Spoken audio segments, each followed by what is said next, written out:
The swarm brought ruin to our world. Our proud people became refugees. And yet, they could not shatter our unity.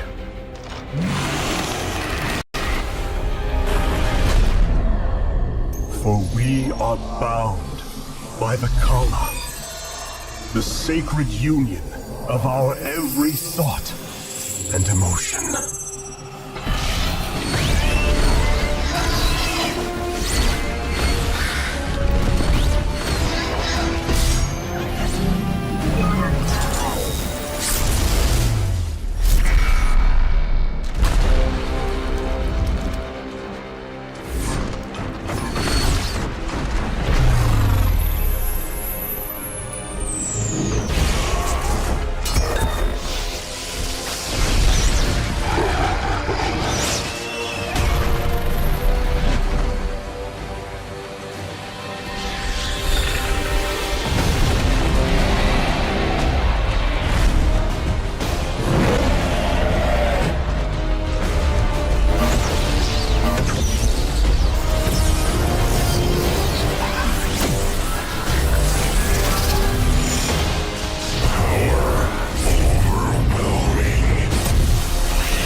Today, we retake our homeworld, and with it, our legacy.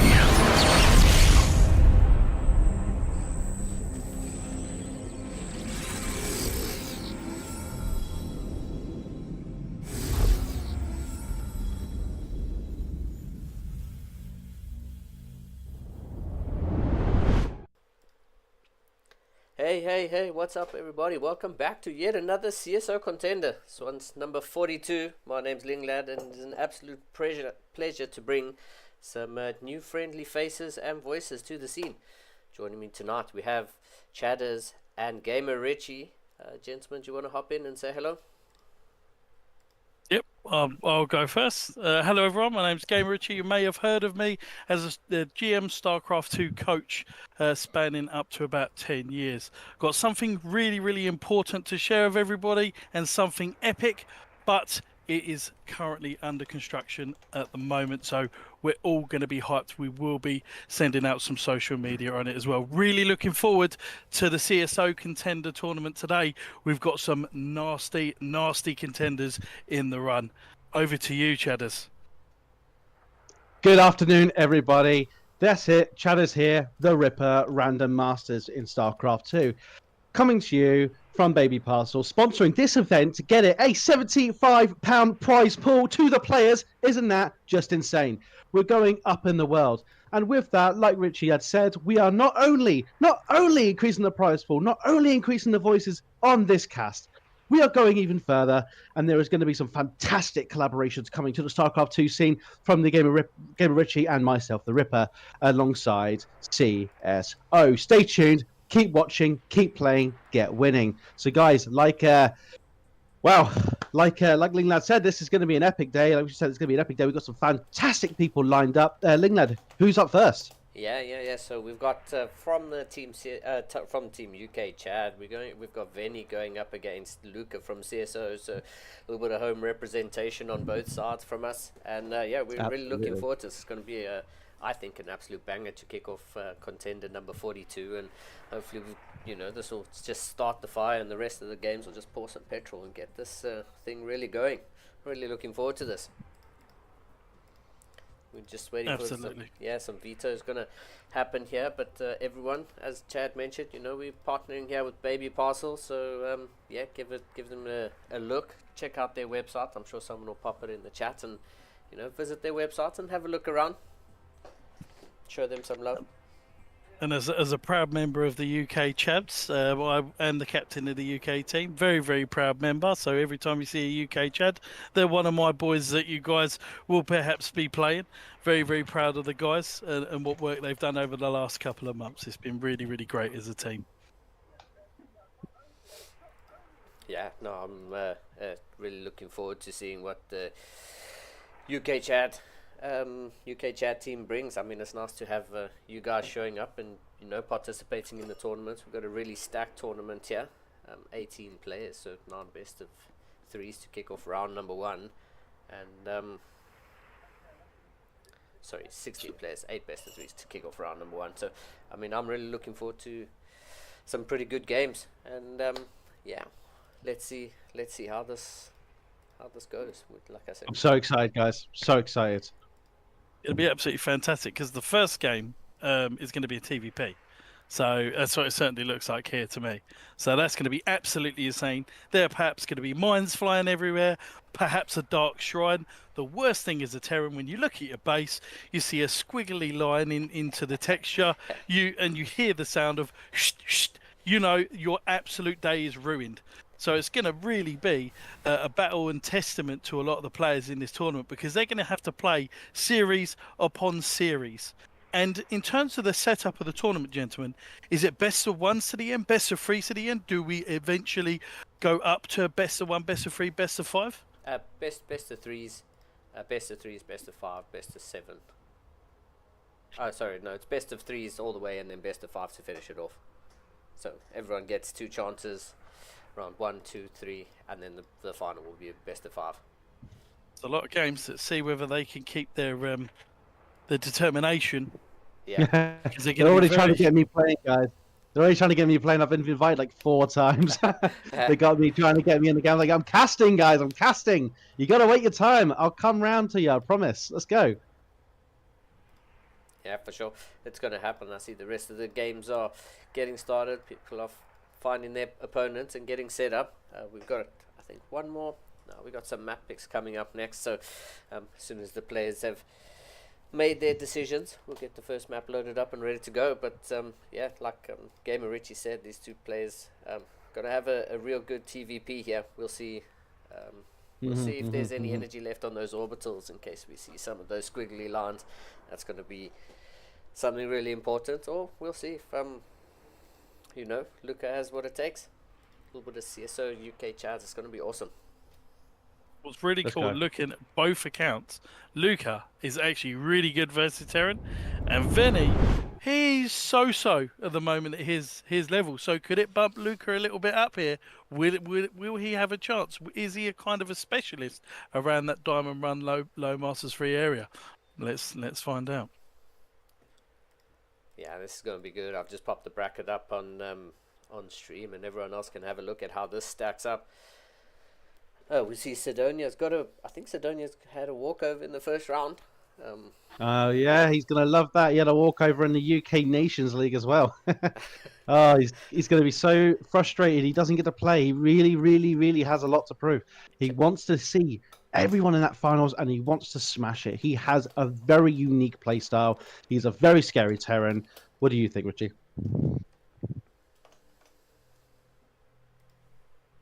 Sorry, Cheddars, I was just doing some admin there. Could you repeat that? Oh my God! Come on, focus.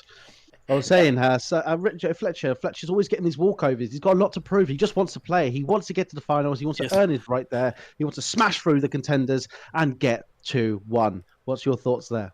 He does. He's also a very aggressive player, so you'll see absolute carnage within the games as well. It's going to be very, very fun to see how far Fletcher, Venny, and yourself, Chadders, as part of the UK chat, to see how far all of you guys can get.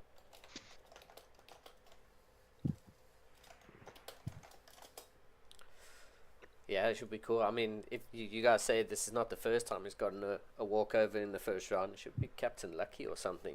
I mean, obviously he's played enough games. He's played the minimum amount of games, and you say he's got he's got stuff to prove. But I mean, going through automatically through to round 2 sounds good. I mean, I'd like to take a free entrance into round 2 rather than getting cheesed out of round 1 when you're a really good player, because you just never know what the opponent's going to throw at you. And I mean, in the not so high GMs, in these kind of tournaments, you don't always have the practice against all the cheeses and stuff. So, sometimes you can get caught out showing your opponent a little bit too much respect, saying, let's play an honest game, and your opponent says, not today, friend. So, I mean, I'd take the walkover into round number 2.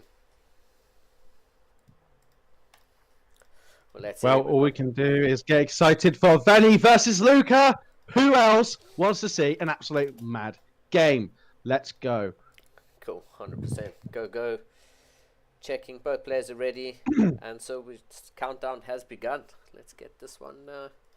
Do we have Richie doing his fantastic observer skills? Are we all linked up? Yes, we are. Ready to show the players? Amazing. Let's go. Yes, we are. So, yeah, I mean, I'm really looking forward to this. Welcome, guys, and welcome to all the viewers. Thanks for tuning in, everybody, before this barn burner kicks off. Just want to say thanks for tuning in, and yeah, hope you're ready to watch some great StarCraft. So, game number 1 begins. In the top right, we have in the blue, the Protoss, CSO owned Luca. And in the bottom left, the yellow Terran repping UK Chads. Give it up for Venny. Woo! UK Chad, let's go. That's cool. I like how we did that. I did too. Let's go. First time round. I almost did it again. I was like, nope, shut up. Introducing the other team's player. That was pretty cool. But yeah, let's see how this TVP kicks off. Does Venny like playing in yellow, or is this just a random choice? I think it might be a random choice, but I don't know if we ever took a census on everyone's favorite color in game. But I think it suits him. Though that yellow is going to be stained red when he gets into that battleground. Oh, actually, no, what do Protoss bleed? Is it blue? Blue. Yeah, hydraulic. Blue. Oh, it's like Deadpool wearing red. The bad guys can't see him bleed. So will Venny know if he's... Oh my God! Look at that! Oh, they just missed each other. Yeah, that's nice. So that TV won't know. Oh, it's okay. He's going up the ramp. Nothing silly going on here. For sure. And here we see just the usual Protoss trying to stop that Rax from getting built, but Venny's on top of it. Pulls an extra SCV. Good timings on everything so far. Let's go. Yeah, nice and clean from both players. Nice to see. Nexus coming down on the low ground, so nothing too cheesy out of both of these players, which is cool. A nice little bit of respect both ways.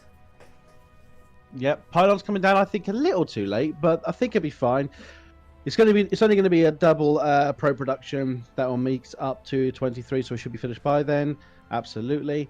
We got a Reaper coming out for Venny. Of course, Venny likes to get that Reaper scout. But what he doesn't know, well, maybe he does, is there is a Reaper wall, and a really good one at that. Yeah, for sure. Good observation there, seeing this probe that's just positioned at the 9 o'clock, but I think that's just out of the way, waiting for what should be a normal Reaper timing, heading across the map, and Luca's on point with his timing. Sees he's going to come in for a little bit of scout. The door is open, so he will come in and see. It'll be a factory follow-up. Double gas as well. He's going to see everything. But then again, so does Venny. He's going to go in, see no probes on the low ground. An Adept comes in, try to shoo away that Reaper. He's going to get the Reaper. He's going to finish the Shade. That's a dead Reaper. He's not going to see much more. For sure. Oh, God. Venny, that must be so frustrating. Yeah, great. To get that Reaper, to lose that Reaper before the Hellion comes out. But he's going to start. He doesn't start another one. Yeah, he's just going to stick to now what's one Reaper, one Hellion. Going to move out on the map and have a little bit of map presence in both two very fast units. So if anything does come across the map or, gets caught out, I like this position. He'll be able to come back. Yeah, position at the top of the ramp's going to be nice. No, he's going to move down just as that Adept comes in, but that Adept needs to shade away, at least in a different direction. Oh, I don't know about that.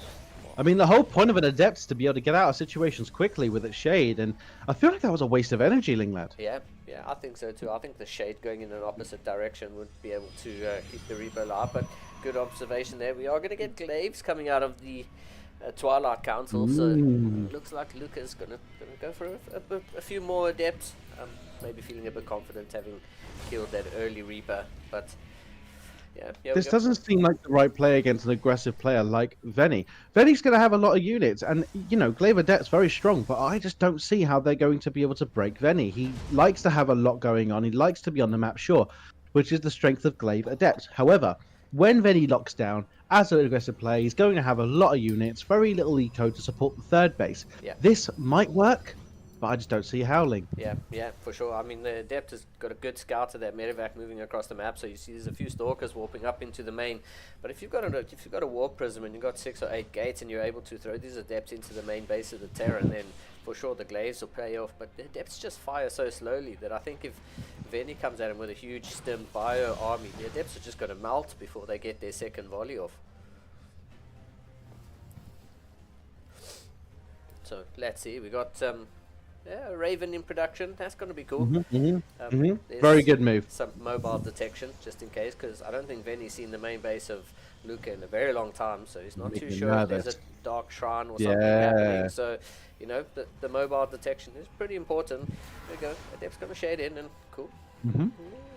Does he get it? Can't say Luca's done a fantastic job of keeping Veni on his toes, getting all the scouts up, gets the Hellion, might even get another worker. He gets another worker. Wow. He's putting Veni on the back foot and gets away. You're absolutely right. Oh, here we go. We've got 4, I'm assuming, Adepts going across the map. Yeah, We've got Blink on the way. This actually might do a lot more damage, but there is a tank going into the main. It's going to siege up a little too far, I think, from any kind of position that Luca could blink into or warp into. It needs to be a little closer to that main base. Yeah, for sure. I think he's just being a little bit cautious. Doesn't want to really put the tank at that ledge to protect the main base and then the natural. But yeah, you go Raven with Royal Scout! Amazing scout, but I don't think Veni's noticed it, to be honest with you. I didn't see his camera angle get But now he does. Yeah, now he does for sure. And you can see the power these glaive Adepts now just absolutely melting through the light units, SCVs and Okay. Marines. Okay, this is a really good position for both of them, actually. I think Veni's did a really good job. Oh, okay, never mind. He's losing a lot of workers here. He needs to pull them all away. They're going to get into the natural, and all the tanks are moving up to the north. Ooh! What was epic The splash there damage is actually doing great. caught just off the camera there was the auto turrets actually managed to take out the war prism at the edge of the base, so there's going to be no more reinforcements here coming out of Luca, but 21 SCVs down. Yeah, Luca's in the damage is done. We are sitting now at 22 SCVs and falling. Here we go. We're sitting at 22 SCVs, 4 mules, and not a lot of army supply. Yeah. He has a chance to get back into this with mules, but with third base down from Luca, this will be a very difficult comeback. I mean, the third CC is on the way. It was a little bit delayed there, but it is on the way now. But I say mules are one hell of a drug, but I don't know if mules are going to be able to get Veni back into this. I mean, Luca's in a really good position, denying the scouts, just picking things off. And I think the auto turret picked off that war prism with quite literally the last shot before it ran out of like steam. So everything just seems to have gone right for Luca in this game. Veni got lucky with that war prism, or else I thought it would be definitely game over. But look what at the reactions are! Yeah, for sure. Luca just seems to be on point, and Veni's got himself a bit of an uphill battle here, but it's definitely not over. Oh, he's gonna fly over the stalkers. If they blink on top of that medevac, he's gonna lose the medevac. Oh, Veni, you can't. Oh, and he moves forward with the tanks. That was really lucky that he had enough units there, because one blink onto those tanks would have made all the. He's gonna get a tank. He got a tank and everything out. Luca. For sure. Luca is playing fantastic. What MMR is Luca? He must be at least, I want to say 4-3. 4-2.5 minimum. Yeah, for sure. Luca definitely seems to be really good. Like, really, really good. So, yeah, seems to be getting everything right, man. It's just so good. Even the positioning of that observer. Seeing absolutely everything that's going on here. So, yeah, observer's not tracking the army, and Lucas just has all the vision. Great reaction time. Third base is on the way out. It's about time to start setting up for a fourth. And well, actually, I guess he sees that there's a bit of an And army. Storm. There's a bit of an army building up here. So yeah, Storm on the way. Do we Charge is about to have finish. eyes on the Protoss army, please? I want to see if there's any Colossus happening on that side. So we do not see a lot actually in regards to army value on the Protoss side. Yeah. They are limited to what they could warp in on their gateways. We do have 2 Immortals, the third on the way with some Stalkers in the main. Yeah. We have on the third 4 High Templar and 4 Zealots. If Venny hits now, and if Venny hits strong and keeps away from those storms, he has a chance to come back into this with some very good macro behind it. I do believe. Yeah, for sure. I mean, he does also come in with an upgrade advantage with +1 on the infantry weapons. +1 ground weapons is on the way for Luca, but, you know, Venny has an opportunity to hit. Oh, look at all those dead Protoss units. Those Stalkers got absolutely annihilated, and that's the strength of the Terran army. But Luca knows it's coming now. Luca's seen it. Luca's aware. If he gets the target fire on those High Templars, what's he trying to do? And the fight's coming in now. We got amazing shots off of the Widowmines, and the Zealots are falling, but there's still Storm available. Well done, Venny. Yeah, Venny at least gets quite a few units there. Does lose both of his tanks and a bit of the sustain of the army, but a lot of that Terran army is now a bit weak. If Venny had an extra couple medevacs, which are in production now, his army would be a little bit stronger. He'd be able to go again, but Lucas bought himself some crucial time by taking out those tanks. Good jump by Luca onto those tanks, getting rid of those 2 before they actually got sieged up and got too many shots off. But yeah, Venny looking to put the pressure on, not trying to let Luca expand too fast. 4th base is already done, and you know the supplies are fairly even with how much. They are fairly even. Yeah, with how much Venny's been on the back foot this game. You know the supplies are there. He's caught up a little bit in the workers. He's not too far behind now, so. Like we said, it was an uphill battle, but definitely wasn't impossible. With the scouting zealots coming out there and just trying to see exactly where the Terran's army position is. I don't know where the observers are. Okay, there's a couple of observers on the map. 3rd one moving across now to see how many reinforcements are coming across. But Venny's definitely clawing his way back into this game and, you know, playing really, really well. Good scan. Sees, army seems to be moving out. Widowmines. Oh, good pickup. Yes, well done. Nice. Now the Widowmines need to burrow. He's going to take the fight here. He's going to take the fight here. Venny, this is just not the play. Yeah. For sure. He's got some units pushing up into between the 2nd and 3rd base. Oh, he's got there's a Colossus waiting for him. He lost a lot of Marines in that engagement. I don't think that was worth it. Although, here we go. Lucas going in to finish the game off.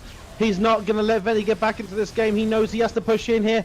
Venny's trying to get some counter damage over into the natural. And here we go. The 3rd is still alive for now. He's trying to put up a fight here, and so is Venny, but he hasn't drawn out middle mine at the natural. The storm goes down on the workers, and he is losing everything. Unfortunately, this is all she wrote for Venny. We just have to wait for him to realise that. I think that's how it's going to be. Having lost the 3rd base, being pushed down to 2 bases when you know your opponent's going to be up on 4 bases. He does still have those units in the back of the natural there, but you know the defensive warpings from Luca are just a little bit too good. And yeah, he does have a ghost there, so you know two ghosts, so a couple EMPs could be great, but feedback's excellent. And now those ghosts are just, I mean, the DPS is great, but like as you said, I think that's going to be it for Venny this game. You know, he played really well. He did such a good job trying to claw himself back into this, but now the SCP... The 2 transport units meeting for a kiss. Yeah. Come on. Say what's up. Oh, I mean, I don't know how, but Venny is clearing a lot of this Protoss army, but he just doesn't have any sustain. He can't keep it going, and that is absolutely right from Lingblad. It is over. Well done to everyone. Yeah, for sure. What an epic game number 1 to kick this Contender 42 off, man. I mean, what a game. You guys said this would probably be pretty close, and I mean, close it was. Good to see Venny clawing himself back in there, but at the end of the day, Luca just, you know, went from strength to strength, and that's pretty much how it goes. Tokamak gonna be map number 2.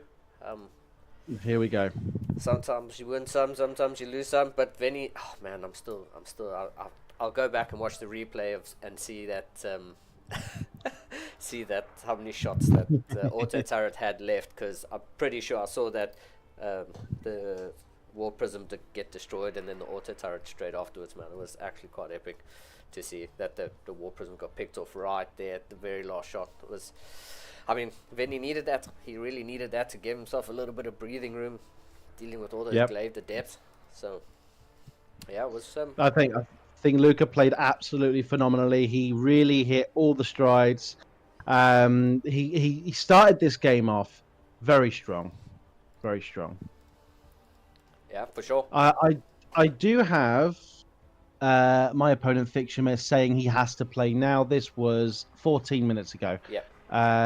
I don't know what's going to happen with that. Go ahead. If this is a walkover, it's a walkover. Maybe we should have been a bit more clear that I was casting today.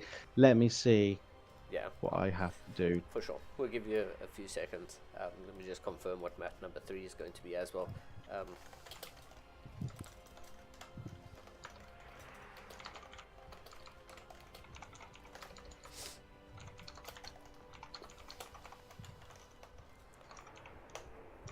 So yeah, like I said, Tokamak gonna be map number 2. I mean, these new ladder maps are pretty awesome. When I launched and I looked at I mean, I've been watching a little bit of StarCraft, but not much.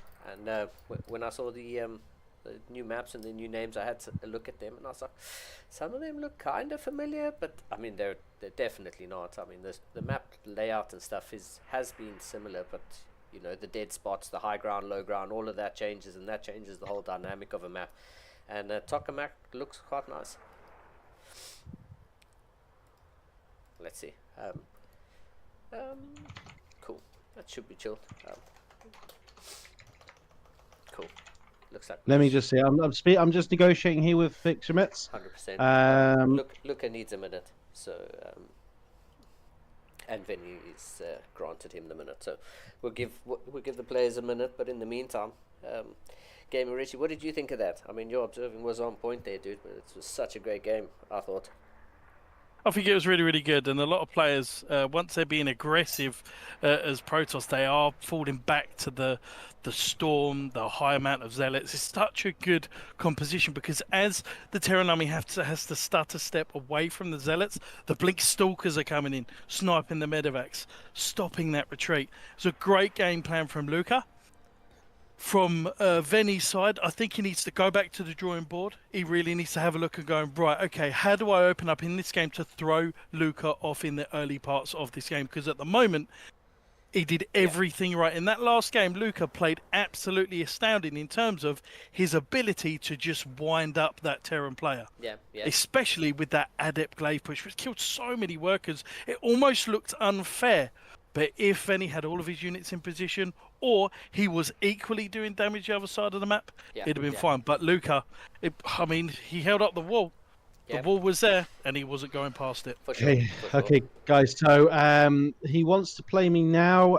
Now, how do you want to do this? Are you going to cast the next game with Venny, and I can jump off and play this game now? You could try and jump into my second game with this guy, or how would you like to do this? Yeah, I mean, I think we'll continue with this series, and we'll pick you up after yours, if that's okay. That's fine. I'll host it with this guy then now, and it will be me and him. You guys enjoy the next cast, okay? Take it away. Thank you everyone for listening, and I'll jump back on after this game series, okay? Cool. Great. Thank you. We'll see you then. Perfect. See you, Chatters. Well, Linglad, we seem to have a series on our hands here. Let's see if Venny can come back into the game. He needs to do something kind of spicy, as we say in the UK, to get back in. Although in the UK, we're not really that immune to spice, I'm not going to lie. Yeah, for sure.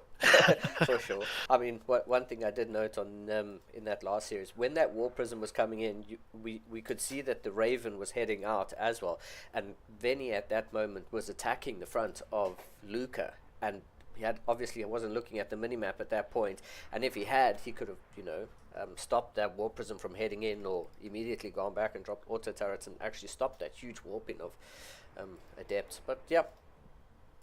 That was the last game, and we're on to the next one. So I think both players have said. I think we are ready. I think both players are ready to go. I mean, they're definitely looking very content here. Yeah, I mean, I think we're good. I just went to check and see if they're good to go. But yeah, like I said, that was game number 1. Game number 2 is going to be on Tokamak, and this is going to be Vinny's ready, just waiting for Luca to say ready. There we go, for sure.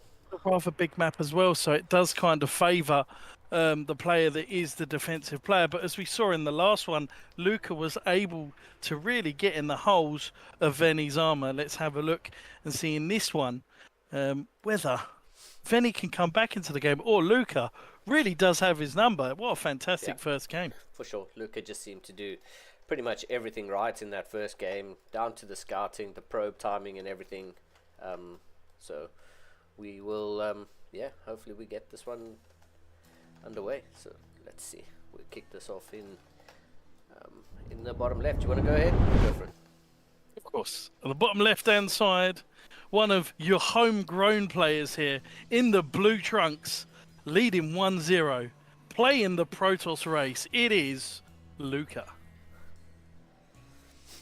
And his opponent in the top right-hand corner, just feeling the weight of the Protoss pressure there from Luca in the top right, in yellow, representing UK Chads.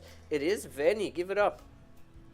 Oh, buddy, he's going to need all of your energy. I certainly think that as well, because after such a, not a shocking game, but after like a game like that in the first game, a Terran player will recollect. Now they'll do one or two things: over aggression or over defensive, or over a defensive play. What do you think Venny can do in this game, perhaps, Lingland, to try and get himself back in? I think the aggression is probably something that needs to happen. I mean, Luca's scouting and everything seem to be on point, but if you can be super aggressive and start to pull him on both sides, maybe a couple drops every now and then or something, just something different, because his scouting was on point absolutely every single time. And I think if you just play a standard game, Luca seems to be his bread and butter from what we saw in game number 1. If you're just going to go standard and just try to play a good game, like a good solid game, I think Luca's probably crossed that bridge way too many times. So I think being a bit aggressive, trying to get in his face and trying to throw some curveballs at him is probably going to be the best way to get through Luca's armor and hopefully get a point on the board. It'd be sad to see the first game go 2-0. I always like to see game 3. We got best of 3s all the way to the end until best of 5. So I mean, I'm here for the whole night. So. Absolutely fantastic. Absolutely. And there's a lot more series to come. With Venny opening up with this double Gesso, it kind of similar to the last game, forces the Terran to be out the map with his Reaper, Hellion Reaper. Is he going to try something different? So there's two ways you can do this thing. That it's going Reaper into another Reaper or Reaper into a Reactor, and perhaps going for a 1.5 base push with tanks, with Liberators, or even with Banshees. But Venny just playing this. I think he's just confident with his main game. I think he feels that if he didn't have so much, especially with the first Reaper not dying here, that's also a win for Venny already. The fact that he hasn't lost this. Oh, the Dukes. Let's see. And the Shade got cancelled, so I mean that Reaper would be safe to hop down to the low ground. Maybe it might have been a little bit too premature to try bring that Reaper back up, but now the second Reaper shows up, and I think 2 Reapers might be able to, you can't take too many shots onto the same Reaper. But yeah, we'll see. I'd like to see a bit more aggression. You see, when I think back on that last game, when Venny was actually being aggressive, I mean, even though Luca had a lot to stop him, it took so much Protoss to stop that Terran push. And I think if Venny can just, start to gain a little bit of momentum, maybe get those tanks siege and get a couple volleys off before they get taken out. I think Venny has what it takes from what he shown us in the first game. Great move there on that SCV going into the command center. But Adept does shade himself up into the main base. He's going to get 2. Oh my god, I mean, that's just an insane amount of damage from just the start of the game. Yeah. Venny losing you. I mean, he's definitely not going to have an Adept as a pitcher, or certainly as a poster anywhere in his household. Yeah. That's for sure. Yeah, I was like, I saw a couple low HP SCVs there, and the Adept targeted a different one, and I was like, I expected that to go 3, 4, and that's why it stopped at 2, and I was like, he's going to get 2. It's going to end on 2. But I mean, Venny obviously doesn't want to be losing any SCVs, but I think he'll be settled for 2 if he looks at that replay and says, could have been 4, could have quite easily been 4, but this is what I like to see. I mean, something different. This is going to be, is it a Widow Mine trying to make its way into the mineral line? Is Luca paying attention? He is paying attention. But even if this Widow Mine doesn't go down, and it's still a lot of lost mining time. Yeah, good control there by Venny. Just going to try to keep these probes not mining for as long as possible. But as long as the macro back home isn't slipping, he's doing a good job of spending his money as these Reapers and Hellions come in here. They're not all targeting these probes. Oh, there we go. A lot of damage being done here now, and it's almost as if Venny's saying, well, look, buddy, I know you can do damage, but let's have a look at this as well, as he does take 4 workers down and pulls 2 mineral lines off as the mine is coming back in. Yeah. More damage. For sure. More damage, even if it's not physical damage. Still a lot of lost mining time here, as there's no blink on these stalkers, so this medevac is going to be able to get out with a cheeky little boost there at the end. Venny played a much better early game than last time, but I think last time it was just a little bit unlucky. This is a little bit of the aggression I was hoping for out of Venny, just to, you know, keep Luca on his toes, just sort of throw him off his game plan. Absolutely, Leonard. And as we see, yeah, 100%, we got extra gases coming down, so it looks like he could even tech up, perhaps into a Templar Archives here. I'm interested to see what comes after this. Is it charging Templar Archives? Because it looks like he's staying on. So he's got 3 gates, 4 gases. What is he going to be using that extra gas for? It has to be for an early Templar Archives after the 3rd. If he goes straight into, I was going to say, it's into Colossi. Immortals, yeah. It's going to be straight up into robo production, I think, on the side of Luca. On the side of Venny, this is another Rax is about to finish up. So how many Racks do we have in total now? I mean, right now we're only sitting on 2 Racks. We've got 2 on 1. I mean, he doesn't really have too much production at the moment, but we do have Stim Pack on the way, +1 ground weapon. So the first upgrade of the game, for the first 2 upgrades of the game, are going to go to the side of Venny. We've got some Blink Stalkers up into the main base. It doesn't deny that CC as well, a little bit of delayed construction time on that CC, so both players making, I think, some critical decisions here. Just, you know, the lost mining time on the side of Luca, and now a little bit of delay on the CC on the side of Venny. Both players playing it smart and, you know, really trying to just throw this early game off. Oh, there we go. Robotics facility's just finished up, so yeah, we'll probably be Colossi. I mean, I think Colossi is a safe bet. What do you think, Amy? If he's going to go mass zealots, I mean, Storm's so much better, and plus you can sort of really chrono boost it if you save some of it to get the upgrades out. But, you know, he's got an opportunity here, needs to get 2 Colossi out with the upgrade. Really does need to watch that Raven. Yeah, I think that force field was there just to stop the Raven from throwing down any sort of auto turret. It was quite cute. I've never seen that, but as soon as I saw it, I was like, this guy's 200 IQ move there. It's like, yep, you can't put that there, buddy. And a great just blink up here into the main base. As soon as those units moved out, you can see on the minimap those units are now right-clicking back. I mean, that's a tech lab done. Oh, he's going to get combat shields. This is so worth it. This is so worth it. Sure. He's going to take out both. For sure. Even if it's a recall and he gets out of here and saves those 4 stalkers, that's huge. But he's going to go in for some economic damage at the same time. This is absolutely crazy damage here from Luca. Venny, hands in his arms because he knows how much he's lost. It was well worth losing those stalkers for. Yeah, for sure. For the denial on both Stimpack and combat shields. Those are 2 absolutely huge upgrades for the Terran army. And yeah, Venny just moving out and getting caught with absolutely nothing at home. Going to move out with his entire army. And there you can see the Observer just hiding in those minerals. You know, just saw the move out and Luca knew, now's my chance. Saw the tech labs both lit up and thought, oh, I'd better get these, right click them down and get them before, like, it's worth losing everything, like you said. 4 stalkers for both of those denials and a handful of handful of SCVs. Benny's just scanned and looked at that army, lads, and he's like, I want none of this whatsoever. Yeah. +1 armor's going to be finishing those. So in terms of upgrades, Benny's going to have 2 upgrades as opposed to Luca's 1, but he does have +2 on the way. Yeah. Venny, I think that was 2 CCs he was making, so it looks like he's going to be hunkering down or bunkering down. Yeah. And trying to go for the long game. For sure. I think that's a good decision. But I mean, once there's the Templar Archives on the way here for Luca, and once that gets up and you start to get Storm, I think if you give Protoss the opportunity to build up the multiple layers of splash damage, then it really becomes difficult for a Terran player to move in when, you know, the whole bulk of your army is bio, and bio really gets affected by these splash damages, but the bulk of your strength is in the agility and the strength of the bio, the power that, you know, Stim Marines and Stim Marines have. So it's going to be interesting to see how this pans out with hopefully a double expand here out of any here. Second CC, or the 4th CC has moved. It's going to start to head off to that 12 o'clock position now as both CCs are going to go down. Yeah, it's moving over. So Venny going to double expand, which I quite like. You know, as long as you keep dibs on that Protoss army and you don't get caught out, it's a good I think it's a good decision to move. Do you think that base at the 12 o'clock position is going to become a planetary, or? Yeah.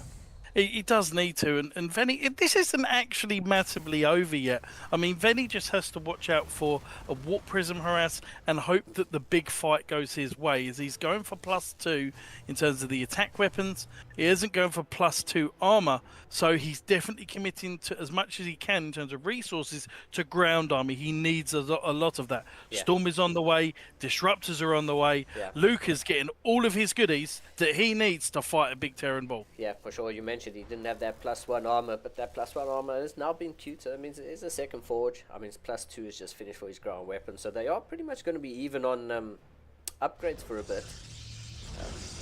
Yeah, we'll see. Yeah, fleet beacon on the way. You know, Luca. Oh, buddy. Yeah, Luca hunkering down on 4 bases, and you know, just on to fill out the tech tree and make sure that if he wants to make a transition into anything, you know, he's there. He doesn't have to wait for it. Storm disruptor is going to be huge, but we'll see what Venny's control is like against those purification overs. He should be going into Tempest from here, because I think that what Luca's army here really does fail at is range. Yeah. So maybe if Venny goes into Liberation or Liberators, Yeah. I think Luca's now thinking ahead and then going into Tempest. If he goes carriers, this guy is absolutely insane. I mean, there's +1 air weapons on the way, so, you know, Luca just preempting the next stage of the game already, saying, well, you know what, I don't think you can push in and kill me, and where do we go from here?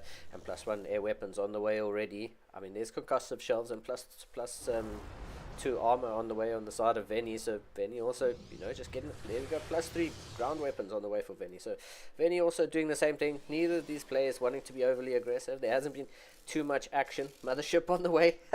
Good spot. There hasn't been too much action in the game, but you can see both players just sending out a couple feelers, just trying to, you know, sense where each other's at, and you know, we're both pretty much maxed out, so we're going to see some move outs here. Luca gonna posture foot forward, gonna take this forward base, that's his 5th. Yeah, And he could. It takes one fight, Yeah. Linglad. It Yeah. really does take one fight with these really volatile armies, as both players seem to be missing each other. Sort of. I mean, I don't know if this is a weird form of kiss chase, but they're going the opposite ways. Yeah, quite funny. And there you go, Venny with the scan. So he's going to see this army and doesn't really want to be pushing up his own ramp in to defend his own bases. But, you know, the Colossi with extended thermal lance. Oh, here we go. A couple purification overs that can be good to clear out these mines. That's great. One water mine does go off. And, oh, man, great purification overs there on the side of Luca. But, there we go. Terran army just needs to stem and start to step back. Very patient here from Venny, waiting till this goes through at the front here, and he's going to try and get those EMPs. If he gets those EMPs, Yeah, gonna be. this could be huge. For This sure. is great control from Venny, really patient. Yeah, for sure. And using those Vikings to zone the Colossi back and slowly start to pick away at a couple of these units at the front here. Oh! He gets all of the high Templars, Linglad. He's going to clear everything up. Wow, and that army is absolutely so low. I mean, it just took 1 or 2 purification novas, but great choice there by Venny to just stem forward and go for it. And you see a couple reinforcements just here at the back. So in terms of army supply, Venny's nearly tripled, or more than double that of Luca. That's what you said. It just takes one fight with these extremely volatile armies, and some excellent control there by Venny. Excellent control. My lord, I mean, Luca's the wall, but Venny is the hammer. I'll Oh, tell you what, man. he absolutely got the sickest EMPs ever on those high Templars, and now he sees the extra base. Luca can't even hold this base now. Yeah, The momentum sure. has changed to Venny. Yeah, for sure. Venny's definitely on, like you said, a little bit of momentum here. I think just 2 Widow Mines here will just keep this base completely off. None of these Zealots can actually get through here, and this is definitely, I was going to say, it's definitely going to be a dead Nexus. It might not be a bad idea to stick around. You have that Scouting Marine, you know, just to see what's going on. Now you see that there's Mothership, and I mean, Venny definitely has to know that this is a possible recall here, so a couple Vikings definitely need to chase that away. Yeah. Scared. Oh, I'm scared. If he EMPs that and then he just jumps straight on it. Oh, so if he'd have EMP'd that, he'd have been in a lot of trouble, because he wouldn't have had no energy to get away with that. That was, Yeah. you know, Luca played with a lot of balls there. Where's he recalled to? Oh, just to his Mothership, I think. Yeah. Oh, is he recalled to? Oh, okay, I was looking for bases. I was like, really? That's a big blob on the I mean, Yeah, we've got Luca now going to be under a little bit of pressure. I mean, he is still going to posture against that third base, and then he doesn't have the ability to recall, so he's going to have to bring his entire army back to fight this. But I think Benny just has an entire army to deal with. He's up 20 army supply before this engagement. Now he's just going to stand there and fight, and the splash damage just isn't there from Luca to deal with that army. Wow. Oh my God, I mean, who said EMP was broken? But he just absolutely covered that whole army in a cloud of EMPs. That was insane. As these zealots are running into their death piecemeal. Yeah, for sure. Just a few unfortunate donations. I think those were warped in, and they expected the army to still be there by the time they got there. But Venny just took one hell of an engagement there, wiped that army, and those zealots were like, "Wait, where is everybody? I thought we were going to fight, guys." Venny with just an absolute epic engagement there. Oh, great storm. Actually, it's not in the second storm, but Venny has sidestepped that as if he was actually dancing with his units there. That was pretty good. I mean, Luca's holding on. He's definitely holding on after two interesting fights. Venny is definitely on the hunt for extra Nexus places, as we see a lot of pylons being spread across the map. I mean, Luca's sitting with one carrier, 4 Colossi, 19 Zealots. I mean, he's got 6 High Templar, but I mean, it's not the ideal army you want against the Terran army with 3-3. I mean, that's an absolute beast of an army there. He just needed a few moments to recoup himself, to gather that strength in that bio army. And now that the splash damage isn't there, I mean, there's... Oh, look at the feedbacks! Oh! All of the High Templar are now low. That's insane. More Colossi in. I mean, there's so many Vikings here. But he does have... Where's the carrier? Am I missing the carrier here? Did the carrier just get sniped? No, there's one carrier. It's in there. There's only one carrier. That's crazy. Look, this is right in the middle of all the Colossi. Yeah, not a good position. And with these Liberators, I mean, the ground army, once you get rid of the Liberators, that's fine. But the Zealots, I think, are just going to melt by the time they get anything done. They started in there, and Benny's just able to stand and fight. And I think Luca's in a little bit of trouble now. A couple liberation zones set up there. A few Liberators. We're trying to use a little bit of splash on some of the flying units, but I think Venny's in a good position. I mean, when the dust settles, there's only a 10 supply difference between them, and Luca still has the worker advantage. He's expanding towards the bottom side of the map now, and we've got a game on our hands. I think it's not over yet, even though Venny's taken some absolutely epic fights. I don't think it's over yet. I mean, I can't see how you defend this base at all. I mean, this is actually helping Luca because he's losing workers to get a bigger army here. So I think Venny's actually helping Luca here. But I mean, it is quite nice. It is quite nice. We'll see Venny expanding towards the top and Luca towards the bottom. This base is probably not going to be a great point to mine from, but it is a little bit of a launching pad. So just look at the units lost.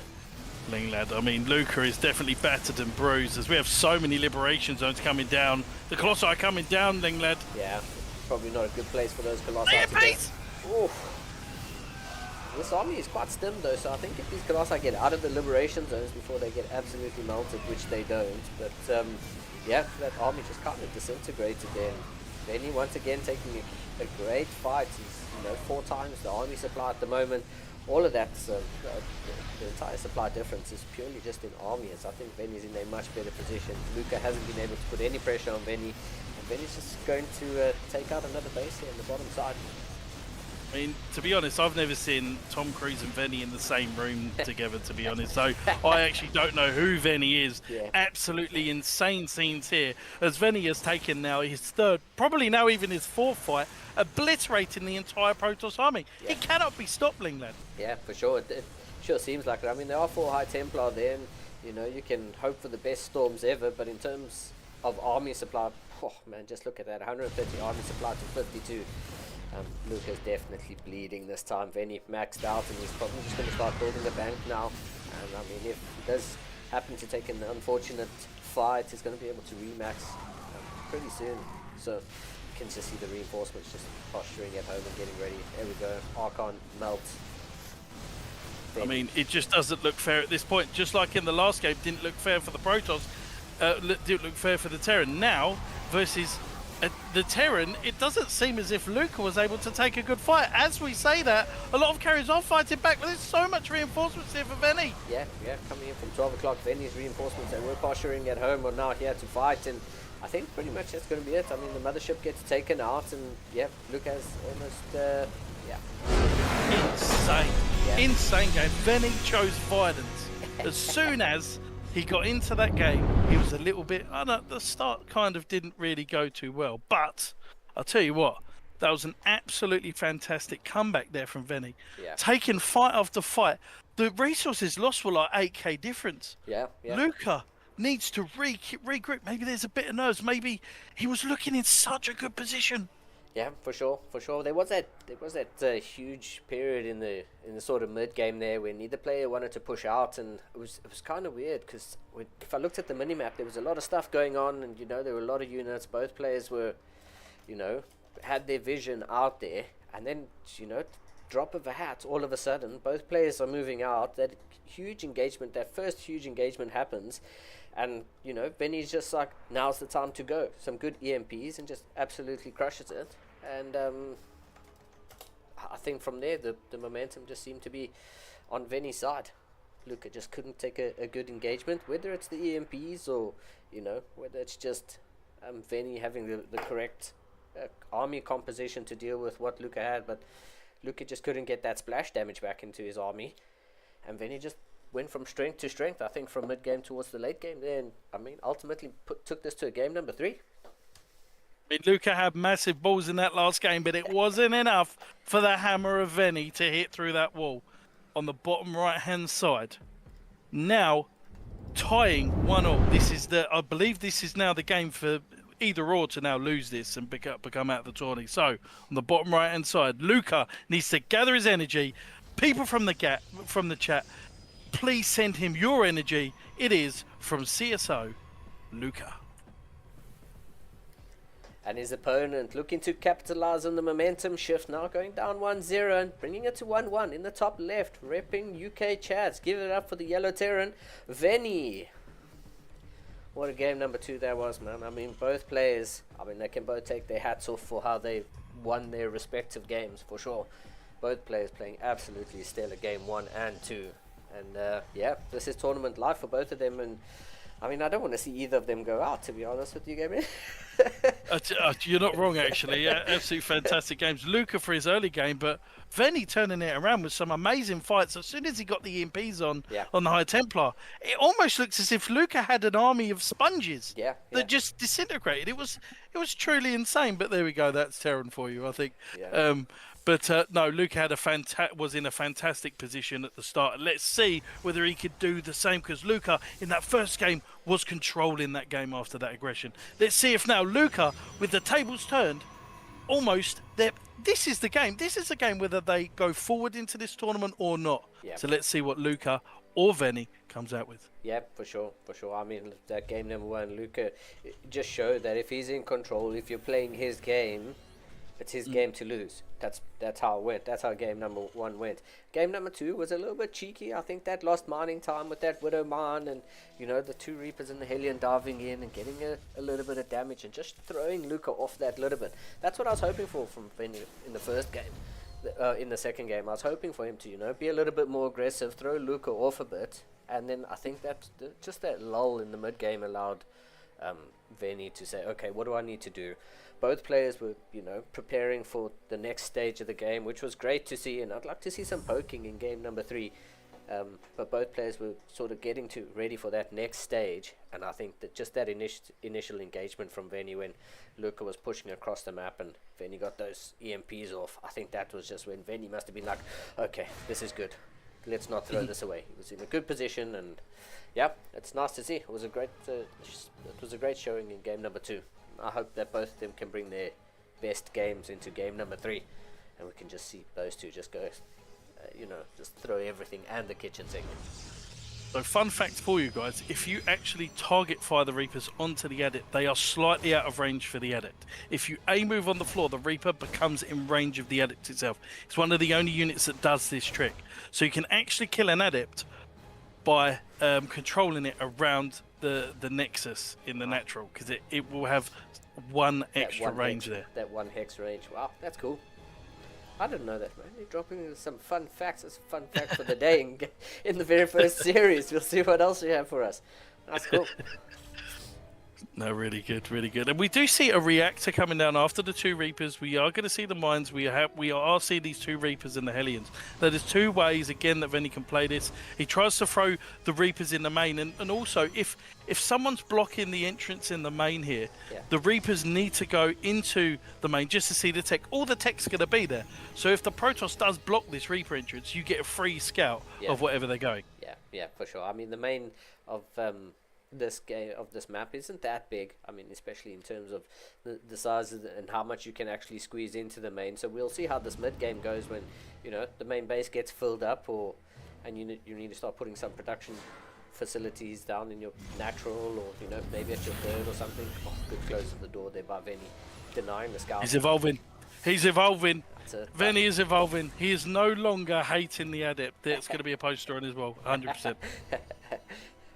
And yeah, we'll see how this game develops. Right now, we've got a War Prism on the map, so I'm expecting to see.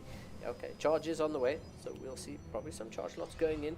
You know, in game number 1, Luca had some scouts out. He had the adept. I mean, he just lost the adept, but he had the adept that saw the first medevac move across the map.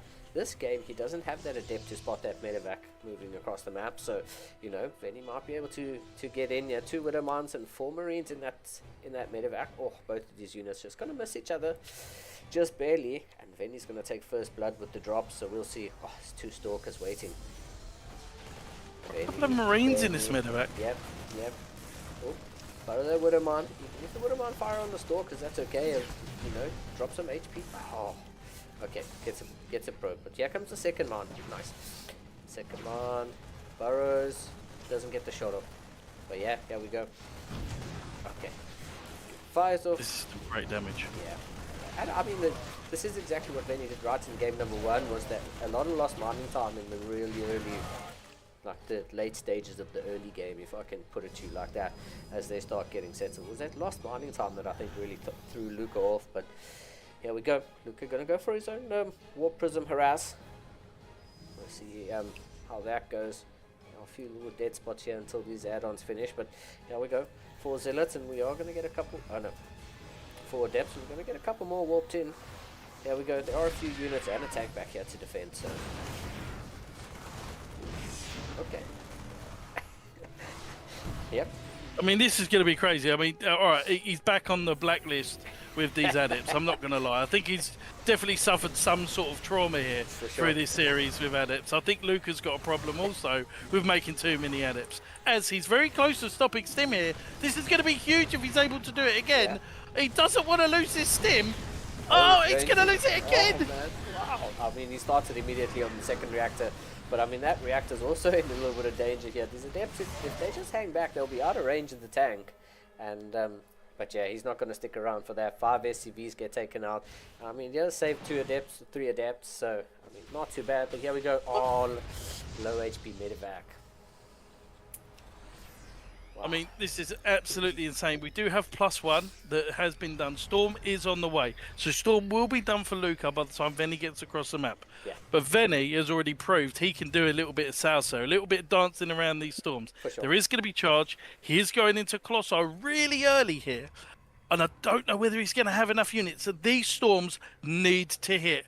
And there has to be a lot of Zealots coming out. He cannot make Colossi and Storm at the same. It's going to be so difficult, especially if he loses this War Prism. Oh, yeah. I mean, that Viking's in a really good position. The Adepts do manage to drop down. Oh, Viking gets one more shot. Does take out that War Prism. So, oh, Luca losing the War Prism again, this time to a Viking. But, I mean, there is an Adept doing a little bit of harassment here in the mineral line. Gets another SCV. But yeah, Venny is well aware just that added to the trauma, really. Yeah, yeah. I think Venny definitely has an adept poster. Whether or not that adept poster still has a face by the end of the game, I'm not too sure. But yeah, I mean, Venny definitely saw the third base go down of Luca, so he is well aware that Luca is expanding. So I mean, 3 more gates coming down. Is that Warp Prism speed that's on the way? Graviton Drive, yeah. So Yeah, both players going to tick up a little bit here, but Venny's got the army, and I think Venny's going to push out for a bit. Yeah, it's going to take a little bit of map presence and, maybe push in third base and not let Luca get so comfortable. But Luca, once again, has an observer in a really good position, just there just outside this natural base. I mean, so, Luca's probably aware, he does see this entire move out happening, so he should be, if he's paying attention to his minimap. Oh, no. Whew. Doesn't have combat shields though, so one storm and a stim practically disintegrates and melts these units. This is going to snipe the battery. Yep. This is real heart-wrenching moments here for Venny. Venny needs to split out of his own mind because he doesn't know that there's storm. The storm hits absolutely nowhere at the moment. As he's going to come in with a second one, and he gets sniped. Oh. No, he picks it back up. What's he doing? Wow. I mean, Venny is on the rampage here. Luca just trying to keep as many units alive as possible. He's got a couple high energy, a high Templar there. Doesn't want to be losing those, but combat shield's about to finish up, and that moment is going to pass where they're just going to melt. But here come those zealots that you were talking about. You don't want to drop those high Templar because there's 2 tanks on the low ground. Oh man, those 2 tanks on the low ground getting absolutely so much work done. Ooh, fire unit's going to move forward up into that storm, but the high Templar doesn't have anything else. Luca loses the third base, then he's going to push in. Ooh. 12 probes go down. Wow. I mean, Venny's done such a good job here. I mean, there just wasn't enough units here from Luca, but Luca has to get some good storms. Even storming the tanks now. Has Venny been able to do this? Trying to. Oh, it's so close. I can't believe one of those tanks is still alive. I mean, Luca really just trying to break those tanks. Those tanks just being the rock that this entire Terran push is on. I mean, there's almost 1 medevac for every unit. Oh, and he's going to pick up and move. That's cheeky. Venny doing such a good job unsieging those tanks, getting them in the medevacs and getting them out of there. One of those tanks is just a strong gust of wind away from falling apart. But you know what? He keeps them alive. It's going to take them back home. Speedling, lad. Got there quicker than the medevacs. Yeah, for sure. Luca is now trying to return the favor and say, you're going to put so much pressure on me. It's my turn to return the favor. And Archon warping in here at the front, but there isn't too much of a Protoss army to put the pressure on. I mean, he's just going to try and maybe soft contain Venny here at home as he tries to lick his wounds and recover, but the supply advantage 40 on the side of Venny.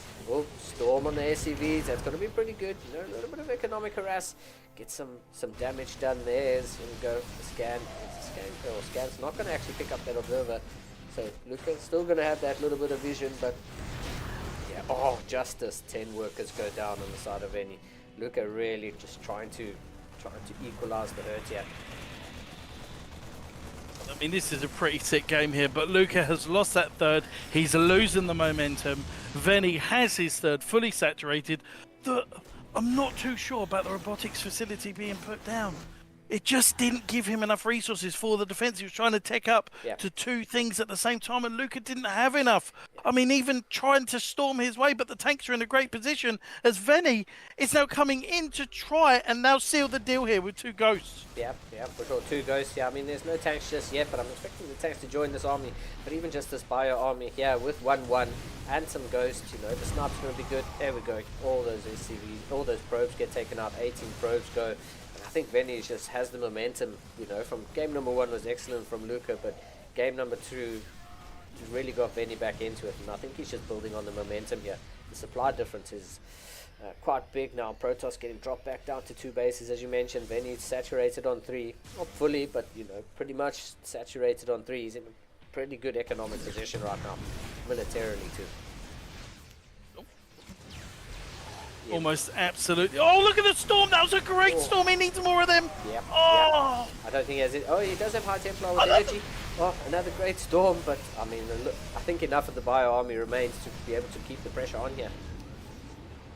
As they say, look at the soup.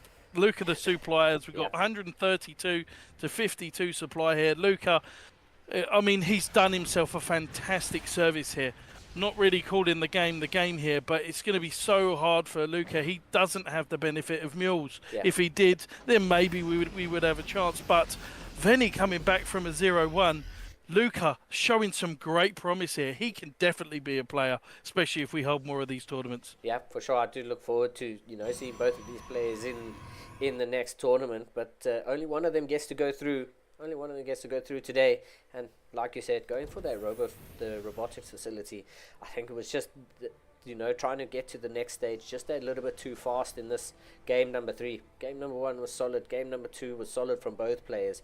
And I think game number 3, both players just trying to get that little bit of aggression, trying to be in each other's faces. And I think Venny just had a little bit of the edge this time. And look at the size of this army. 5 times the army supply, plus 1 on the side of Venny, knocking on Luca's natural door. And I think this is probably the final engagement over here. There's no amount of miracle storms that are going to get you through this. There's There's one stalker. Yeah. And a dream. Yeah.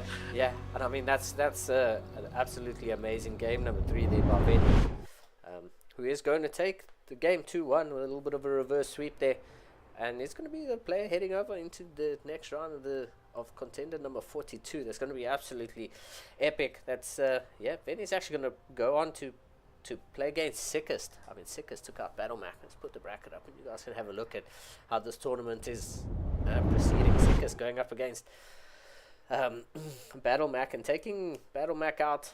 That was pretty epic, actually. Good result there by Sickest. Mm-hmm. But yeah, I mean, what a game number 1 for us to kick off contender number 42. You said this would probably be a good one, and you definitely weren't wrong, Gamer Richie. That was epic. It just looked like those two would have a good fight, because I mean Luca looked as if he has Terran's number at his MMR, and Venny is at around about 50%, so he's very confident, but at the same time it probably took a little bit of while with him to maybe gain his confidence, and that's what happens in tournaments. And I recommend as many people as possible get into tournaments. There's the blood rush, there's the adrenaline, you're coming back from a loss, you're like, oh my god, I can't lose the next game. I mean, the character to be behind 0-1, to hold out until the later parts of the game. I mean, you have to hit MPs, you have to kite with the Vikings, and then still to come back shows a lot about both of these players. Yeah. They gave it absolutely everything. I just hope that they haven't tired each other out too much. Yeah, for sure. Let's see. I mean, Venny's definitely, his blood must be pumping and probably keen to kick the next one off. Yeah, let's see if we can get our next game up and running, or if it might just work out that we follow Venny into Sickest and then catch the semi-finals, because we'll probably cast both semi-finals. But yeah, it might just be worth continuing with Venny. So I'm just going to throw us into a quick little break while we sort out who we're going to cast next. But stick around, everybody. Don't go anywhere. We will be right back. I'm going to give us a little bit of Legacy of the Void cinematics, just so we can remember what it was like in 2015. When Legacy of the Void actually came out. But we'll be back in a couple minutes.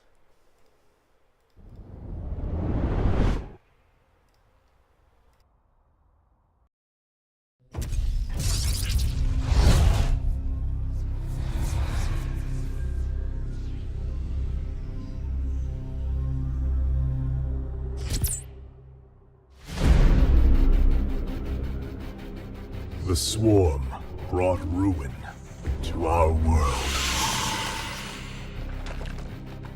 Our proud people became refugees. And yet, they could not shatter our unity.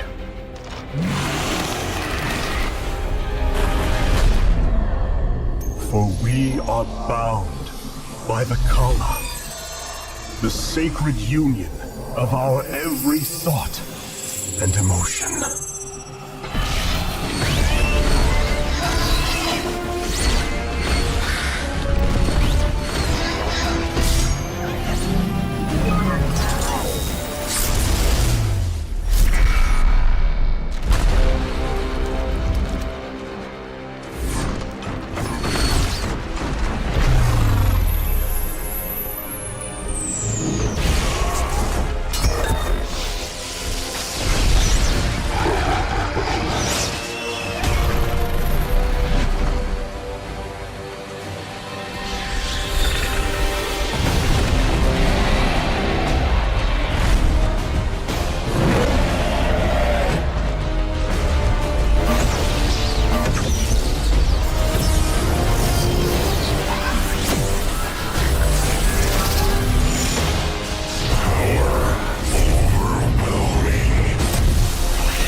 Today, we retake our homeworld. And with it, our legacy.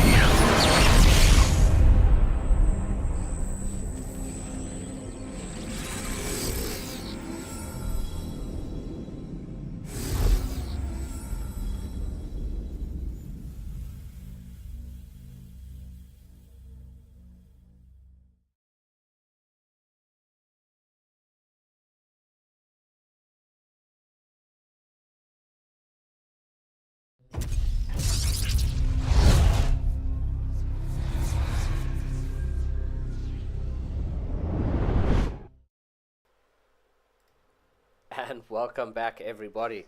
So, having a look at the bracket, we see we actually just managed to get the Ripper's result in just as we came back from a break there. So we'll hop into the Ripper versus set 2191. It seems like that was a pretty good series. But yeah, we'll see if the Ripper can continue that momentum into round 2. We are entering the final round before the semis. So right now it is the top 8 of contender number 42, and we'll see exactly what the Rippers has.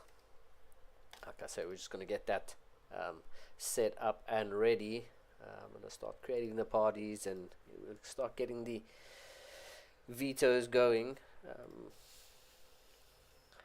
Yeah, I mean, what a way. I'm still like buzzing from that the last first game. series. It was so epic, man. Yep. Both of those players, I mean, Luca's gone out, and I don't think Luca played badly at all, so definitely shouldn't be holding his head in his hands there, because that was an epic game. Like an epic game. It absolutely was. And I think that also what we've got here is a random versus a Zerg as well. So obviously the benefit of a random is the fact that they know the race that they're going to be playing against, so they can prepare. The Ripper, renowned as Masters as all races, he's going to have time to have a look at the account while he's in the game, but the opponent can only start making a game plan when they scout their opponent. So they have to open up usually standard or insanely aggressive that will work versus all 3 races. So it'll be good to see the way that set plays, because it's really difficult in a tournament setting to beat a random. Playing against random GMs myself in tournament settings, like you can just get blind countered any which way, because the worst is TVT and PvP. It's horrible when you have to expand on the low ground, or as Terran you have to Reaper expand. It's generally horrible, but random is allowed, and random he shall be. Yep, for sure. I mean, this is I think the first one. It's the first time that we've had random allowed, and I think it's a good decision. It definitely adds a different set of complexity to the games. I mean, it is nice to know who your opponent is, but I mean, in terms from the viewer's perspective, and from a player's perspective, it definitely adds that sense of like, oh, actually, wait a second, what's going on here? I need to be on my toes, and I think adding the random in is something that's definitely gonna cause set here to think a little bit outside the box and sort of just reanalyze how it is that he's going to go about these games. It's not just your standard, ZVZ, ZVT, ZVP. This is all 3 of those at the same time, and none of those at the same time. And I think that level of complexity is something I'm looking forward to seeing in this very next series. Mm-hmm. 100%. 100%. I think it's going to be a lot of randomness. Sorry for the pun. But there certainly will be some interesting plays from both players. I mean, I certainly know from the Ripper's perspective, he likes to get into the head of the opponent and really freak them out. If he's able to do that, I mean, regardless of who he's against, I think he's got a really good shot. But it depends whether Set's got that mental fortitude to go, right, this could be some sort of aggression here. Do I take this at face value? Do I go in with a rescout? It's going to be really important here, because there will be some mind games played. Now, sometimes you've got logical players and illogical players. When you've got someone like the Ripper, where he can kind of play like both, where he can be a little bit illogical and just make spontaneous moves, it really does put your edge on yourself on the edge of the seat sometimes. Yeah. It can really catch you off guard. Yeah, for sure. And then that combined with the roll of the dice of what your opponent's race is really limits you on how you're going to open. And then this person playing random, they have a good understanding of all three races. To be a Masters random player is not an easy feat. To be a Masters player isn't easy, and then to do it randomly with all three races. I mean, I think I don't want to say the Ripper's in a better position going into this game, because I mean, I've only seen the Ripper won the last CSO Contender, but I'm yet to see sets, and I don't want to say the Ripper is better in any way, but I think the Ripper has the randomness to him when going into the series, and we'll see just how well the series goes up, how well the series plays out. I mean, we've got a couple of vetoes happening here. And that's the really good here. Was really good here. And sorry to cut in there, Ling lad, but the UK Chads, just as it's the UK Nations League team. Basically, we've got all three of the guys, and now onto the next stage. We've got Venny, Sidonia, aka Fletcher, and we've got Chadders as well, which is absolutely insane. Yeah, absolutely insane. So those guys have progressed into the next. That really shows that standard. How insane would it be in the semi-finals? Who then got a TVT in the top bracket? That'd be pretty. Oh Lord! And a PV random in the bottom. I mean, oh my Lord! I personally love casting PvP. I mean, I definitely would not want to play PvP. I personally love casting PvP. I just think it's so chaotic. I mean, it can swing both ways with, I mean, just the slightest micro control and over micro, I think, is something that costs a lot of players in PvP. Yep. And I personally think PvP is the most entertaining of the three mirror matchups. And then it would be ZVZ, and then unfortunately TVT is probably my least favorite mirror matchup. But I mean, hey, we'll see. If we get TVT, I'll happily take it. I mean, it's a lovely Saturday evening. Here we are playing StarCraft, casting StarCraft, watching StarCraft. Thank you to all the viewers once again for tuning in. I mean, and thanks to Baby Parcel for helping us put this together. And we're from CSO. We're definitely happy to give Baby Parcel the ability to. Or the platform and the support, and we appreciate the same the same support from CSO side. So thanks to you guys, everyone, the back end, the front end, and most especially the viewers and the players. Really happy to have you all here, and I'm just happy to be here and to be a part of it. It's really, really good. We've still got a lot more games to go. Is it still a best of 3 until semi-finals or the finals? Just to be clear, best of 3 all the way to the finals, and then oh finals my will Lord. be best of 5. So we've still got a lot of StarCraft, and if the yardstick is the previous series, then we've got a lot of great StarCraft ahead of us. It'll be really, really interesting here as we go into the semi-finals, because a lot of players will start to get tired. This is already sort of 7 o'clock in the UK, where probably it's past everybody's bedtime. Let's be quite honest for these guys here. Like so they, so it's going to be really, really interesting as we go into the later stages. Again, it shows a lot of character just sitting there and just going, right, am I going to do the same build for 4 series? Am I going to mix it up? Do I need to mix it up? And that's always a really hard thing when you're competing in tournaments.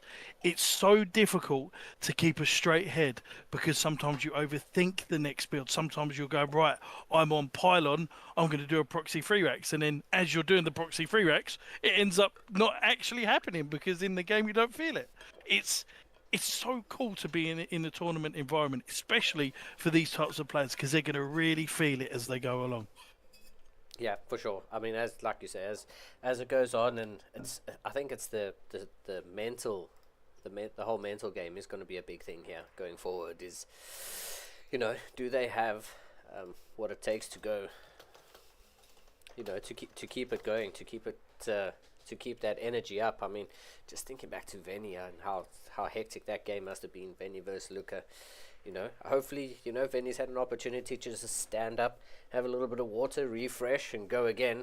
Just like the Ripper's taken a few moments just to refresh after a hectic series, jumping straight up into the Ripper plays about 30 ladder games a day. I'm sure he'll be fine. I'm sure he'll be absolutely fine. I'm sure he's raring to go just as much as Set is. I mean, I would fear the person playing against the random, because I'm like, But what do I do?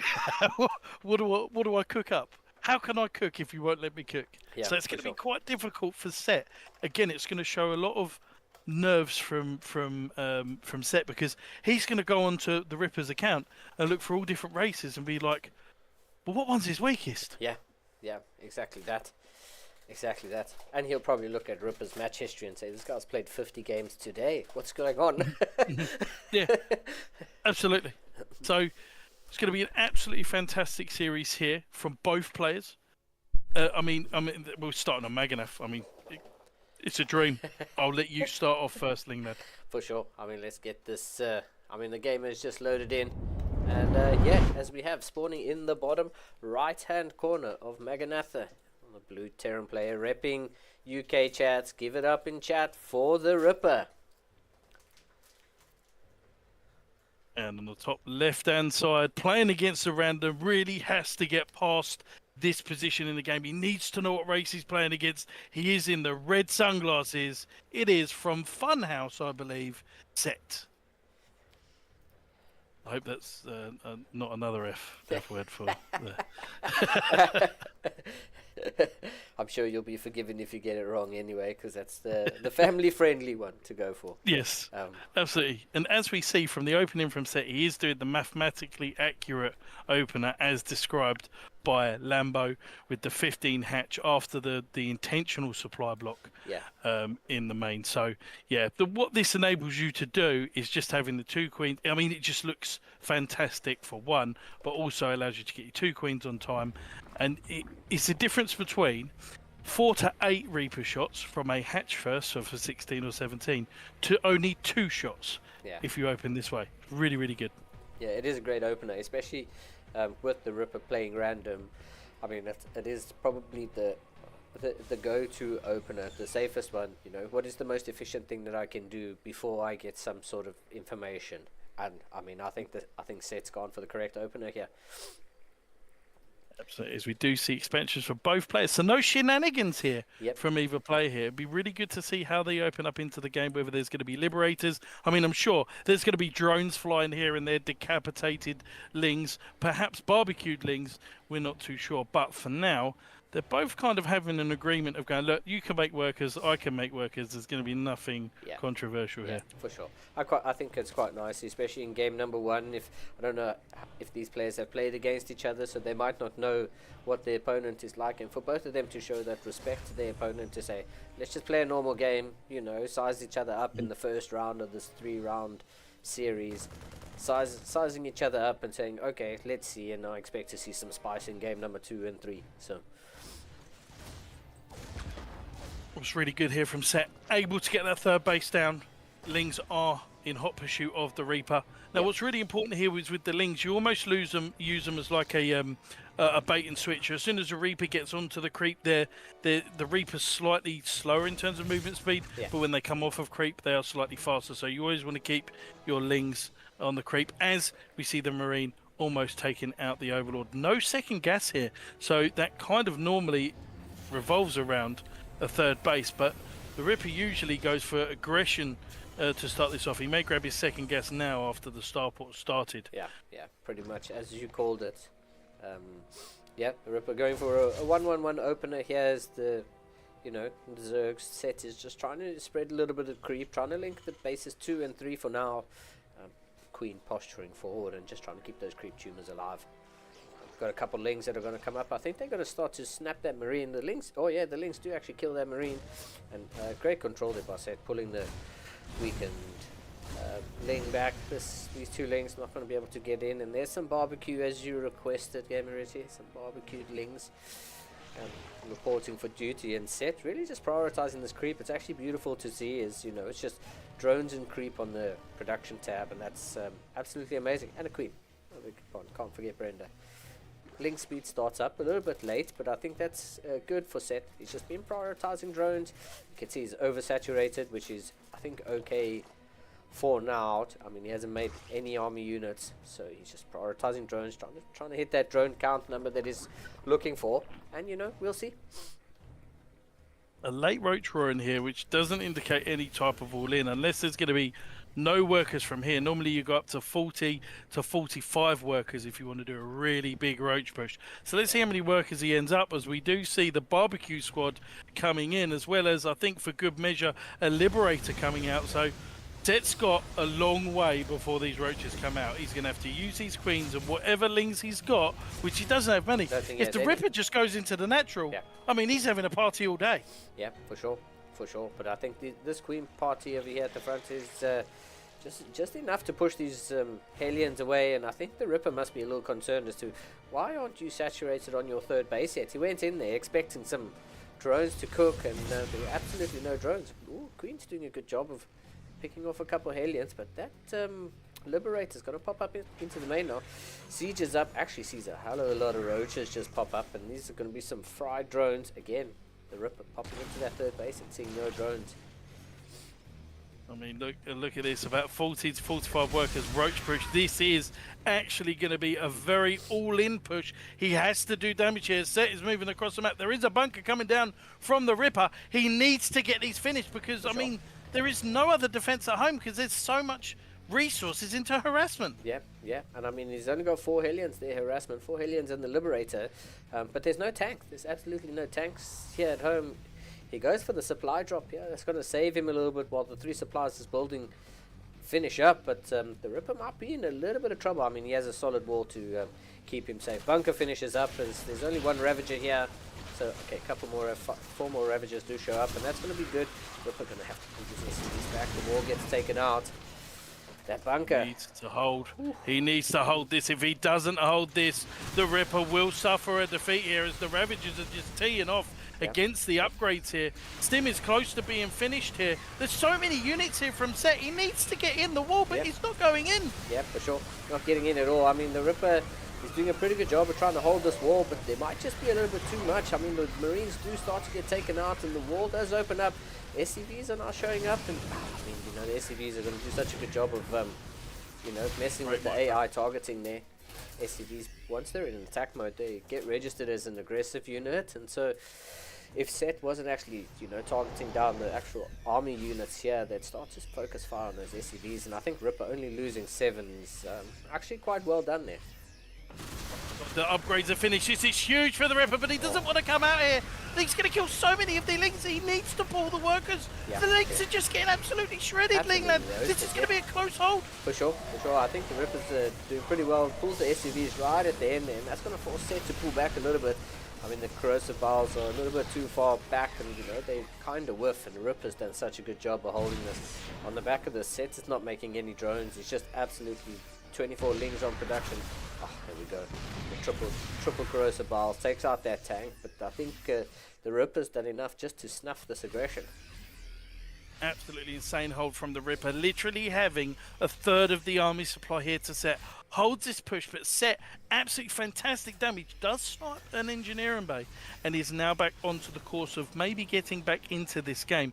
I mean, there is no third base here, and looking at the Ripper, I told you, he just froze the kitchen sink. He's really... I mean, there's some things that he does is quite unorthodox, but he's going for a big 2-base attack here. He's not pulling any punches. Yeah, for sure. I think the Ripper's saying, okay, it's my turn now. He's going to build up a little bit. 1-1 is done. So, I mean, the double Evos are going to finish up now for Set, but 1-1 is already completed here for Ripper.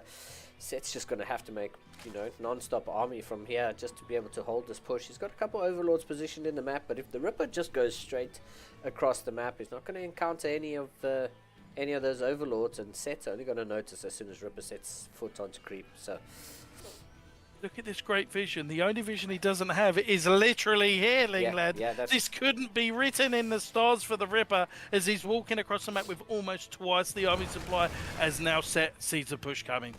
Hydra Den on the way, Baneling Nest on the way, 1-1 on the way, but I mean, it's not going to do it. I think those Lings were kind of just rallied from the eggs, and yeah, here we go, trying to set up a little bit of a surround here, but okay. I mean, that's it. Get out there. Great snipe there by Set. And Set really just needs to bide as much time as possible. He doesn't have the army supply to deal with this. It's almost double that on the side of the Ripper. Ripper with so much bio. Corrosive Bars definitely catching a few of those units, but where's the army? And he's just killing one unit after another, Linglad. I mean, he's just going straight through now, and all the drones are dying. Yep, yeah, I think the rest of the army is just in production. Yep. So, and that's going to be it for game number 1. What a hold that was. Yeah, that was a solid hold there by the Ripper. I think Seth could have done that a tiny little bit better, but you know what? That's just kind of how it goes sometimes. Torches is going to be map number 2, which is interesting. That was a very, very difficult hold there. I mean, without the tanks, Yeah, it was just a much harder hold there. I mean, he had to wait for his team. He had to show so much patience. But Set can take that away and go, you know what? It didn't work out being aggressive. I need to go back to the drawing board. I need to find something that gives me a little bit more energy here. Do I play the reactive Zerg? But with the Ripper, it's so random. Yeah. It's so random because he could be Protoss. He could just go up and Cannonrush. We don't know. Set is probably in the worst position a player could find themselves in the tournament. 0-1 down, playing against a random. Doesn't have any idea of what race he's going to play next. Yeah. I don't know what you do. Aside from gathering energy, I mean, guys, if you are supporting Set, he needs your energy to get back into this series because we want to make it a series. The Ripper showed some fantastic character of holding that push, and with the 1-1 just finished, obliterating those Lings in front of those revenue. Yeah. It was absolutely insane. Yeah, actually, it's a good point that you mentioned there because Set was actually target firing those engineering bays and the mash repair on the engineering bays. Kept them alive long enough for 1-1 to finish up, and I think that upgrade difference just showed at the end there how easily the Ripper was able to just get through whatever Set had to defend. I mean, if you just looked at that push, the Marines just stood there and fought. I think they kind of ate a couple corrosive balls to the face, but it actually didn't make a difference. I mean, I don't really know where else he goes from here. Yeah, for sure. I mean, well, game number 2 is about to get started. Both players are ready as but both players are ready, and we're going to see what game number 2 has in store for us. I mean, I'm calling a PVZ. I don't know.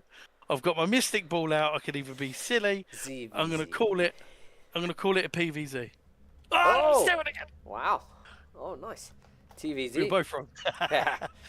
I'll let you start. For sure. I'm just going to get these scores in and, yeah, get this game underway as we have. In the bottom right-hand corner of Torches, the Red Terran player, just showing some great randomness there, going for a full-on 2-base aggression. Give it up in the chat for UK Chads, the Ripper. And on the top right-hand side, playing for Team Funhouse, he is trailing behind 0-1. But can he come back into this series? He's going to have to show a lot of courage. This is Set. Yeah, I mean, once again, going for that 15 opener, which is good. Yep. Like we said, it's probably the best opener, especially going up against a random. Going for what is the most economic, and I mean, you could put yourself in a little bit of difficulty, but I think it's the best opener. And yeah, we'll see. The amount of times I've seen people do it wrong as well, and they've completely messed up the start of their game just because they want to be mathematically correct. I mean, I myself, I just go for a 16 hatch. I'm not interested in things like this. I want to keep it simple. Yeah, just keep it to what you know, what you're less likely to make a mistake on, and it's better to have not made a mistake than have tried to have done something fancy. Oh, 100%. I mean, as we see now, another Reaper expand here. What I really would have liked to see here from the Ripper is on this low ground here, you can make a supply depot, 2 racks, and a supply depot. Yeah. Going for a little bit of mass Reaper action here, because at the moment there's 2 cliffs, or there's stairs and there's some cliffs here. It's really hard for a Zerg to hold this because the creep spread doesn't go on towards the ramp. Yeah, so all of this area is so good. So if you are a Terran, 2 racks Reaper expand is so good. And also, as a Terran and a Protoss player, don't take this third that's on this horizontal or linear third. Yeah. Take the triangle third, because you can just mine these out and you've got a natural wall that ends up being broken down. It's such a better way to expand. Yeah, for sure. I think I agree with you. That cliff just makes it a little bit more difficult to defend that natural, especially with Reapers being able to hop up and hop down the ramp. That's not something you can really wall off. Wow. I mean, there goes the blood first for the Zerg player, but that did half annoy me, seeing how long that was to being put down and set with the automatic supply block here. He's been supply blocked for a little bit too long, as he has to make a second Overlord. Yeah, for sure. I mean, Told you, Ripper's in your head. He's absolutely in your head in this one, and it really does show in these games. For sure, for sure. We'll see how this game number 2 works out. He hasn't made a second Reaper. No, he hasn't made a second Reaper. Which, yeah, I thought might have been a good choice of, going up to 4 Reapers, perhaps getting a little bit cheeky with the grenades and stuff could be really annoying for Set to deal with. But I think the Ripper's just saying, what am I comfortable doing? Let's not overly complicate this. Keep it He has simple. done this opener. He's done this opener correctly now with the gas at the right time here, which is really, really good. He's not over minerals a hell of a lot as in the last game. He was at 600. He's actually hit this pretty spot on. He does need the tech lab on the barracks, and the reason why you need it, even though you're not going to use it if you're doing Liberators, is just in case you need to switch it over, just in case you see a roach or some roaches with this Reaper. Now, additionally, with this Reaper, all Terrans, make sure at 3 minutes 20 you need to go into the main base, because at 3 minutes 30 to 3 minutes 50 is usually the average speed timing. Obviously, it's not in this game. I think he's forgotten it, but it's between 3 minutes 30 to 3 minutes 50 is when Linksby finishes. So at 3 minutes 20, your Reaper needs to go into the main and check whether he's still on gas. Because if he's still on gas, guess what? There's something cheeky going on. There's something else happening, for sure. Yeah, so, I mean, we see the Roach Warren's about to finish up here, and I wonder if this is going to be another aggressive push from Set, or if those are just going to be defensive Roaches. We'll see. He said Set's selling this a bit more because he's just seen a drone here, the Ripper. So I really do think here that he's actually sold it a little bit, that it's not going to be so aggressive. Because he's seeing that there are drones being created. For sure. I mean, there isn't anything urgent here from the Ripper. He hasn't really seen anything yet, as we do see the tech lab on the way. The roaches, I mean, the Liberator in the main, sorry. I didn't even see that. And he does see the roaches now and snipes one completely. For sure. And there's no Queen. Okay, there is a Spore Crawler here, which is going to be do a good job here. But Set's going to lose another Overlord, and that's quite a bit of lost mining time there. Ripper's doing a pretty solid job. The Queens are here to defend, and I mean, it's just non-stop army production at the moment. Once again, we've got the 2 supply depots and 2 engineering bays blocking this ramp up into the natural. Still no tanks here to defend, and he did spot those roaches a bit earlier. There's a tank in production. Oh, Helion's not going to be able to get in. I think they do catch a Ravager there, though, which is quite nice. Yeah, there we go. They do eventually catch a Ravager. Loses the Reaper, and I mean, looks like it's going to be great surround. Great surround for Set. It's exactly what he needs. The bunker is too late. There's one tank that is standing between the win of the series for the Ripper or perhaps evening out from Set. What a strong push this is, as the tank's in a fantastic position, because he can't actually bile it from there. Yeah, for sure. That's actually a really good position for that tank to be in. I mean, I think the Ravagers might be able to bile it just from like the corner, that supply depot, but the Lings will be in the way until the wall gets taken down. And that tank just firing away at the Ravagers has just bought the Ripper enough time to get that bunker up, to get that bunker filled, and start thinking of the next layer of defense or the next stage of the game. Stimpak's on the way. 1-1's going to be finished for this engagement, as Set decides he's not going to go through with the engagement. He's just going to sit back and head back home. Maybe macro up a bit. There's another hatch on the way. Double Evo's literally just finished up as I say that, and Set might just be saying, that aggression's not going to work, and I need to sort of like macro my way out of this. So there we go, 10 drones on production, and we've got a game on our hands. No, absolutely, and it's going to be down to whether the Ripper can get out on the map and be aggressive. His upgrades are always very, very much on time. Economically, he sometimes fails a little bit, but he's doing such a great job here of holding this push. It's very hard in a tournament setting of literally holding with nothing and pretending you've got more when you haven't. And he's sort of done the bait and switch with Set here, which is really good. It does look like he's taking this triangle third here, so that's a really clever move, because if Set does not see this third base come down, he might think that he's doing an all-in again. Yeah, for sure. I think there is another Ovi that's sort of heading down this right-hand side of the map that's going to see this medevac heading across the map.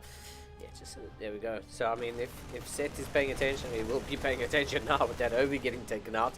I was going to say, if Set's paying attention, I mean, he'll be safe there. But now the army movement's heading up into the main, but it looks like the Ripper's going to hit the natural. Oh, no, he's just going... sniping overlords.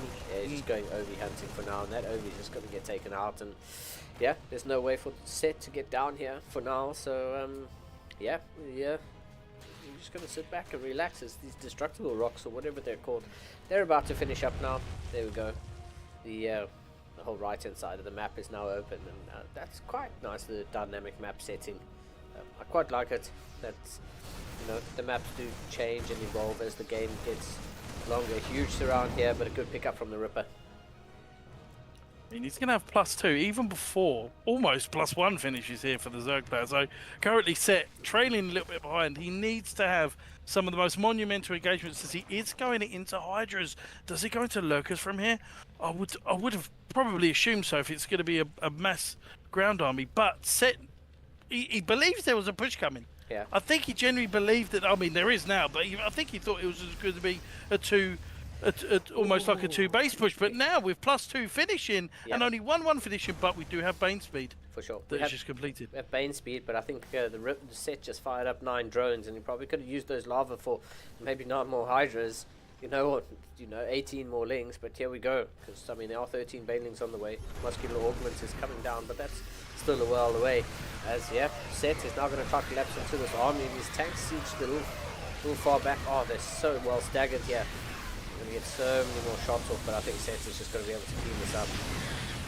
That was a really good engagement there from Set. The Lings were insane, as there's going to be so many Marines in the main base, and a couple of Marines do get sniped here. Yeah. I mean, that was a fantastic defense. For sure. And I was going to say these Marines should be easy pickings, but I mean, there are 2-1 Marines at the moment fighting, and I mean, you could just see how well or how important those upgrades were, with how quickly those Queens were losing HP just from those Marines. And I mean, if those Queens had just fired against the Marines, they probably would have been taken out, but the upgrades just make such a huge difference that Set had to pull those Queens away just to keep them alive. I mean, even though we're at 2-1 to 1-1, the sheer DPS of this army from Set, and as the Ripper picks these medevacs up, he's been really unlucky here. He needs to hold this position, Lingland, otherwise it's going to be 1-1. Oh man, but these Lings just pouring through the middle there. It's like the Ravagers and Hydras just opened the doorway for those Lings to come through, and those Lings have just, whittled away those Marines. I mean, there is just enough for the Ripper to hold you. Some reinforcing Hydras are showing up, and that's going to be pretty good. But Hydras are great at DPS, but they don't have a lot of HP. This tank sieging up, I think, might just make the difference with this whole. Okay, the tank gets taken out, but yeah, there's enough fire on the ground yet. Just barely one Marine and 1 Marauder, 2 Marauders left.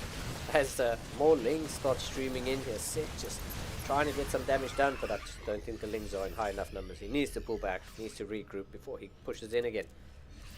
I mean, what a game we've got here. Set really throwing everything, and the kitchen sink, and probably the kitchen itself, the whole room. And the Ripper's just barely hold him, having to pull workers as well. For sure. I mean, Set's in a great position going up into Hive here. He's ready to make this a series. He needs to go up into... Oh, he's going Lurkers. He's going Lurkers. He's not going to go for Ultras. Lurkers with adrenal Lings to support, which is going to be really great. I'd like to see Set take another base, honestly. I mean, you've got the Ripper pinned back, not pinned back, but you've got the Ripper in a defensive position. He's down almost 20 workers. You've done damage to your opponent. Now would be a good opportunity to take another base. Just secure some more map position, secure your place on the map for now. As you see, the creep spread's pretty good, so you will get that early warning system, early warning to pull your drones away. But there we go. There's another base on the top left-hand side. Actually, Ripper's probably going to go take that out now.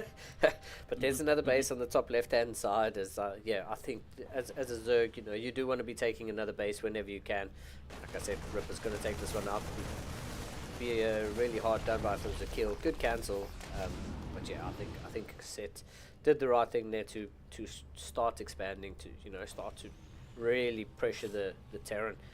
I think a good Zerg player, this is now when Zergs have the opportunity to just swarm the map and take all the bases and start mining on your opponent's side.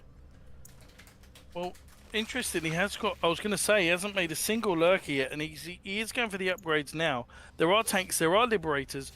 I mean, the Ripper has a really small timing here, and for some reason, the Ripper does get quite lucky with these timings in terms of choosing the right time of going in here. As he sees the army on the top left-hand side of the map, he's now moving on the right. Yeah, that's actually such a good thing there. Just a double medevac drop, just enough to pull that army out of position, and I think Seth just taking most of his army just to make sure he gets the kill. He really doesn't want to be losing drones unnecessarily, as he takes a 21 worker lead. So economically, the Zerg is kind of where he wants to be, but I think the map positioning, the posturing on the map could be a little bit better. But Seth's in a good position. I mean, Very good position. Apart from upgrades, that's the only thing I have to say. The Ripper is definitely killing it in terms of upgrade. You said he's good with his upgrades, and I mean, you definitely weren't wrong. 3-2 with +3 ground armor on the way. That's going to make such a huge difference when we get into these fights. As 2-2's about to finish up on the side of Set. Look at those lurkers, though. Oh. This is going to be insane to get a fair fight out of this. As the PF is just going to sit there like, I don't even know what he can do. The PF's just sitting there going, what do I shoot first, boss? Tell me what one to shoot first, as he gets absolutely annihilated. Yeah, absolutely deleted. And there we go. Set taking another forward base. Pretty good. It would be good for the Ripper to take another base. He does have a spare CC, so 4 more CCs on the way, actually. Which is good, because I'm pretty sure the Ripper's been in this position many times with a Zerg that's the creep spread underneath these lurkers and hydras is just so good. Just, making sure that the creep tune is going to be safe. Creep's going to expand forward, and yeah, Liberators are great. There's 2 more Liberators on the way, so... Oh, man. That is no match for lurkers running in there as well. You'd have to try and avoid them. Yeah. The lurkers go straight down, and that's it. It can delete your army in seconds. Yeah. Set taking a monumental fight in game 2. That was as if looking at it from the Zerg perspective, that's about as good as of an engagement as you can get. Just lurkers in one straight line fighting Marines in one straight line, and I mean every lurker was pretty much firing at a bunch of Marines. It was just a full wall of spikes heading towards the Terran army, and that's not good. Not good at all on the side of the Ripper, who's in a little bit of difficulty here. Oh, nice. Double Liberator. Picking off quite a few of these lurkers. That's quite nice. Ripper will take that. That's a little bit of a win. Oh, there's a guy he's scared. No, don't do it. Here we go. Nice. Finally cleans up these lurkers. Sets. I think, that meme where he goes, wait. That's exactly what those lurkers were doing right there. For sure. For sure.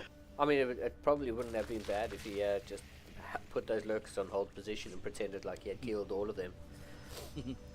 But yeah, Ripper's in some difficulty. Some difficulty for sure. I mean, the worker supply is not such a big deal. 20 now. I mean, there's actually quite a few that have been deleted now just from building structures. But I think Set's in a really good position. Doesn't have any missile. The only thing I can say is Set doesn't have any missile upgrades. He's going for Hydra Lurker, and the Lurkers just have a Carapace upgrade. He's still getting +3 on the Lings. It's still not even +1. So the Hydras and Lurkers still have 3 levels to go up in terms of DPS. So, I mean, if you can never touch the lurkers, I mean, it just really doesn't matter, regardless. To be honest, if you can't get to them, there's just. Yeah. I think there needs to be a good army composition here. There needs to be double tanks, quadruple liberators. There needs to be liberator range and outrange these lurkers. That's not a good position for these lurkers here. But what a great boost here for the Hydras. Yeah, and the Banelings just connecting with that bio army. As you see, most of the bio gets taken out. Good control there by Set, pulling back so that the lurkers get in range of these bio units. And, another lunge forward just to get rid of those liberators as they start to work their way through the lurkers. Set playing a hell of a game number 2. And it's not looking good here for our Red Terran Random. So he is playing Terran, but let's not forget this was random. So fantastic job. However, Set playing a blinder of a game here, being aggression on aggression on aggression. GG, well played, and it's now even in this. I'll tell you what, we're getting some lovely series. Oh yeah, I mean, we're definitely getting spoiled, and what a game, what a game. So 1-1, both series going the distance. Is let's just pull up the bracket as we get the next game loaded up. If you look at the bracket, Gamer Chad. You see a lot of these games going 2-1, 2-1, 2-1. There's only three. Yeah, there's only 3 games that have gone 2-0. So you know, what a showing. Beast. Yeah. Taking out Fletcher, the aggressive Terran. We aren't going to see Fletcher in the semi-finals. Ooh. Venny versus Sickest. UK versus Poland in that matchup there. I'm really excited to see the winner out of that, because that is definitely a game of the ages. And now the Ripper has to now recollect his thoughts. Yep. Hopefully he gets another race so that it gets a little bit juicy. If he does play Terran again, there just needs to be a change of the... I mean, the push was great. The push is great that he done, but it just needs a change of army composition. Set, I think, needs to chill out a bit, because he's definitely on a mission. He's definitely feeling violence is the option today. I think he's got a very good push on his hands there. Yeah, for sure. And let's not forget how that game number 2 started. Set was going for that same 40 worker, like low 40 workers push, and then decided not to go for it. Game number 1, he went all out for it, and game number 2, he decided he was just going to head back and, you know, regroup and sort of build up. And I think Set played a very smart game number 2 there. As yeah, like you said, I think Ripper's composition, maybe a little bit more aggression from Ripper. You know, a couple drops to the left, a couple drops to the right, just sort of start to pull Set apart. And I mean, TVZ is the most mechanical. PVZ. I'm guessing PVZ right now. I'm going for it. Oh, we get a ZVZ. Wow, amazing. Wow. Well, we are in for a treat. Yes. Because I certainly know how the Ripper plays his Zerg, especially when he knows it's ZVZ. Lingland, if I can, on the top left-hand side, representing the UK Chads. Rolling the Zerg button, it is the Ripper. And in the bottom right-hand corner, I mean, for the red Zerg player, he's lost the last one, but we'll see if he can bring it back in what is the last map of this series. Red Zerg player for Funhouse. It is Set. This is going to be quite a very hectic and chaotic game. If you thought the last one was, this one is certainly going to be a very chaotic game itself, as the Ripper is actually going for an even more economical opener with an 18 hatchery. That is pretty greedy here, knowing that Set is going for has to go for the mathematically best hatchery timing, but he is going to be a little bit lower in terms of the minerals, very slightly, and you can see the difference there for the start of the game. So, this is going to be a right one, because ZVZ on this map is an absolute pain. You do have the Zelnaga Watchtower, but you wait, when link speed finishes, there's going to be some chaos. Yeah, I mean, this is cool. This is my second favorite mirror matchup to cast, and I'm glad we got a ZVZ. I mean, PVZ would have been something epic, but we just saw how well Set plays going into the sort of late game. Great control with the lurkers, you know, pushing the creep along up with the lurkers. That was a real nice touch. Was that's a very early Evo chamber. But I mean, he needs to hold on if he's going to be able to get an upgrade and then Ling speed here.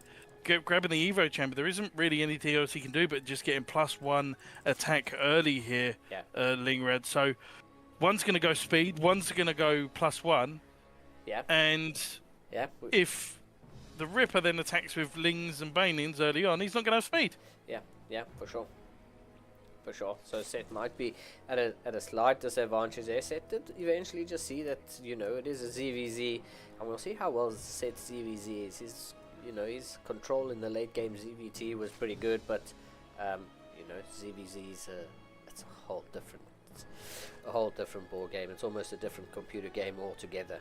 How crazy it is, and you see the Ripper hiding some Lings up at the top of his main base. Just gonna show a few and be like, oh, I'm playing standard, but we know that there is absolutely nothing standard about what the Ripper is currently doing. What's really cool is these these 4 Lings are actually doing something as well, which normally doesn't really happen. Usually you use these Lings just to try and, I don't know, do something so that it forces the opponent to think that they're slightly behind. But the Ripper's now making an unsurmountable amount of Zerglings, and so it's Set. But there's no Ling speed for Set. Yeah, no Ling speed at all. What? I mean, which I think is a bit. I mean, the link speed has just started, so yeah, here we go. Ripper is going to get in. He's going to get the scouts, and he's going to see. Okay, so you have an Evo that's busy, and the Ripper definitely knows. You know, Evo this early that's wiggling around definitely has to be +1. So I wouldn't mind to see the Ripper throw down his own Evo chamber. He does have the gas. He's still mining gas that he's only going to use for banelings. But I mean, I wouldn't mind him throwing down an Evo chamber and getting an upgrade of his own. Yep, coming in right now, and Ling speed has not been finished. So the Ripper has actually found a really cool time in here to get us around. I mean, it's just there's not enough links here. There's more reinforcements coming in. Yeah, I think Set just overextending there a little bit. I mean, the Queens here are going to be a great addition to this defense. Oh, that baneling. Yeah. For the +1, what a timing here. I'm not sure how Set could have held this. Yeah. This is insane. Yeah. I think Set just pushing a little bit too far forward and allowing the Ripper to get the surround on all of his units. There's double baneling moving to the mineral line. He's going to get 3 workers. Oh. Worker count. I mean, the later this goes on, it'd be better for Set, but I don't even think there is a later on at the moment, as there is +1 on the Lings, but where the hell are the Lings? Yep. The Ripper's absolutely For all in the place. For sure. I was going to say... He's done it. Yeah, the longer this goes on, the better it was for Set. The Ripper's definitely not going to give Set the opportunity to let it get that long, and yeah, the Ripper gets it done. I mean, in a cheeky little 4 minutes and 42 seconds... you said you know how the Ripper likes to play his ZVZs, and this was going to be spicy, and you definitely weren't wrong there. Ripper getting the job done, sealing it with a, you know, just a straight up 2-base Ling flood. You know, it gets the job done. What's really cool is, so what he does, the Ripper, he just pushes that Overlord further enough away so that the Lings can just run past it. I don't think he would have been able to see the Lings come out until the last minute. So you don't have any reaction time. He's done this to me many times, and I actually dropped the first game versus him doing this. It was really clever build on Persephone, which is brilliant. And you just, if you can't see it coming, you cannot hold it at all. What a great build to focus on, and what a great build to push him through to the semi-finals. I mean, what is so unlucky for Set, and commiserations to Set, because he played very well. He was so close to holding it. He had +1 Lings. But where were the Lings? Yeah, for sure. Like I say, I think Set, you know, Set did a really good hold in the beginning, and then, you know, his Lings sort of chased the Ripper's Lings, and then more reinforcements came in, and there wasn't almost like a limiting of the surface area on the amount of Lings, and the Ripper's Lings just having that extra speed just before +1 kicked in, just able to get the surround on Set's Lings, and, you know, more stuff beats less stuff when they're all the same, except for a little bit of speed. So yeah, like you said, commiserations to Set. I don't think played it badly at all. Going for you know, a cheeky +1 upgrade was great, but you know, it just wasn't in time. The Ripper pulling the trigger and getting the job done. Wow. What a fantastic series. Again, another 2-1, but I mean, this is how close it is at this level. Yeah. Both players are going in with a game plan. I mean, again, we're Set at the disadvantage because of the random. You just can't make a game plan until you see that first Overlord or the Probe or the SCV. You just can't do anything. Yeah, for sure. You just have to open up standard and hope that, or open up stupidly aggressive and hope that you get the right race. So, absolute fantastic play. For sure. And then let's not forget, you know, shout out to the Ripper, who is our current reigning CSO Contender champion. He won the last one. And, you know, he's definitely he's gone on to the semi-final, so making another deep run this time around. But, you know, has to go up against Anatar now. We'll probably follow the Ripper and then pop into Battle Beast versus the winner of Veni vs Sickest, which is such a great series, man. If only we could cast them all. Absolutely. I think it was fantastic. I think I would really like to go into Battle Beast versus Veni, but I appreciate it's TVT. But then we have Chadders or we have Anatar. So, I mean, we're sport for choice here. The two semi-finals. I don't know what is the Ripper versus Anatar. What is that one? I can't tell you now. Well, I can have a look quickly. I think Anatar's a Zerg. Yeah, he's a Diamond Zerg. I think we definitely got to give the Ripper some chance to recuperate. Yeah, for sure. After his games, I think it would be good to perhaps go on to the other series Yeah, let's maybe see. in the upper bracket, perhaps. Yeah, let's see if we can get Venny's next game versus Sickest. I'll see if I can message them and hop into the next one. I mean, but as it stands for now, I mean, it is TVT, so it could be a while. It does depend. We may have to just try and see if we can sponge some time in. But again, guys, CSO are holding contender tournaments. There'll be more tournaments coming up. It'll be on their social medias.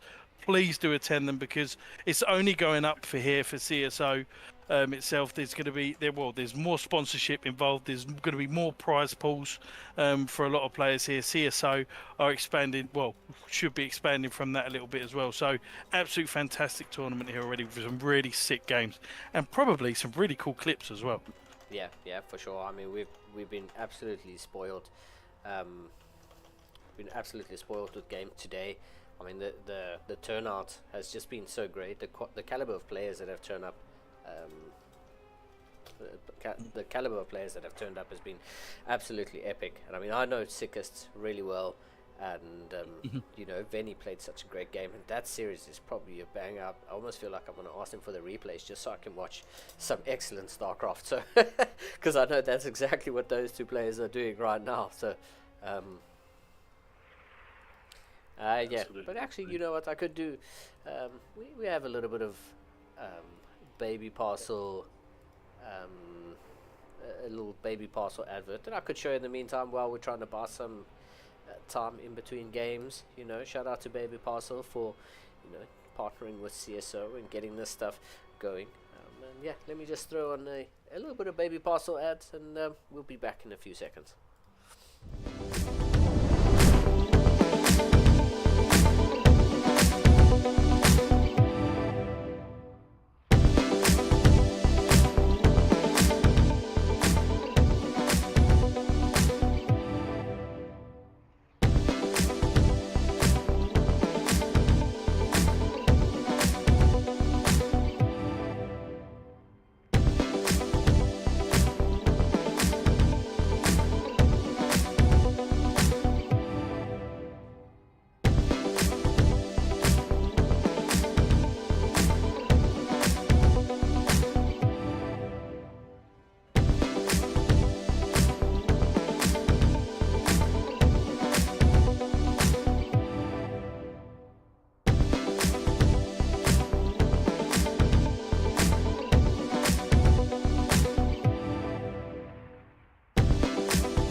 And we are back. I hope you guys enjoyed that little Baby Parcel loop. Like I said, once again, shout out to Baby Parcel for partnering with us. And yeah, we've actually got the Ripper here just to have a little chat to see before we can just have a little chat before we get into our next series. The Ripper, what are you thinking, man? How are you feeling?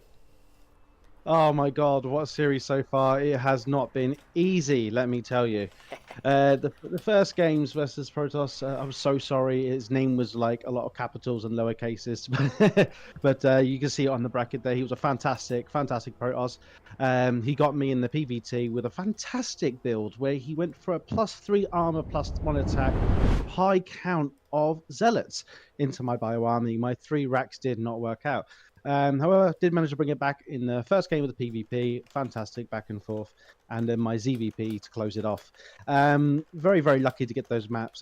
Versus Set is fantastic. He really understood the mid game. I think the second game was just really tough. The lurkers really threw me off. Yeah. I think looking at that second game, he did the very similar attack, but this time you had your tank positioned in a way it was so hard for him to get into. It was almost like bluffing in poker. Like, come on, buddy, you know I've got a tank up here, but what else have I got? And it kind of gone into a macro game.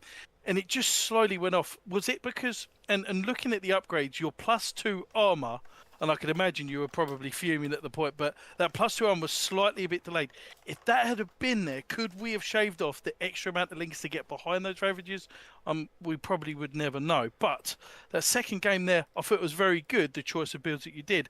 But you just got to be aware, when we're going for these liberators, the direct counter of these floods, and it's so hard to hold. You did such a good job in the first 2 games not to fold under the pressure to that. The first game was insane, having that stim finish as he was coming in. Yeah, thank you, Richie. 100%. My delay on the armor, I knew it was there. It was so hard to afford it. The set was putting me in such pressure. Getting the third down, and I was oversaturated. I saw a lot of red. I saw a lot of problems.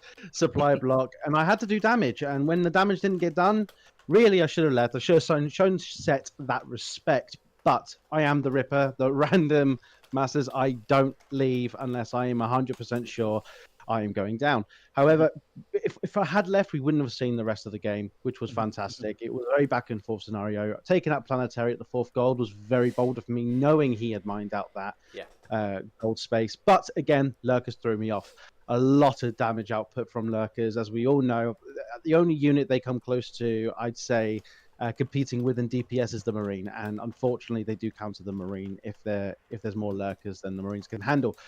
But again, all I want to do is shout out to Set and my first opponent. You played fantastic. It was a lot of fun. I really do hope to see you again in the CSO Contender. Perfect. And I've just one more question, actually. For the last game, your opponent went for a +1 melee opening with the links.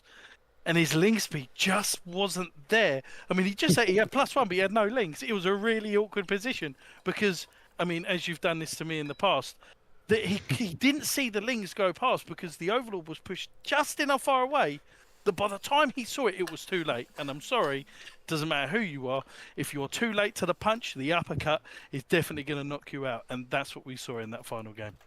100%. It's not a style I can play every game. I certainly won't be doing it again because my next opponent is a Zerg. He's going to know it's coming. I'm going to have to play a little bit more stand. I have that advantage as a random. However, when I did my scouting with the first 4 lings, it was so important to keep them alive and see what was going on. I saw a lot of lings on his side, and he wasn't scared to show them.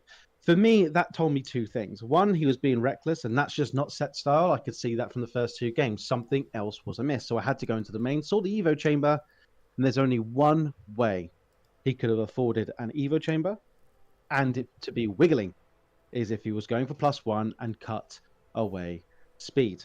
So that was when I decided to go. I knew I was on a time crunch. I knew I was. And the second that he pulled back, when my lings arrived, I had to take my time, be patient, and just get the numbers game in and just press that E button and get the Zerglings in there. It just won't matter if you've got +1. If I've got more lings than you, write RRP in your gravestone. Yeah, for sure.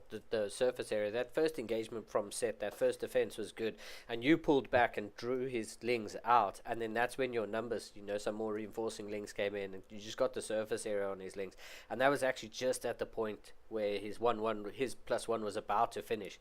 You kind of caught him just before that upgrade kicked in, but the surface area and the speed on your lings just, would have been too much anyway. It was pretty good. What does everyone else think in the comments? Should we get some shout outs here on that last game versus Set? He played fantastic. What would you have done differently? Okay, so who have we got next? Are we going to be casting Veni and Battle Beast? I need to get a little rest here. So if we could have my game be after these guys, that would be great because my wrist is on. Yeah, we got a little bit of PVT action in between Veni and Battle Beast. So wow, like I said, that's what's popping up now. Is the game ready to start? Has it already started? They're just vetoing. Veni needed a quick toilet break after his TVT. Let's get me invited to the party then. I want to have a look at it. Yeah, vetoes are happening right now. That's pretty huge. Veni taking it and taking Sikis 2-1. Very, very good there. Probably a very scrappy TVT, but nonetheless done the business, and he is now 2-1 through. Semi-finals looking as follows. We've got Battle Beast versus Veni. The next game we've got TVT, and then we've got yourself, Random Ripper versus Anata, which is a Dirk. So insane couple of games that are left up until the finals. it's going to be pretty intense. And we've got a TVT, which is almost my bread and butter. It's one of my favourite matchups. Absolutely. You play TVT like no one I've ever seen, Richie. You're insane. It's a love-hate relationship. I'm not going to lie. So, it's it's very fun. There's medevacs flying everywhere. Maybe a BC or two, and certainly some annoying cyclones. Oh, come on. You're the stibid win. You don't need medevacs. You don't even bother half the time. Get out of here. Tanks and Marines half the time. That's true. You play a very scrappy TVT. I don't know if you've ever seen it, Lingnad. You should see some of Richie's games because the way he plays Terran is very frustrating. Basically, he does an original push as you do, your timing attack to get in with your X amount of Marines and tanks, maybe a Raven or two. But then what happens, because Richie likes to lose units but doesn't like to leave the map, he just patrols across the map. And he will attack you with 5 Marines and 2 tanks. Or 5 Marines and 1 tank with a Viking. You don't know. He will make do with what he's got in the middle of the map, and it's usually not a lot. And it's to try and snipe every little individual unit. Try to get the opponent's supply down. Try to keep them away from macroing. That is Richie's style.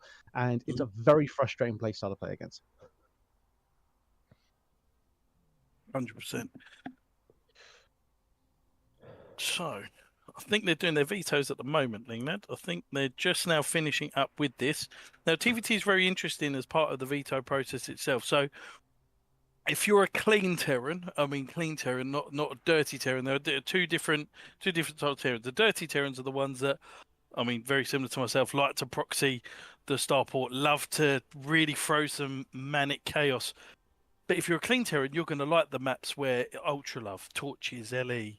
Oh my god, agreed. Persephone, you can a good map for a good Terran. And you just, it now depends now. Now it looks to me we've got Pylon LE is taken off from Battle Beast, so it looks like he's more of an aggressive player because Pylon doesn't have a lot of aggressive options because I believe it's like a north versus south war here. Incorporeal, who have we got? What have we got left? Ultra Love, is that the final veto or the pick there? Torches and Ultra Love. I think we're left with Tokamak. Let's see, 1, 2, 3, 4. I think we've got Tokamak 6. that's left. Yeah. And No, Tok's out. Is it Toka? Oh, Toka, yeah. Last Fantasy. Are they going to play Last Fantasy? Oh, They're going to have to. They're going to play Last Fantasy as a Terran versus Terran? Oh my PvT. god, that is going to be a very, very interesting game for sure. It's PVT, but yeah, it's going to be. Oh, sorry, PvT. I apologize. There's me it knowing my PvT? stuff. Yeah. That's Richie I thought telling he me it's played Terran. PvT. I thought it was TV2. Yeah. Well, there you go. That's why we need Lingnad Battle, here. Battle Yeah, Beast well, said he's Protoss, so. Wow. Come on, Richie. Get your head in the game. Wow. That's crazy. That is crazy. I think that's going to be a real uphill battle. It's going to be a real uphill battle for Venny. Because in the first series, when he played against the Protoss, there was one adept that was all over him. And then he had to get over his demons. Yeah. And now he's got to try and face a better Protoss on perhaps... Last Fantasy is a great map for Terran. It can make it a little bit You want to ready up? scrappy. I'm ready. This is going to be really interesting. Yeah, this is going to be great. I think, yeah, this is going to be pretty cool. Some PvT action, and like you said, the first time, he wasn't really having a good time with those adepts. So let's check. And he's quite an aggressive player as this Battle Beast, so this is going to be very interesting. I will be your observer for today. Good luck and fun, gents. Muchas gracias. It's been an absolute pleasure, man. What a PvT. Venny, once again, going for the yellow. I'm starting to think of him as a little bit of a Homer Simpson. That's what I'm saying. It's definitely a choice. I mean, it's definitely a Certainly choice. is. So He's choosing to be the yellow. It must be a psychological thing. He's done some research. Benny's that kind of guy. Let me introduce in the top right in the blue, representing UK Chads, the best of the best. It is. Oh no, I did the wrong way around, didn't I? Because I saw the Benny. Okay, yeah, Battle Beast representing no one. The Protoss in the top right.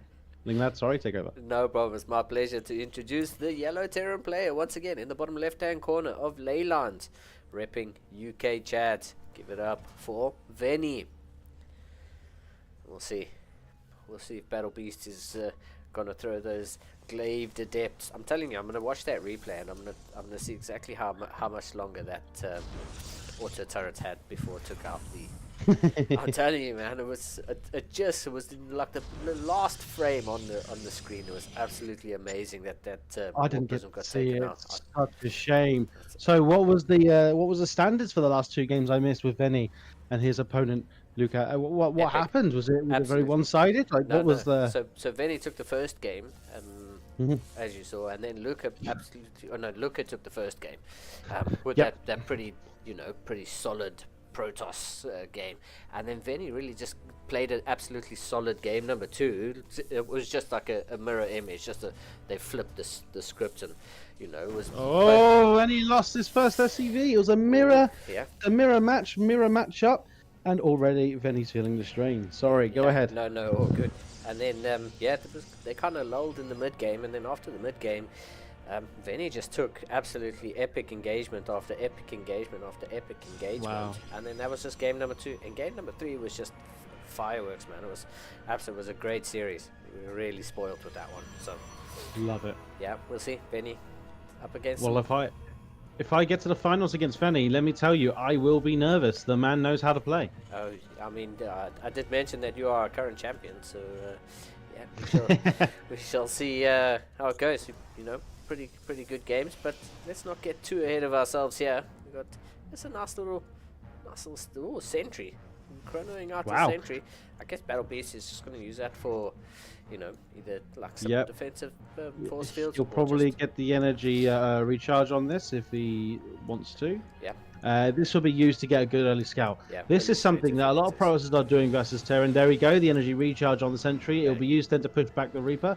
Is to get that very early scout to know if it's a 3-racked or if it's going to be double gas, which we do know as well from the way that the opening is. It is a double gas. So now that he's about to scout that, he'll probably see a full wall on the natural just to kind of block the Hellion from getting in. But in my opinion, it doesn't really work versus a double Reaper. You've got 2 grenades to push the Stalker out of the way. But then again, what would be your reason? You would get sniped by 2 Stalkers and a Sentry. What information could you gather? What you couldn't do if you just have some presence and block the third. Here we go. There we go. It's one of those grenades that you mentioned. As the wall off at the natural is starting to come to. It's going to be a shield battery in the wall, which is quite nice. But yeah, here we go. So Stalker pops up. It's the Reapers. Good timing. Yeah, absolutely perfect timing. But yeah, I mean, this game is just sort of getting set up. The Twilight Council's on the way. Natural CC is getting built. I'm going to lose another Reaper again. See, Venny has a problem with staying in a one place a little too long, overstaying his welcome, and we're seeing evidence of this in both games versus Protoss. He's now got an isolated Hellion that might actually go down. It's down to very little health. Yeah. 8 HP Yeah. Hellion. Well done, Venny, for getting that out. Yeah. Vinny getting that to safety. But Battle Beast having a pretty good opener to the series. Let's not forget he took first blood, taking off that first SCV, taking out that first SCV in the beginnings. But yeah, here we go. Battle Beast just ticking the boxes of all the units to create. He's got an Adept, a Stalker, a Sentry, a Probe. I think as we go up the tech tree, he'll slowly start to fill that out, but the bingo card has begun. We're seeing a single Widowmine drop, I believe. And the third barracks, not even the third, I think it's the second barracks. It's so late. You would think at the 300 mark, you'd get another 2 racks down, go for your third. I don't actually know what Venny's doing here. It might be a 2-base timing all in, but I don't see a Cyclone. I think a Raven's going to come out. This will be a very unorthodox 2-base push because he's actually behind in production. We're going to have to see how he pulls this off. The supply count is almost even. It's expected of Protoss to be a little ahead due to the high supply count of the units of the Protoss. Also for the build that Venny has gone for, it makes absolute sense. He can't see a way into the main. This is a bit of an issue already. There's a medevac on the map with 1 Widowmine and not much damage. The Hellion and Reaper has been spotted, probably going to get sniped. We've got a scout going into the main. Yep. Oh, Venny. Actually, Well done, Blink's just Venny. finished up. Yeah. Well, now he knows that. That made this all the worthwhile. Yeah, for sure. I mean, there is that double Stalker preventing that 1 Widowmine drop from heading up into the main, which is, good for Battle Beast, just making sure that his eyes are, dotted, his T's are crossed, and he's going to be safe from that harassment. You saw. Here we go. Yeah, we saw how important it could be in that series versus Luca. Venny throwing Luca off just with that, economic annoyance. Oh, Stalker's going to pop Oh, up now into the this main. is very standard. His again, like I said, like in game one, Yeah. Benny's tank just not in position. Yeah. He is a little too nervous to play the tank into the middle of his natural to keep those stalkers from jumping up, and when they do, they take that initial damage. Yeah. He has to be aware now there is an observer watching him. He Yeah. has to remember that. He needs Sure. to get rid of that if he wants to move out. Yeah, I mean, that's exactly where he's getting the high ground vision for it to blink on. And on this map, spawning on the bottom side, your add-ons are exposed. And, in the first series, we saw Stim and Combat Shields getting sniped. As, yeah, I'm sure Vinny doesn't want that to happen again. So having that tank properly positioned in the main base is going to be quintessential. But here we go, Vinny finding a way into the main base. The Stalkers just kind of protecting the front part. Here we go, they boost Oh forward. wow, battle base, fantastic reaction, leaving one worker behind. He's going to unburrow. He's going to try to do a bit of little dancing. He's baiting the, yeah. Oh. Wow, I think he got a worker though. I think he got a worker Yeah. from the gap. Does look like it, yeah, for sure. But I mean, good control there, showing great micro skill, blinking just as the Widowmine fires and keeping that damage to as little as possible. These Stalkers gonna try to get in here. C-Tech's gonna move a little bit forward. Good volley. Okay, good. I like Vinny's chances here to do a big push if he keeps the production up. But again, his barracks are so late, and you're seeing evidence of this. But how little units he has. If Battlebee gets a snipe on that tank, that's going to be absolutely huge. He won't be able to use that in the initial push. Oh my god, Yeah. Venny. Again, isolating his tanks. Yeah, I mean, that tank did get one volley off, but that's not going to be enough. There's no hull damage on those Stalkers, so they're just going to slowly start to recharge their shields. High Templar out, and Storm is about 3/4 of the way done. So by the time this push moves across the map, Battle Boost is going to have some Storm. He's going to have that splash damage to defend against, this just +1 Terran. Ooh, okay. Wow, Venny's really struggling to find an opening here. Battlebeast has control of the map. Although this is a really dodgy situation, Battlebeast then blinks away, but it's going into a corner. Venny doesn't chase. This would have been a good time to chase. He wouldn't have been able to get out without a recall, which means he can't use energy recharge on the defense. That is what you want to force. But there is a lot of Zealots with charge coming in. Tank gets picked off almost.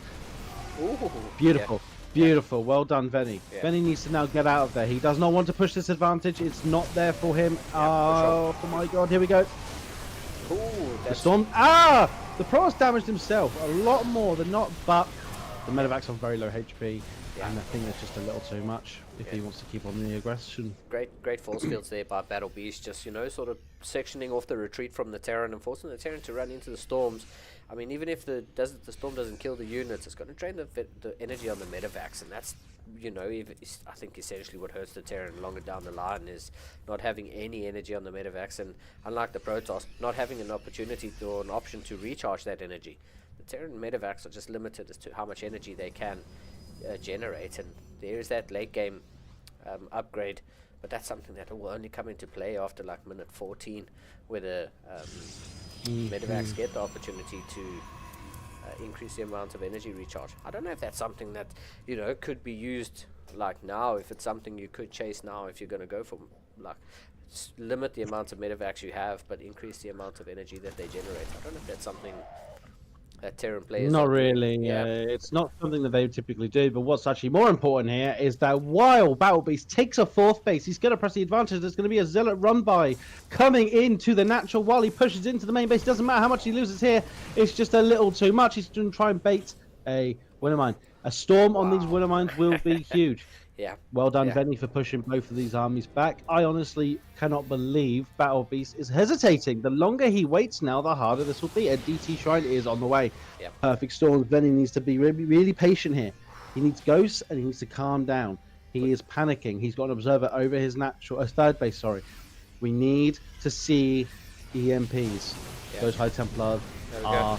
Yep. Wow, but there we go. We got the High Templars. Got EMP. Does Venny chase? He does not. Yeah. Does he? No, He's I a think- bit indecisive. For sure. I think Venny's just going to hang back for a little bit. He's just trying to not die. I guess that's what Venny's game plan is. Yeah, 4th CC is on the way, as well as a sensor tower. So, Colossi now coming out. Extended Thermal Lance is just fired up, as well as Shadow Stride. So, once we get DTs on the map, they are going to have Blink. So, Absolutely. Something that We're going to start seeing a lot of changes now to the game as we go into the next stage. The next stage is very clearly going to be showing Battle Beast teching up to what we now see as the ultimate late game Protoss army. But there's DTs coming in, there's missile turrets, but a little out of position. Yeah, I was going to say there is no detection, but there is a tiny little bit of detection with that little missile turret out of position. But yeah, this is what we were talking about in the pre-game, pre-tournament warm-up, is those little shimmers and the swipey sound. It's not something you want to be hearing as a Terran player. As this engagement happens here in the middle of the map. Good contact. This is a great fight for Venny. It's a fantastic fight for Venny. If he presses this advantage, takes out his Protoss army, he just goes across the map. And we do not see a Colossus fall yet, but we see a Mortals fall. And unfortunately, Venny just doesn't have enough grit to this army. The Winter Mines are there, but they're not in the fight. Yeah, Venny fighting out of the Winter Mine range. There's a couple of charge shots came in from the north. Oh, well done, Battle Beast. Venny needs to remember, EMP decloaks DTs. Yeah. EMP. Use that. He had 3 ghosts. That is natural. Come on. Well done, Battle Beast. That was a fantastic game. Yeah. It was a really good game there. I mean, it was kind of weird how both players were setting up there, and just not hitting their timings as they should. Yeah. But I mean, Venny took a really good engagement there, and just unfortunately not fighting within Widowmine range. You did ask for some tanks earlier on, but Battle Beast doing a good job of sniping those tanks, as those initial few push move outs were happening. And it just feels like there was very little commitment from Venny's side. It's like he wanted to do something, but he didn't know what to do. The army value is clearly in favor of Battle Beast. You had that from 4.5 minutes onwards. It was just outscaling. You can't attack a Protoss that is set up. You need to be patient. Let the Protoss come into you. Defend what you can. If you don't have map advantage, if you don't have momentum, you can't be aggressive. The Protoss will get you on the map. He had the vision.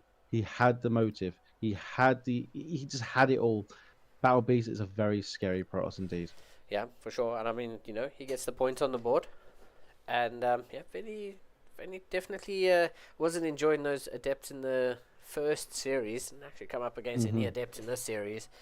We'll see how Battle Beast wants to change it up, or if he's just going to stick to what's good and what's true, and just play standard and say, I played a really good standard-ish game there.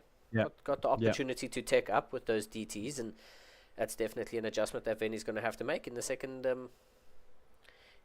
map, as we are almost ready to go. Agreed. So we'll see how the second map turns out. I was saying we actually haven't had many 2-0s. If I look on the bracket screen, we had. It's been brilliant. Yeah, only 3 2-0s. Otherwise, every other series has gone 2-1, apart from Sidonia's walkover in round 1. So, it's been a really good showing and a really good pairing, a matchup of all of these players. Did Anatar not 2-0 Pakwak and Cos Phoenix 2-0 Steve? Yeah, but those are the only 3.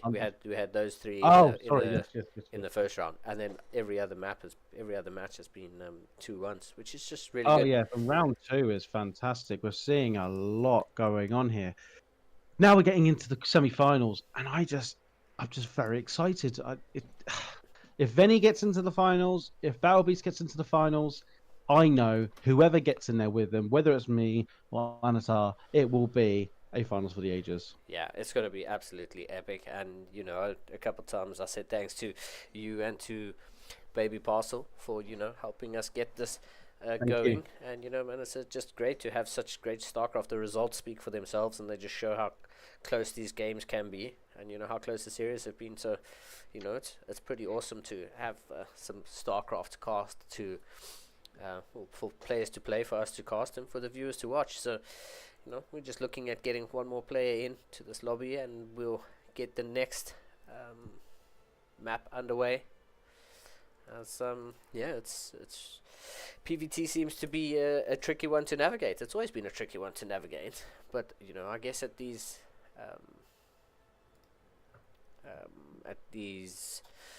diamond level, where players start to understand the game, and then it becomes mechanical side to it, plus the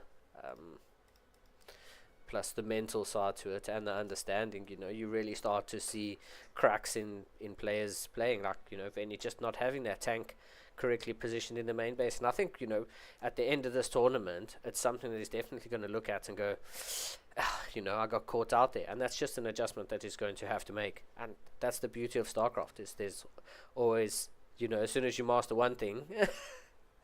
It does feel like that the higher you go up, the more cursed it feels. And genuinely, all I could say is keep at it, everybody.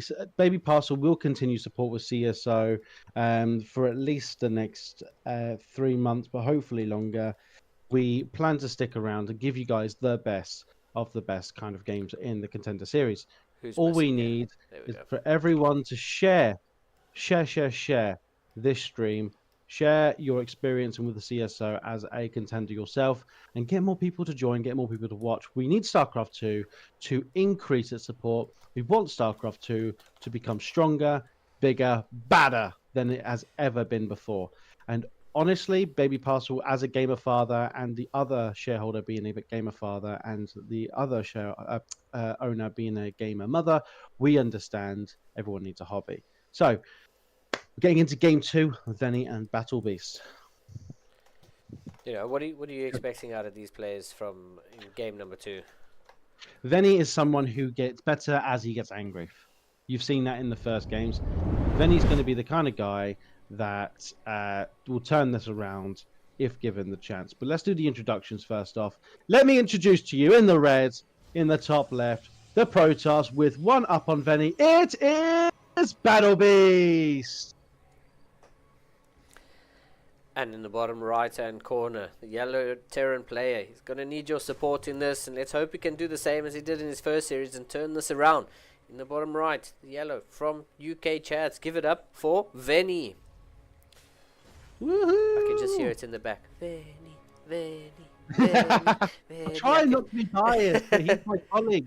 He's my UK Nations colleague. Battle Beast has played a fantastic game, but I know what Veni's capable of. He practices so hard. Yeah. So Veni's one of them people. He grinds and grinds and grinds. He plays, and he just wants to get better, and that's all he asks for. He doesn't ask for anything more. This is a much better standing in the start of this game.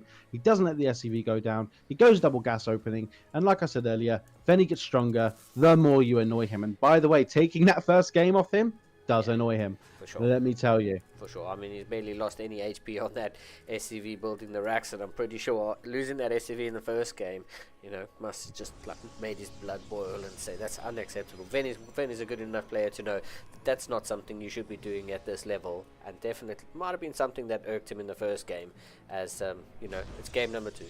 He's at that level where he's able to push that out of his brain, and give himself the opportunity to reset, recenter himself. And just like in the first series, he went down 1-0, he's able to turn it around, and I believe Veni can do it. Battle Beast is a whole nother beast, but Veni can do it. He's not a Veni though. He's not a UK national. Yeah. That's for sure. And you can see that by the way he plays. Is very conservative, very powerful. But Veni has vengeance.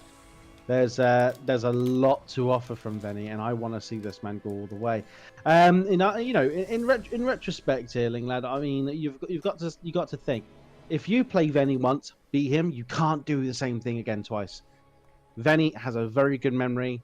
He's got very good reflexes, and he will figure you out. And I think that's what happened in the first game he had versus Luca. We just need to see Veni not send out that one medevac, one Widowman drop that does nothing done. If you get scouted, sit back, make a powerful army, go out and do your business. You don't need to overthink it. You don't have to be fancy. This is a CSO tournament, for example, like dropping your KD8 charge in front of the pylons of the century. These are little things that Veni needs to calm down, take a deep breath and relax. Don't let Battle Beast get into his head. Yeah, and just play to the Terran strengths. I mean, if the mobility isn't working, if your drops are getting shut down, sit back, build up that powerful Terran army, get a couple ghosts, and I mean, like we saw in the first series, the ghosts and EMPs just absolutely swung the tide for Veni, and I hope Veni remembers game 2 and 3 against Luca, because he really played out of his mind there, just playing to the Terran strengths, and that's something I really hope Veni brings to this series, is 100%. Approaching it the same way he did. Play Terran like a Terran. Just be a high DPS army on the move.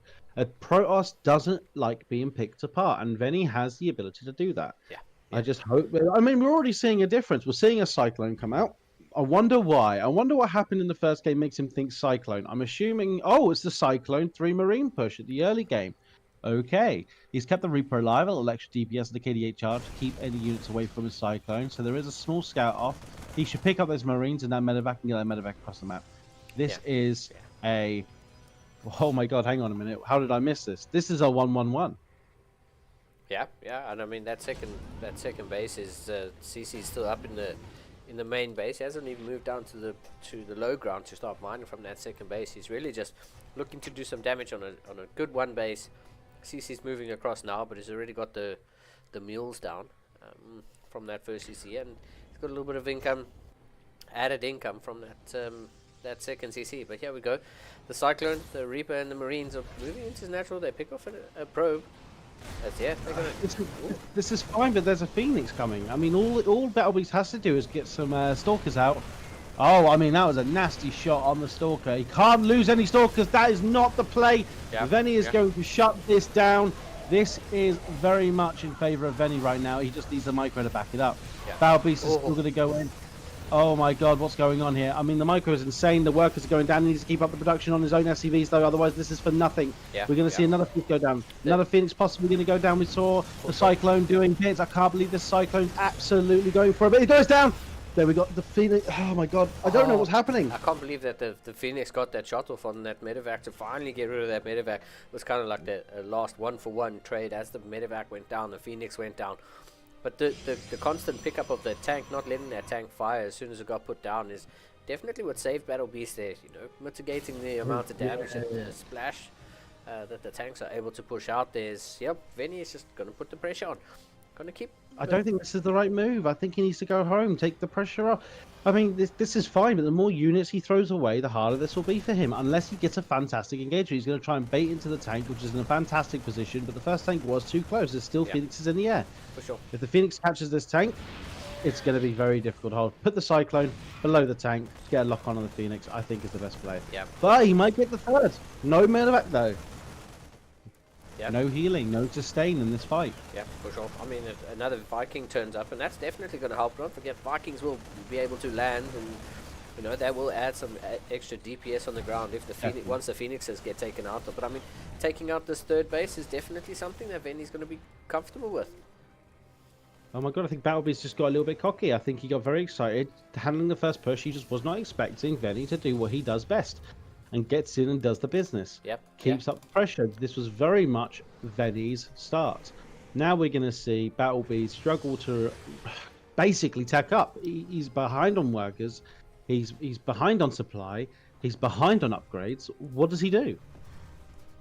Yeah, exactly that. And now, once getting rid of that third base, Veni has 100% done the correct thing. He's picked up. He's gone back home. He said, you know, I'm ahead. I know I'm ahead. That's it. When you're ahead, get more ahead. And that's exactly what Veni's doing. He's approaching this game number 2 with a good mindset. He's saying, where am I? Where are you? Okay, I'm winning right now. Let's go back and do everything right. You see, there's another CC on the way. All his upgrades are coming down. You know, production is ramping up. Look, he's just spending his money. His money barely hits 3 digits. It's barely in 2 digits at the moment. He's spending his money so far. So Veni's doing exactly what he needs to do to get more ahead in this game number 2. And I love it. I think he's in such a good position right now. Battle Beast. He's in a good position, but he's got to capitalize on. We know how quickly a Protoss can get out of hand. You lose your next push, they get more ahead. They shut down a drop, they get more ahead. Then they get the 4th base up, and suddenly all that damage you did at the start of the game, goes for doesn't naught. mean anything. Yeah. I mean, that's exactly it. I mean, if Battle Beast, if any can just keep Battle Beast back on single fire units and limit the amount of AOE that he can push out. So we're talking like Disruptors, Colossi, Storm. You know, if any can keep a Battle Beast back on, you know, single fire units, then I think Veni's just going to win this one outright. But if you give Battle Beast opportunity, if you give a Protoss to the caliber of like Battle Beast opportunity, tank on its own. Yeah, there you go. There's the opportunity we were just talking about. Yeah, that's not something you need to be doing. You don't need to be donating. I mean, tanks. this is actually good for Veni to be putting them into a choke like that. That's not where the Zealots want the Marines to be. Yeah, they're absolutely getting hurt. Veni's done it. This is such a huge attack. Those force field went against Battle Beast. Yeah, that's exactly it. That's not what you want as a Protoss to be, you know, squashing forming chokes for your opponent to abuse. And yep, Venny. I mean, when that engagement happened, Venny was probably like, no, no. But as soon as the engagement continued, Venny was like, yes, yes, give me more, give me more. It was such a great engagement, and I mean, you know, Venny's he's still ahead. He's up 34 supply, 30 supply at the moment. Pretty much all of which is in army. Oh, that hallucinated Phoenix not catching that drop, and that drop's going to come. I think that drop's actually going to hurt Battle Beast a lot more than it should, because you know really that will, yeah. that engagement was just so good. Those chokes were formed, and yeah, good spot there. Templar Archives on the way. Venny's going to see that as he drops in the main base. Some war pins are here, but I think that single drop is just going to hurt. Since Venny pushing up to the third base, with demands a little bit of friendly fire, but you know, a little bit of stuff to step back in from Venny, and he'll take a good enough engagement. Let's see, boost his medevacs behind. I mean, back in the main. Wow. The damage is being done. Huh? We are looking at 110 supply versus 62, and Battle Beast has done the right thing and called it a GG. Yeah. What is this, best of 3? Best of 3 all the way to the finals. So The finals are best of 3 as well. no, finals are Best of 5. best of 5. Yeah. Oh, we are actually going to see Last Fantasy, guys. Wow, this is exactly what we wanted to see. Hey, here we go once again. Another series going all the way. Absolutely fantastic. All right, let's see. Can I just say, it's been a Both. fantastic opportunity to work with you, Linglad. It's been brilliant to cast with you. I'm sure Gamer Richie feels the same way. Casting with Richie is always been fantastic. amazing. Both the players have Been readied amazing. up, so we're just about to get into this lobby. Sorry to interrupt you, dude. It's just been No, you're absolutely fine. yeah, we're just waiting for one more ready up. I don't know who from, and yeah, we'll get this one started. It's been an absolute pleasure, man. It's been a while since I've had some company, and it's been great company, I must say, dude. Both yourself and Gamer Richie, 10 out of 10. I'm just gonna remake 100%. this. Just gonna remake this. Maybe someone is missing the lobby invite. But there we go. Lobby invites have been resent, and we are almost underway. Oh man, it's been so good. It's nice to have some company for a change, and you know, I very much look forward to doing this many times over. many times over. It's been, like I say, I can't believe we're actually going to see Last Fantasy. It's a 3-player map. Since when do we get 3-player maps? There we go, entering the lobby. No, you're not playing. It will be, and I'm not playing either. Yeah, this is going to be awesome. Both players are ready. The countdown has begun. It's going to pop one person as a referee as we get this one underway. Wise man in the chat's like, Last Fantasy? That's illegal.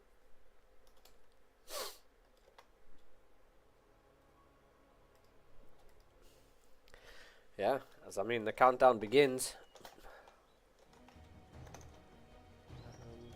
Let's swap that around for sure. Here we go. As I guess I shall kick us off in the bottom left-hand corner. Go.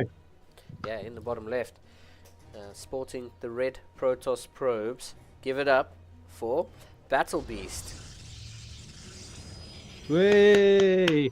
And in the yellow, in an undisclosed location, now I'm checking top left, we have the Terran representing UK Chad in the last round of 3. Venny. Very hype, very hype. Yeah, let's see. I thought I would give you the opportunity to introduce the UK Chad player at least once tonight. At least once tonight. Let's go. Let's go. I think he deserves it. He's my guy. I love Venny. I love the way he plays, and it was good to see the way that I feel like in game 2 we saw Venny. I think for the first time we saw Venny. We didn't see anyone trying too hard. We saw someone relaxed, do what he does best. He lets himself cook, and that's all we asked for. Yeah, for sure. It was great, and it was good to see the evolution of Venny through a series. Even if he goes down 1-0, you know that he's going to come back. You know, he's just going to reset and say, okay, shake it off. Let's continue. Let's do this again, and we'll do it properly game number 2. And we'll see if Venny's able to do it again here in game number 3 and get the reverse sweep twice over 2 Protosses.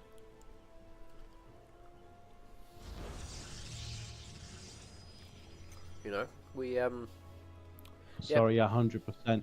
What we're going I think Last Fantasy is one of those oh,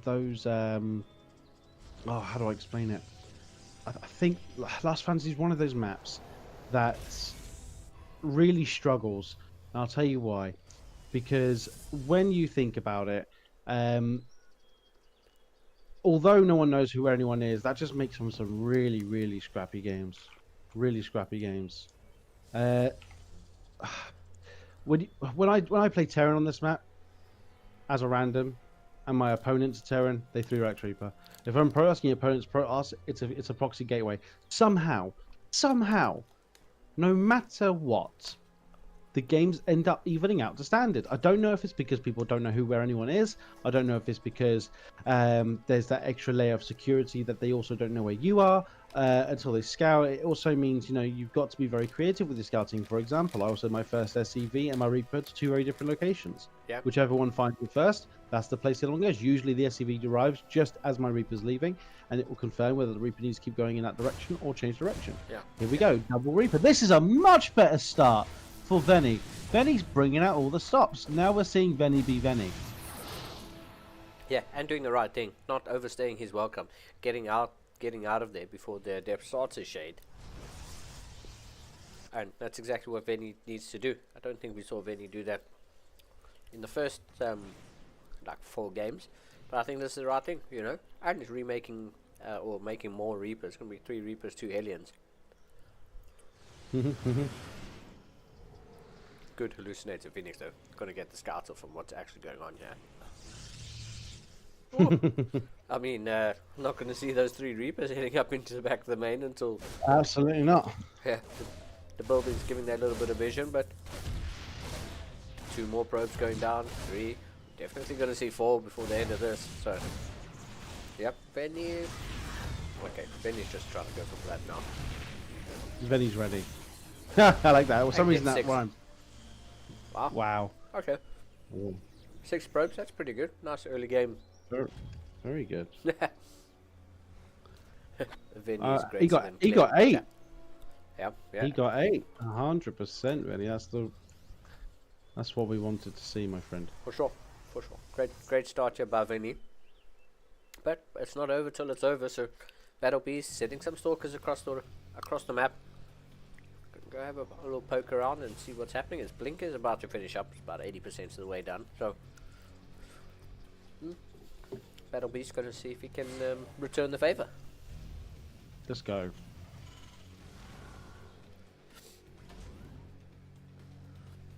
Yeah, as the kind of dust settles and both players are just going to sit back and... I mean, it is a stage of the game where you can't be overly aggressive. Both players only have 14 armies of land. They're pretty much even on workers, 30 and 32. You know, there's only so much you can do with so little. There's, you know, most players have not died to the early game pressure, and now we start to enter the mid game.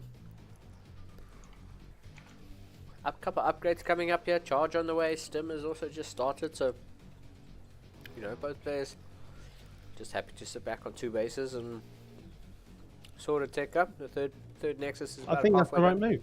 Yeah. I think it's the right move for both of them, and I think that they're both taking each other a little bit more seriously now.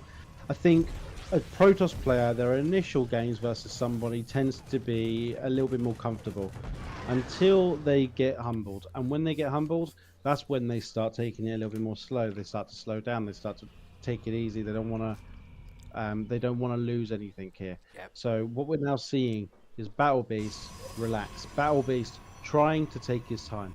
Battle Beast not falling for the same thing again. Yeah, for sure. And now you can see the adaptation or the adaptive behavior from Battle Beast going in for that really quick storm. Charge is about to finish up, and you know, shield batteries, a few more gateways are finished up as the third CC from Battle Beast has not started. So, I mean, he's just trying to not die on 2 bases for now. I just, Agreed. yeah, we see. Venny going up to 3 bases. He's going to start saturating that 3rd base, which is pretty good. He has units on the map, so and he has mobile units with the Blink Stalkers. So even if Venny went for a pull the boys, and we're going all in right now, Battle Beast at least gets a little bit of an early warning. And yeah, we shall see. We shall see how this one pans out as all the upgrades are starting to tick off. Concussive shells as well as combat shields on the way. As there we go, there's those mobile stalkers. Just checking the move out times here of move out time of Venny, and you know, Battle Beast just gonna use these stalkers to keep tabs on what's actually going on just outside the Terran's main bases. Yep. Oh, see, just sort of starting each other up and saying, you know, are you moving out? Are you still at home? You know, what's the plan? What's going on here? Do I need to be massing units, or can I continue to eco up?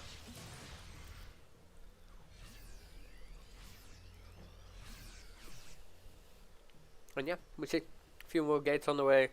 Some charge lots getting warped in as, yeah, now Battle Beast is going to go across and think, wait a second, your army's not here. So either he's going to move in and get some damage done, or, you know, he's going to have to bring those stalkers back home.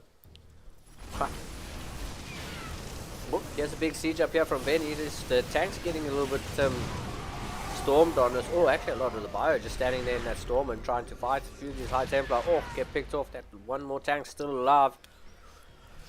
Wow, what an engagement there by Venny. But some, Well done, Rennie.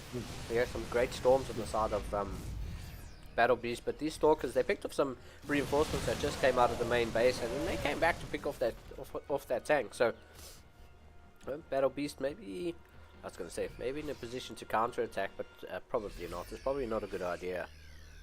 No, probably not. Not at this moment. You know, you've just pushed the Terran army back. You've done a substantial amount of damage for sure, but I don't think Charge Lots and High Templars are kind of the army you want to be sending to its death right now. That's pretty much what he's got. 4 High Templar and a whole bunch of Charger. I mean, the Terran army on the ramp is not where you want to be fighting for sure. Oh, great Widowman connections too. Wow. You know, Battle Beast. Oh, man. A Terran fighting up a ramp into his own natural as those storms just blanket the entire army. And that army just melts High Templar. Then morph into an Archon just as they run out of energy. Oh, Widowman refire. Widowman's. Are they going to get picked up in those medevacs? Probably not. Battle Beast, you know, took a few more moments and got a few more charge lots in here, and is now, you know, putting the pressure on Venny.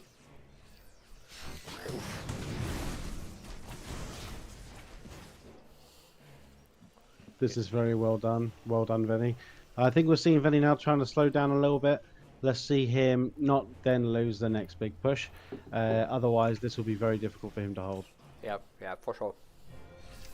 Venny now getting a few ghosts in the mix, you know, starting to trying to build a little bit of a sim city here, stop these charge lots from having such a good run onto these bio units as they're starting to start to step back.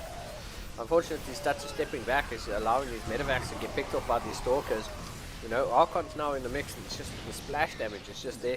Oof, a couple Widowmans go off as you know, these zealots are quite low. EMPs happen, but SCVs are getting pulled in from the natural. I think Battle Beast just has too much here. Venny has just the pressure from Battle Beast coming in with charge lots.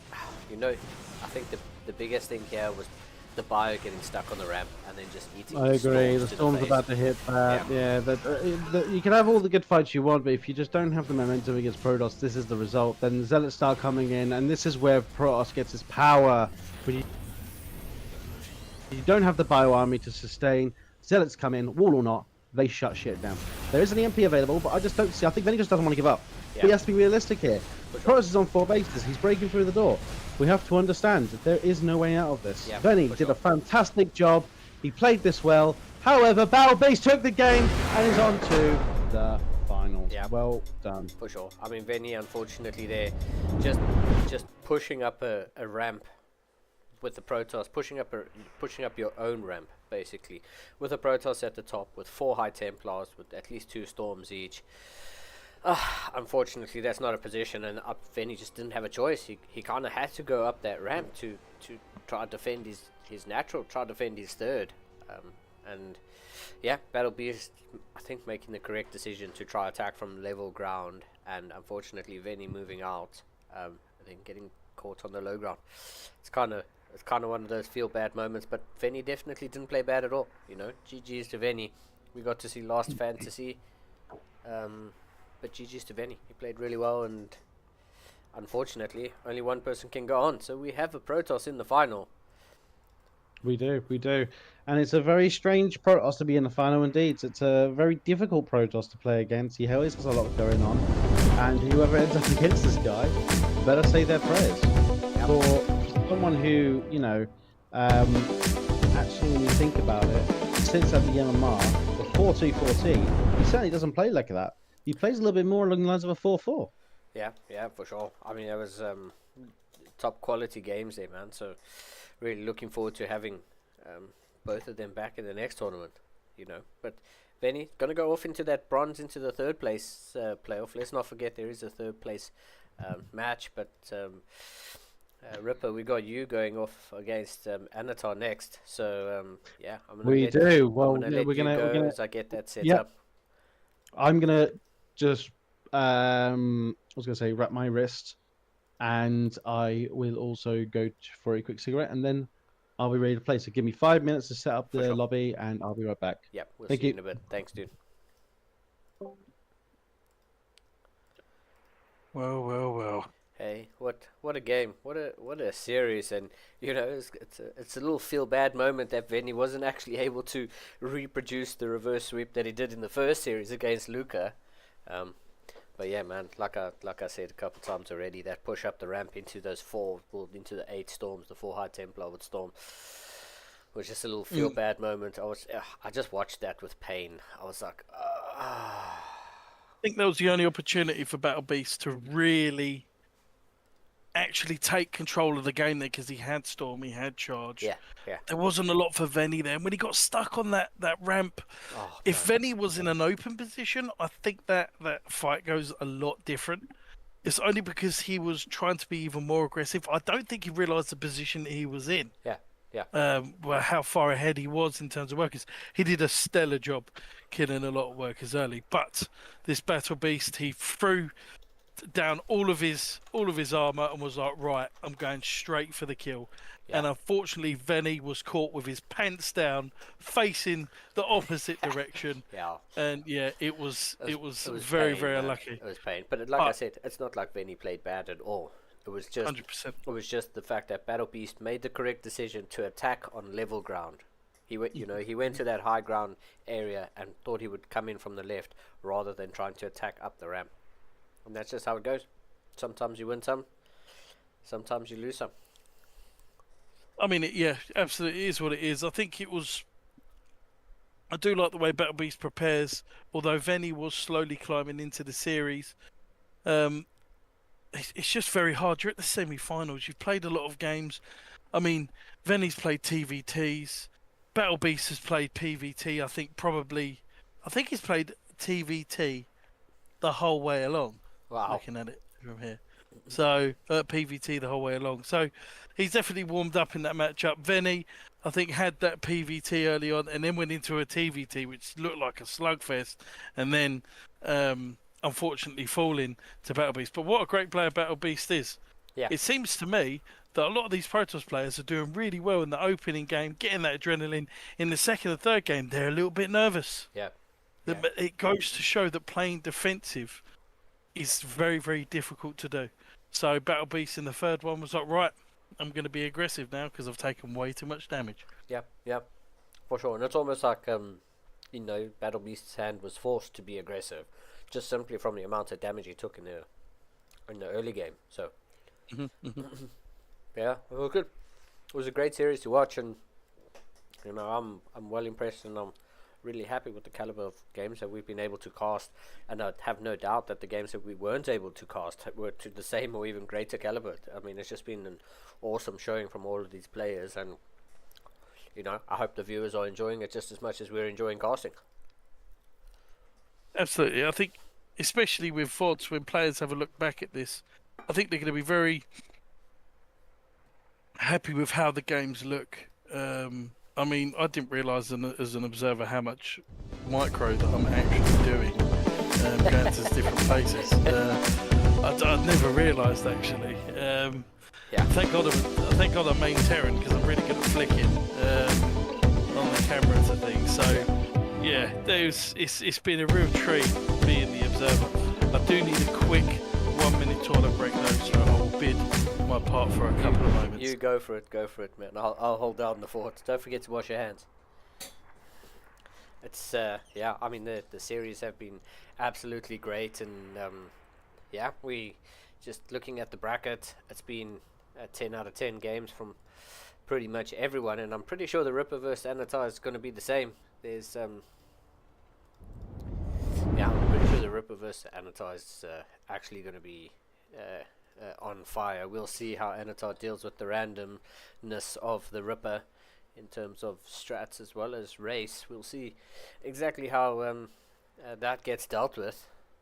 But I mean, I'm genuinely looking forward to. It's been an epic evening of StarCraft. It's always a pleasure to be here casting StarCraft, and it's a real treat when the caliber of games is as high as this is. So I hope everyone at home is enjoying us. Shout out to everyone in the chat and just watching the games in general. I'm absolutely loving this. Absolutely loving this. I'm gonna grab some water as we just wait for the vetoes to finish up, and we'll get this next semi-finals underway. We've got a couple vetoes that have been made already. We've got let's see, what do we have out? We've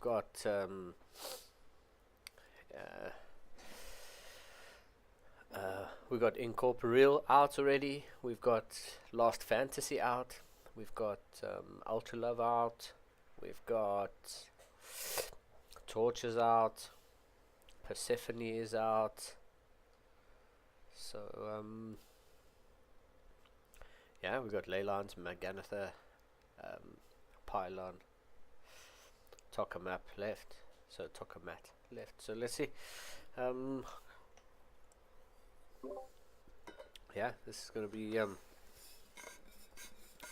absolutely epic. We have a maximum of 8 maps left, and I hope everyone at home is ready for them, because it's going to be pretty epic. Sorry, I'm back now. But yes, you're absolutely right. We've got a couple of series that are left. So we've got 3 series, just to name it. So we've got 1 semi-finals in the main bracket. Then we have a third place match, and then the finals. Is that how you do it, or do you do the first? No, we just do the finals, and then the third place will play themselves out. Fine. Okay. So two series then. Yeah. And wow. This 2 series and 8 maps. That's all we've got left. Can you believe it? That's crazy. That is absolutely crazy. Especially for, again, you mentioned about the caliber of games. All of these games have been really good in terms of like errors and things like that. I mean, for underneath 4,400, this has actually been really, really good. We've seen some good micro from all players. We've seen some interesting decisions. But I think it's been really, really good for the quality. Yeah, I mean, the in terms of mistakes, none of these players are really making epic mistakes. Really, really good. It's been great. Let's just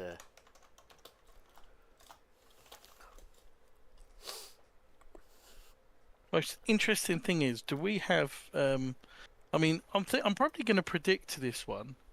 I do have a feeling that Anatar's very prepared. Okay. I mean, Anatar's taken 2 games quite swiftly from their opponents. Okay. Looking at the matchup wins, got a high win rate versus Protoss and a high win rate versus Zerg. Does the Anatar style counter the Ripper?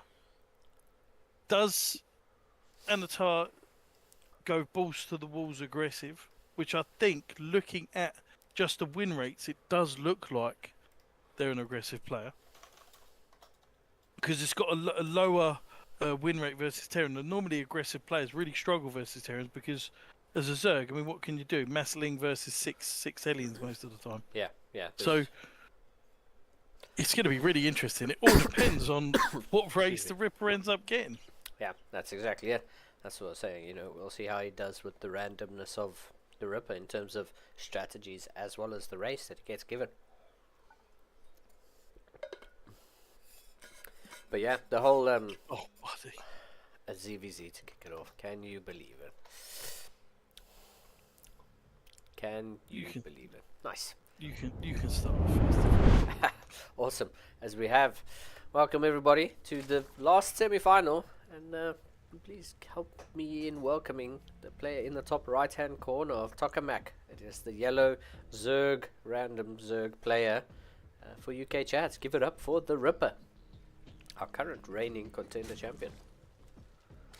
And on the bottom left-hand side, playing for Team Devoid, wearing the purple hot pants, trying to take some games away from the UK Chads, and he's going to definitely throw everything he's got at it. It is Anatar.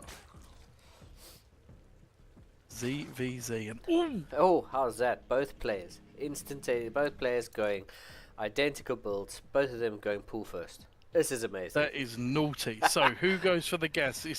It's like playing chicken in the road when you're younger.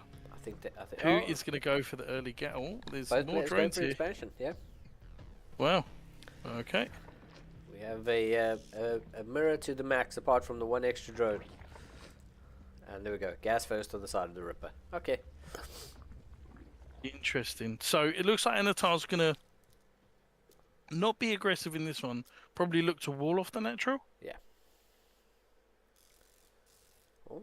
Oh my god, what this is, I mean, this is different. Yeah. This is very different.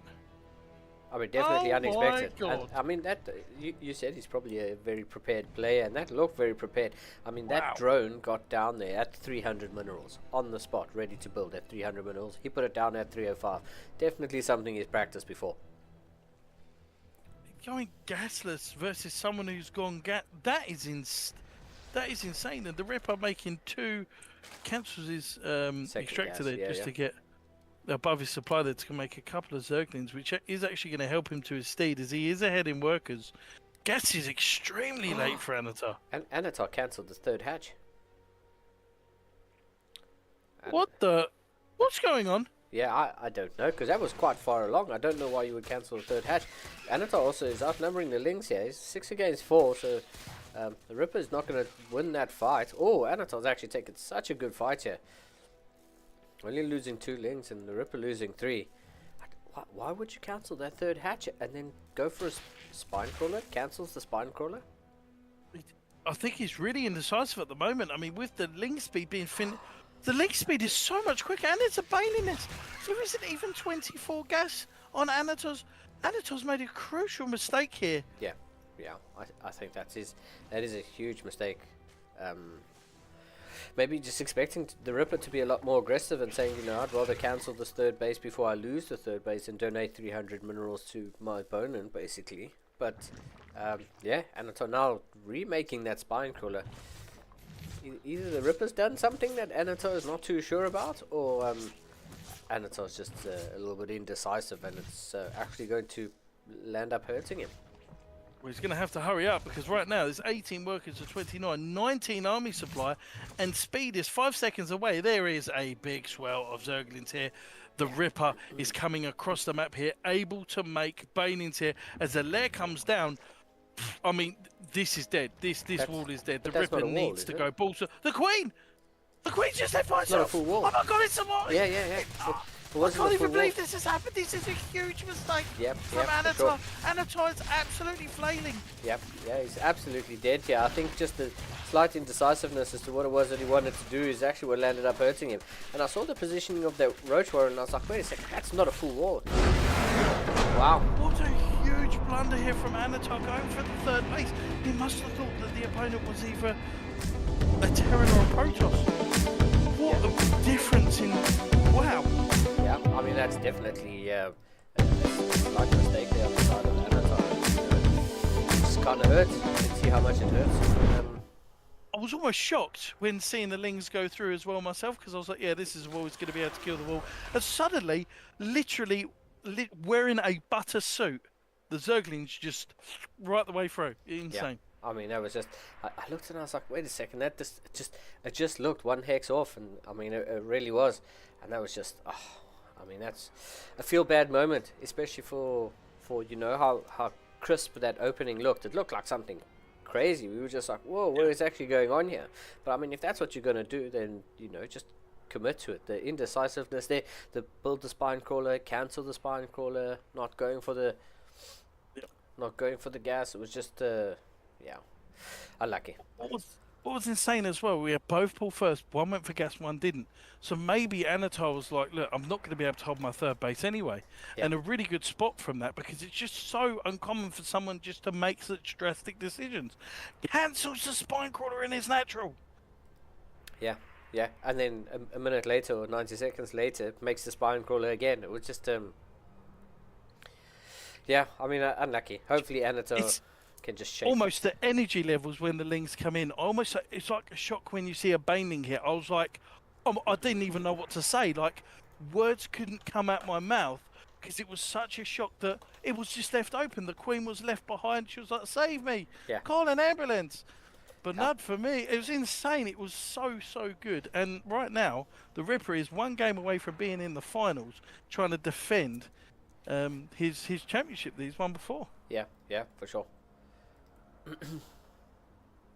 For sure. So we're just waiting for the go-goes from both players, and we will get the match number 2, Ripper on match point here, as you mentioned, and it's what a chaotic game.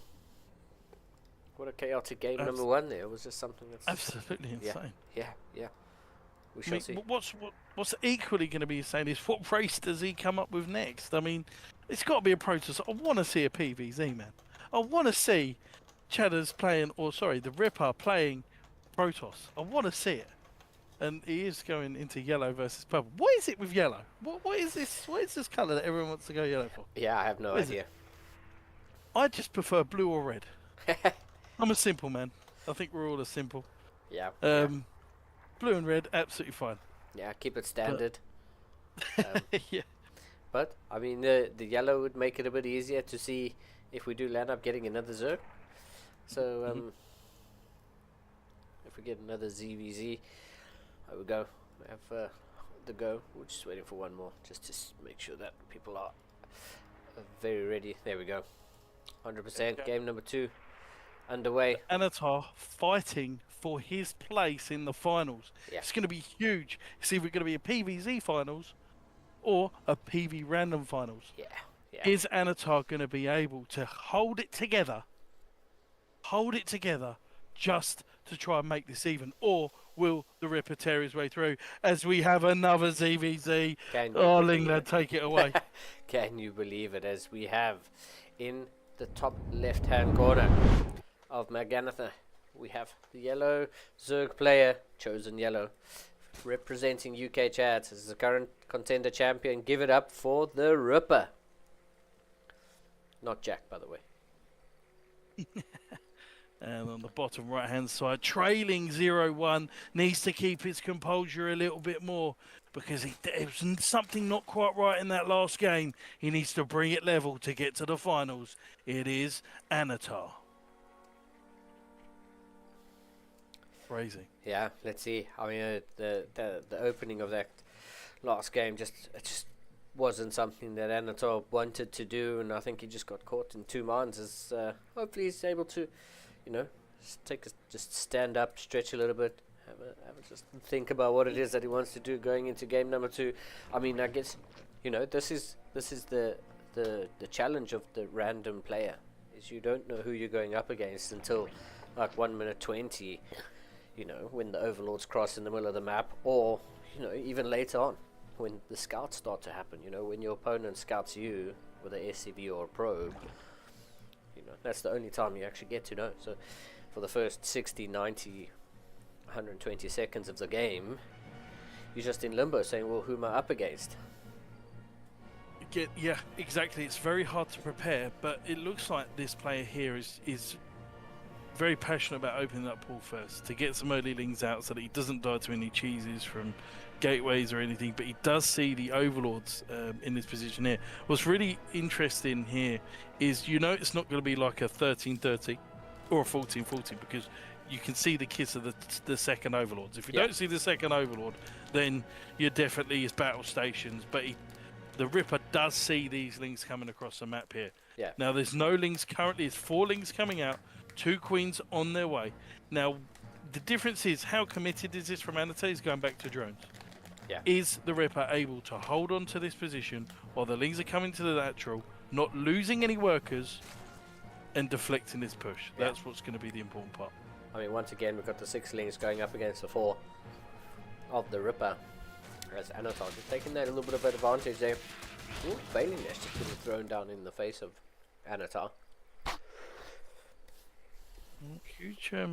Huge mistake here from Anatar, losing 2 of those lings that were trying to wrap around the expansion. I mean, the Ripper's really ballsy with these lings. Fun fact for you, he doesn't actually sit on a chair. That's how huge his testicles are as these lings are coming across the map. This is absolutely insane scenes here as the Ripper is just continually making lings. He's doing it again. Yeah, he's just going to go all out with the lings. I mean, Anatar now has the 2 queens to help, you know, make up for the ling count here, but Failing Nest is much earlier on the side of the Ripper as well as the ling speed, so the Ripper is going to have that advantage in terms of the aggressiveness of the game, but Anatar is up 3 workers, so economically Anatar's in a better position. But these 5 Banelings, they have not been scouted. There is no Overlord just outside the door, so the Ripper has no idea that these Banelings are here until now.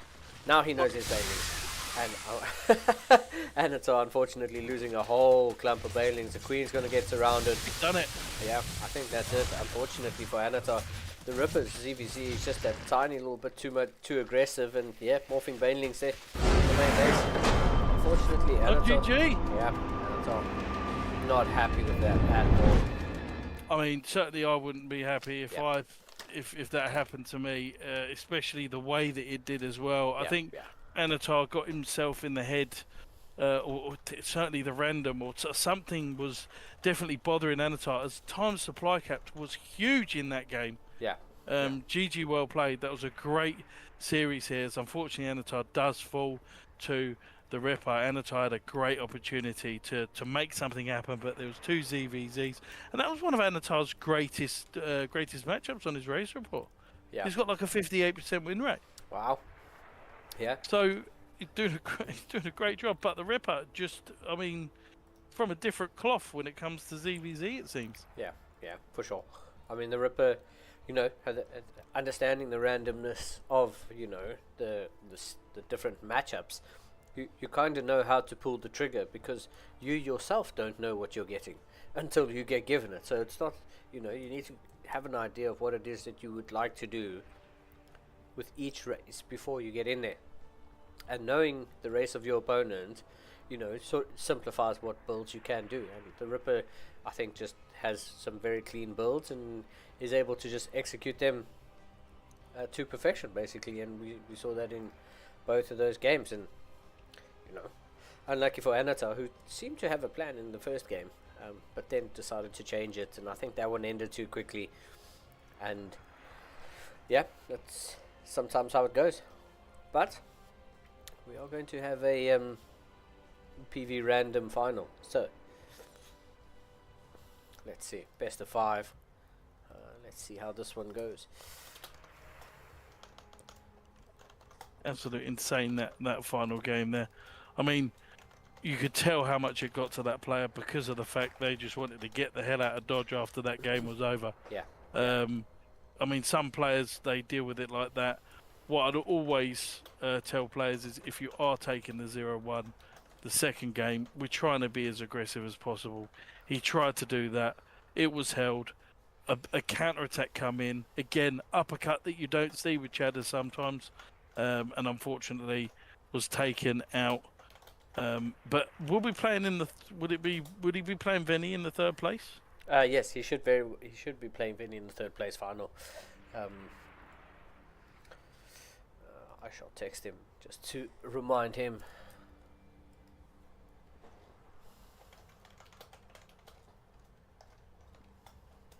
Certainly, that was definitely a rip-in from the Ripper. Yeah, for sure. Say. For sure.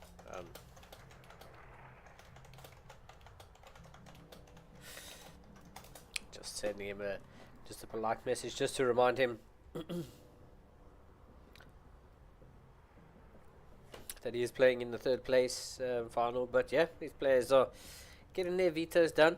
Last Fantasy is out. Pylon out. Tokamak is out. Persephone is out.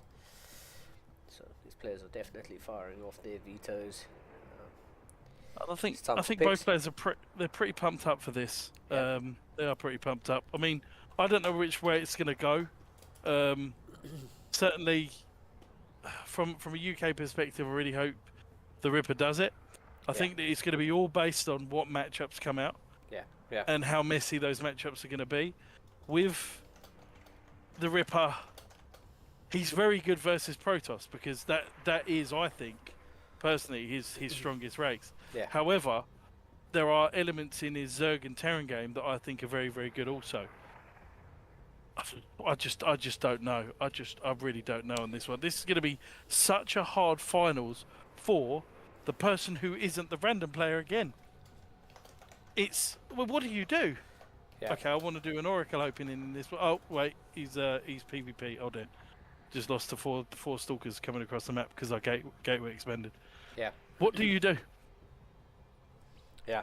I mean, we're gonna find out just as soon as a Battle Beast finds out exactly what's going to happen here. But some friendly chats in the lobby as it gets. Just gonna wait. Played very well, Anata. You played very well, and here we're coming up to the finals. The first map being Ultra Love. This is a best of 5, so basically it's first to 3. Yeah. And it's between the Ripper, a random player, and Battle Beast, which both players are tired. They're sore. Yeah, Ripper's coming off of a momentum, a little bit of adrenaline. Battle Beast has been able to chill out a little bit, but does that work with him or not? We won't know until we get into the game, Linglad. Yeah, for sure. We shall see. And it is my favorite matchup to cast. we get to kick it off. You know, it wouldn't be a CSO tournament if there was not some PvP action. And speaking of PvP, we'll kick it off with the blue Protoss player in the top right hand corner, the current contender champion, and is in a position to defend it. Give it up for the blue Protoss player from UK Chads. It's the Ripper. There's the nice little Union Jack representing. Yeah, buddy, absolutely. And being as part of the UK captain, it is a pleasure seeing all the boys play today. I think they've all done themselves very proud. But on the bottom left-hand side, trying to take down the Ripper. This is the finals, best of 3. A prize pool of £75 for a CSO Contender tournament. Insane for the MMR. This is Battle Beast. Yeah, for sure. Battle Beast, the final boss. Absolutely last insane. Obstacle for the Ripper to retain his contender championship title, or champion title. So we shall see. Just a little bit of blocking there, a little bit of annoyance. Yeah, some jabs coming in from either side here as the Ripper's going, no sir, you are not going to be blocking any one of my buildings. Very good lot of mind games going on here as we do have a double gate. Well, it could be an expansion, it might not be, but this is actually a very good idea for Battle Beast because he has to defend versus Zerg as well. Yeah. He has to expand on the natural. Yeah, for sure. Which I quite like. I like the security of having that your natural secure, you know, getting up to 2 bases is extremely important. Probably not as important as getting up to 4 bases. I suppose it's more important because it's on the way there. But if you get stuck on one base, oh man, you're dead. You're just not in a good position at all. So, yeah, we just see the probes just shouting strong words at each other as they sort of stroll on by. There's double adept here on the side of the Ripper going up against the Stalker Sentry of Battle Beast. So, yeah, we'll see if Battle Beast, once Battle Beast sees his adepts come out, we'll see if he puts a probe in the wall just to keep that door shut. I was to put a pylon down Yeah, there. yeah. It doesn't work. And yeah, I quite like that from the Ripper, from Battle Beast. I mean, getting the pylon block at a time when, you know, the Ripper's not going to be able to put down that expansion, whereas Battle Beast has secured it, or is about to secure his base to the point where his expansion is going to go down without a hiccup. Oh, Battle Beast cancelled the pylon. Okay. He's just Very interesting. just freely going to allow the Ripper to expand. I mean, if the Ripper comes in with these two sheds, there's no probe here. He's just going to be able to go straight into the main. What is Battle Beast thinking? Is it? There's no expansion here. Oh, don't let the shade finish. He lets the shade finish. A great snipe here. There's going to be a couple of workers that go down, maybe 2 or 3 here. Yeah. I mean, this is great damage here. Yeah, for sure. And I mean, Battle Beast did such a good job of keeping those units out of the shade vision range that the Ripper thought, oh, you know, I'll be fine. I'll be able to finish the shade, and you know, he finished the shade, and I thought, oh, you know, unlucky, because that's definitely going to get cleaned up. But 5 probes for 2 adepts, I'll take that every day. I mean, the Ripper has definitely got his number, because he's not only is he ahead in workers, he's ahead in the expansion, and his immortal is further on than his opponent. What is going on? There's still no expansion here on the side of Battle Beast. Oh no, he definitely wants to go for it, but I mean, there's already an immortal out here. He only needs a shield battery, and he will be absolutely fine. Yeah. That's all that the Ripper needs now, is he's 28 workers to 23. Yes, there's more army supply here, but that's all he needs now. As soon as he sees this army, he needs to warp in a lot of units, and he certainly, or he's chrono boost both the probes. He's not going to see the army, but there is an immortal. Oh, it's going to be quite far away here. This is a huge push here. He needs to do a lot of damage. Yeah, there is no expansion here I think from his opponent. Is that Hallucinated Phoenix going to head up? Yeah, Hallucinated Phoenix is going to head up and see there's no expansion. I want to see a shield battery immediately. That's a good call by the Ripper. It is a tiny little bit late, but there's not much else you can do. Guardian Have to pull workers. Yeah, have to pull workers. This Guardian shield is putting in so much work. There we go. Probes finally get pulled in. Yeah, Battle Beast doing such a good job. There's only 2 stalkers left to defend. Gonna have to micro back here a little bit. Can you energy recharge the sentry from any point in on the map? Or you have to be not, no, you have to to be be within around range. the You have to be it's within range. around the nexus. Right now he's holding on. 2 shield batteries is finished.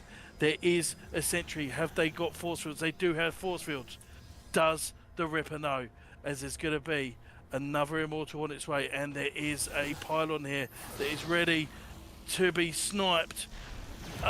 He's going to recall some. Oh, he doesn't recall everything here. This is going to be huge here. If he loses that pylon, this is going to be huge for the Ripper's get game. that pylon. Get the pylon.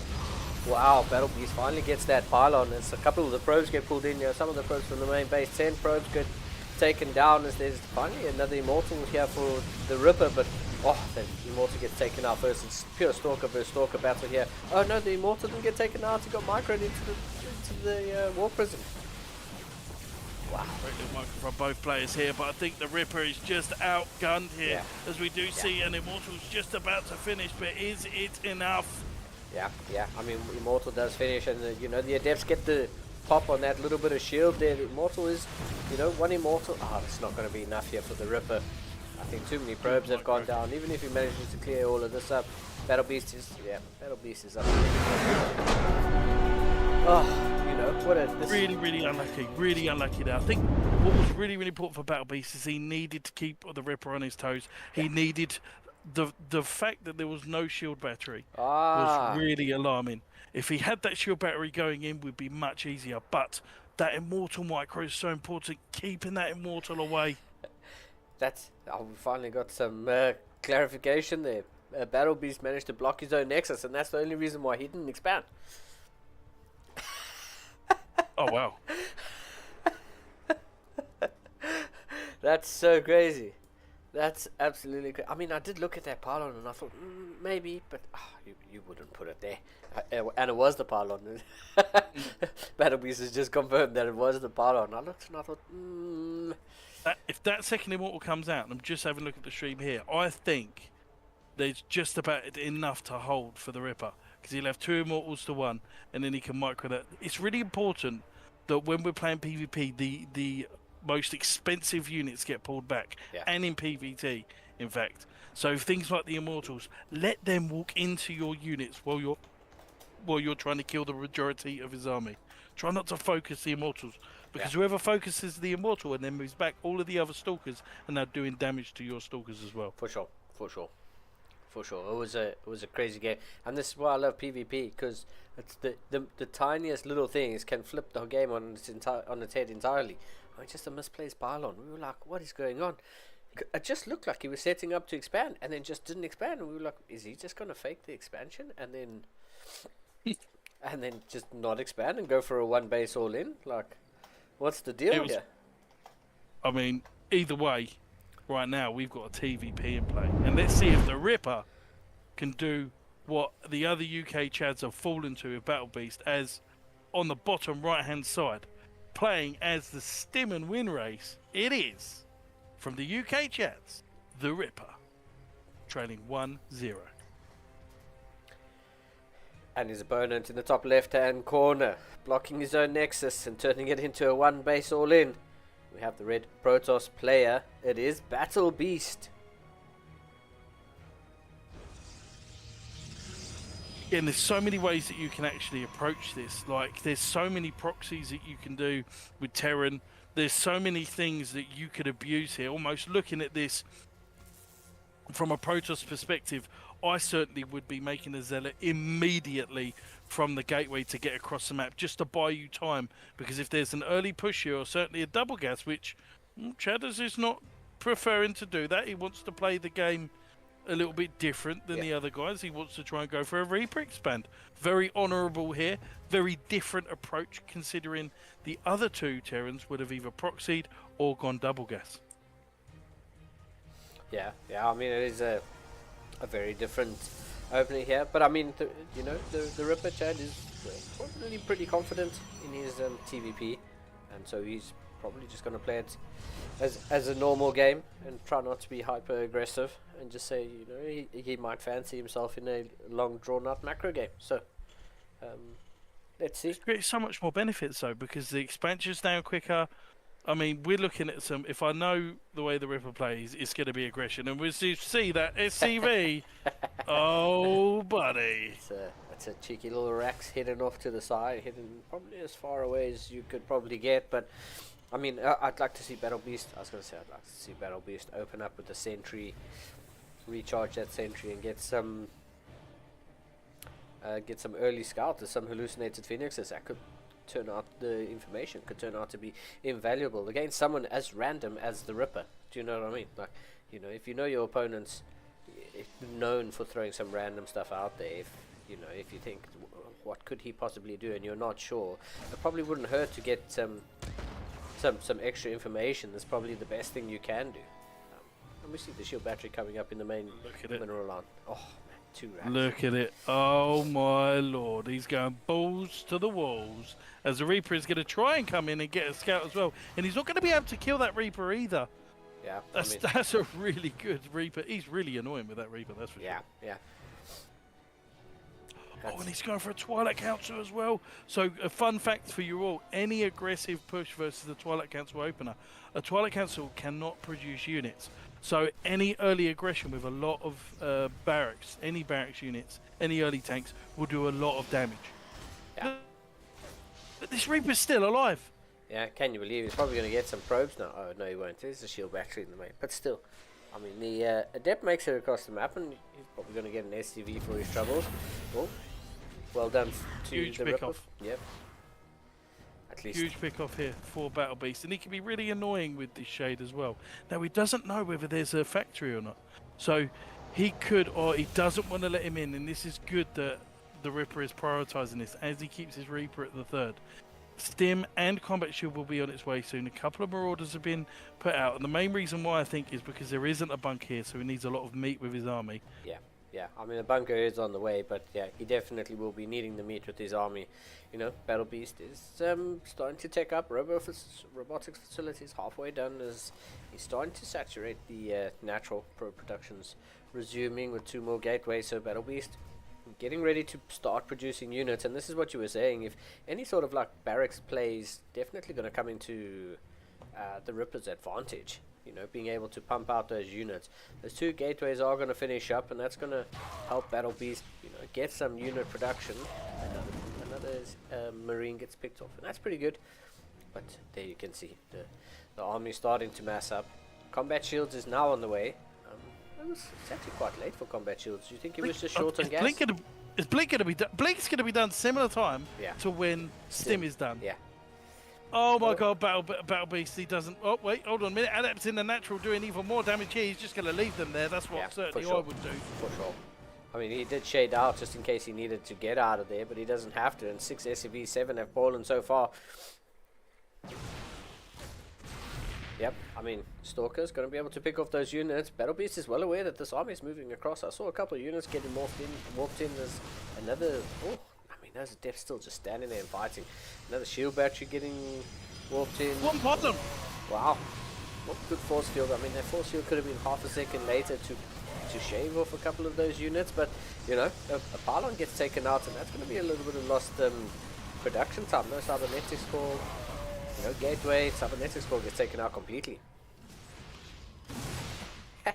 Really good control here from Battle Beast, moving back, does shoot his own unit here, as he is slowly, I say he, is Chadder's slowly killing off these pylons and these stalkers. Yep. He's only on 19 workers though, and he's going to be able to kill a lot of workers, but at what cost? Some slow zealots come in here, and they're going to start to mess with the movement of these... Look at this micro. Yeah, I mean, there's a lot of units that are going to go down. Actually, there are fewer probes that went down than I expected, to be honest. Only losing 7 probes to having all those marauders in your main base with the probes chasing is quite a feat there. Oh, even pulling the probes from the natural. I mean, now it's 21 workers to 38. The army value is still in favour of Chadder's. Oh, he doesn't want to do this. Yeah. Oh, Battle Beast. No. He's moving across the map with all of his units. Yeah. He's got nothing at home. Yeah, I mean, that's something that what could save him is a recall, but yeah, he really wants to keep the momentum going. To, you know, he feels like he's taken out quite a few units. Now he's going to see these units move in. He stims in.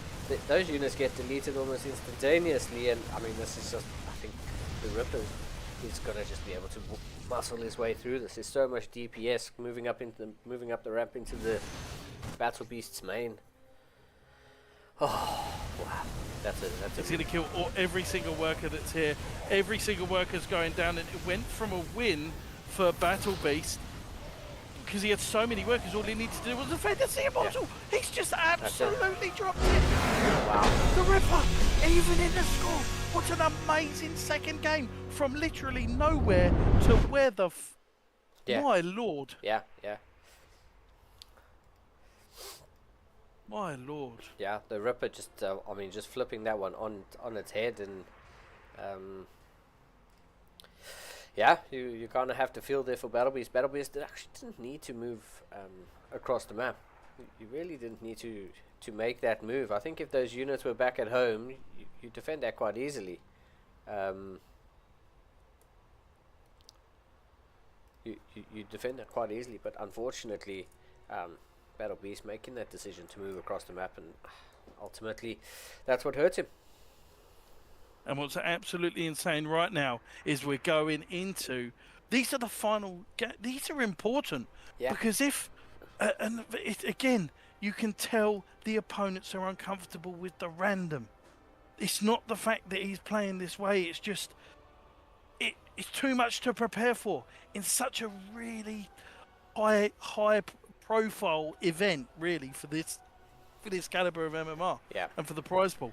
We've got now an opportunity again for Battle Beast to come back into this series or revert. He needs to show some character and be like, right, this is what we need to do. The Ripper needs to be like, right, what matchup are we going to get?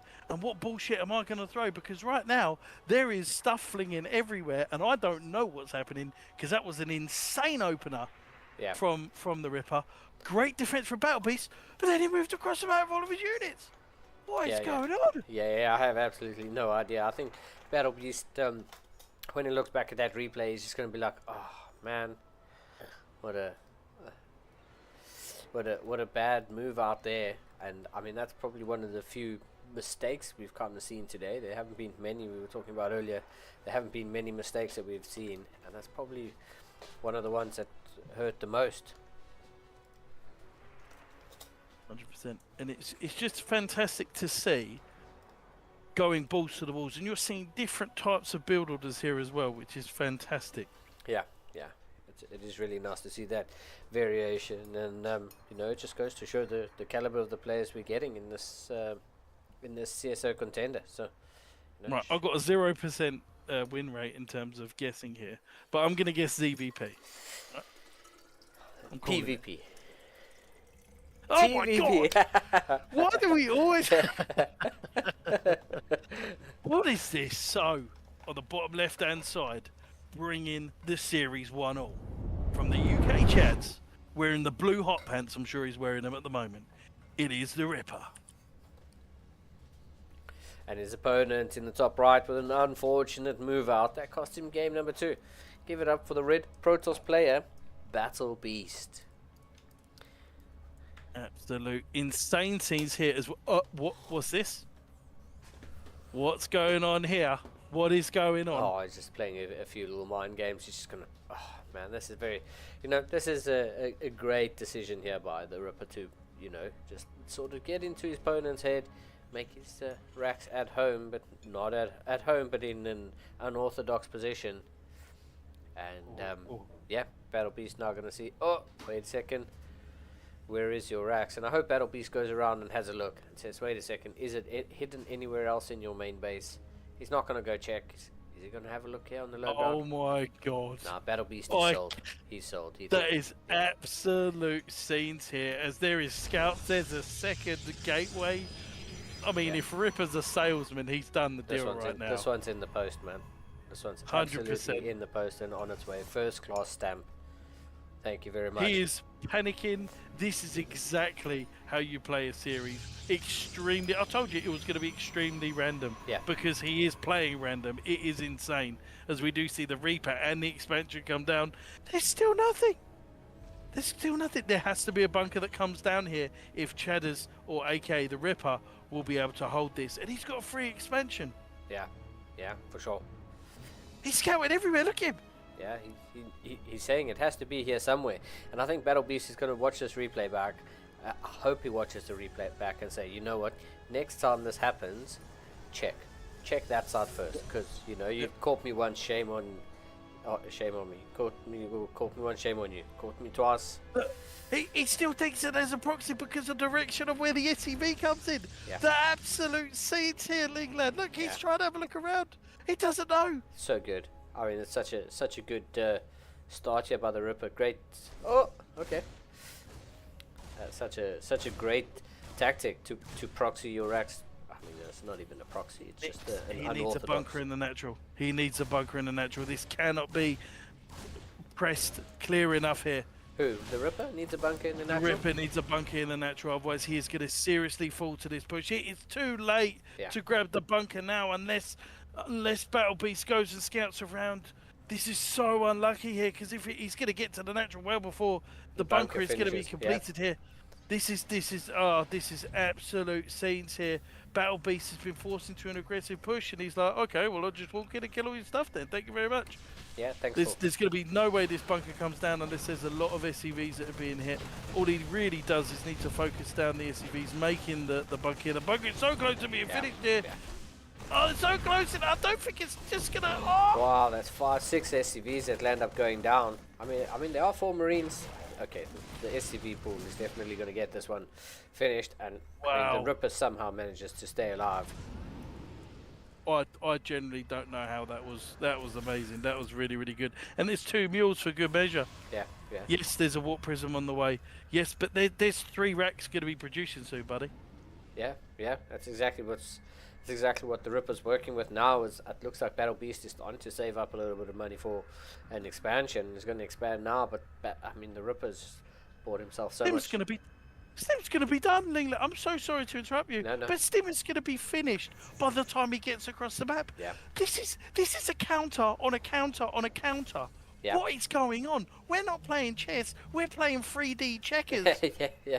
This is insane. That's exactly it. And the Ripper was in such a great position. Battle Beast moves across the map. He's in not such a great position, and all of a sudden he's in a great position again. I mean, the only way I think What is going on? the only way I think Battle Beast turns this on its head is to have that warp prism that he made, warp in some zealots in the main base, in the unexplored areas of the Ripper's main base, just to be able to pull his units out of place, or just elevator your units up into the main base and force the Ripper to come up the ramp. But actually, there we go. That's the plan. Listen to me, Battle Beast. I know. I think 100%. I think that's the way. I mean, He's going to be in a lot of trouble if he's able to. Oh, is he just going to attack through the front? He isn't, and there is no blink as well, so he can warp in from the main. Yeah. I was just going to say. So that's about it here. He should elevate his way up. Oh, having the sentries up on the top of the ramp is quite nice. You can just force field the ramp. Just let him in. Oh, that's a poor force field. Yeah, that's a field. There isn't enough stuff. Yeah. GG. That's a field Takes the bad. game too. Oh my god. What is this? Yeah, what's going on? That was a feel bad force field. Like, 2-1 to the Ripper. yeah. My lord. I mean, Battle Beast definitely needs to check himself. Let's see. What's number 4? That's a brilliant game. Incorporeal is That's a number 4. brilliant game. Yeah. That was fantastic. I tell you what was really, really cool about that as well is the fact that he sold it so well. Yeah. But then he almost was like, right, I've lit the fire. Hold on a minute. Where's my fire extinguisher? Where is it? I can't find it. What's going on? Yeah. And then suddenly he was able to get that bunker down. I almost thought that it was all gone, but he committed to that defense with the bunker. Huge character.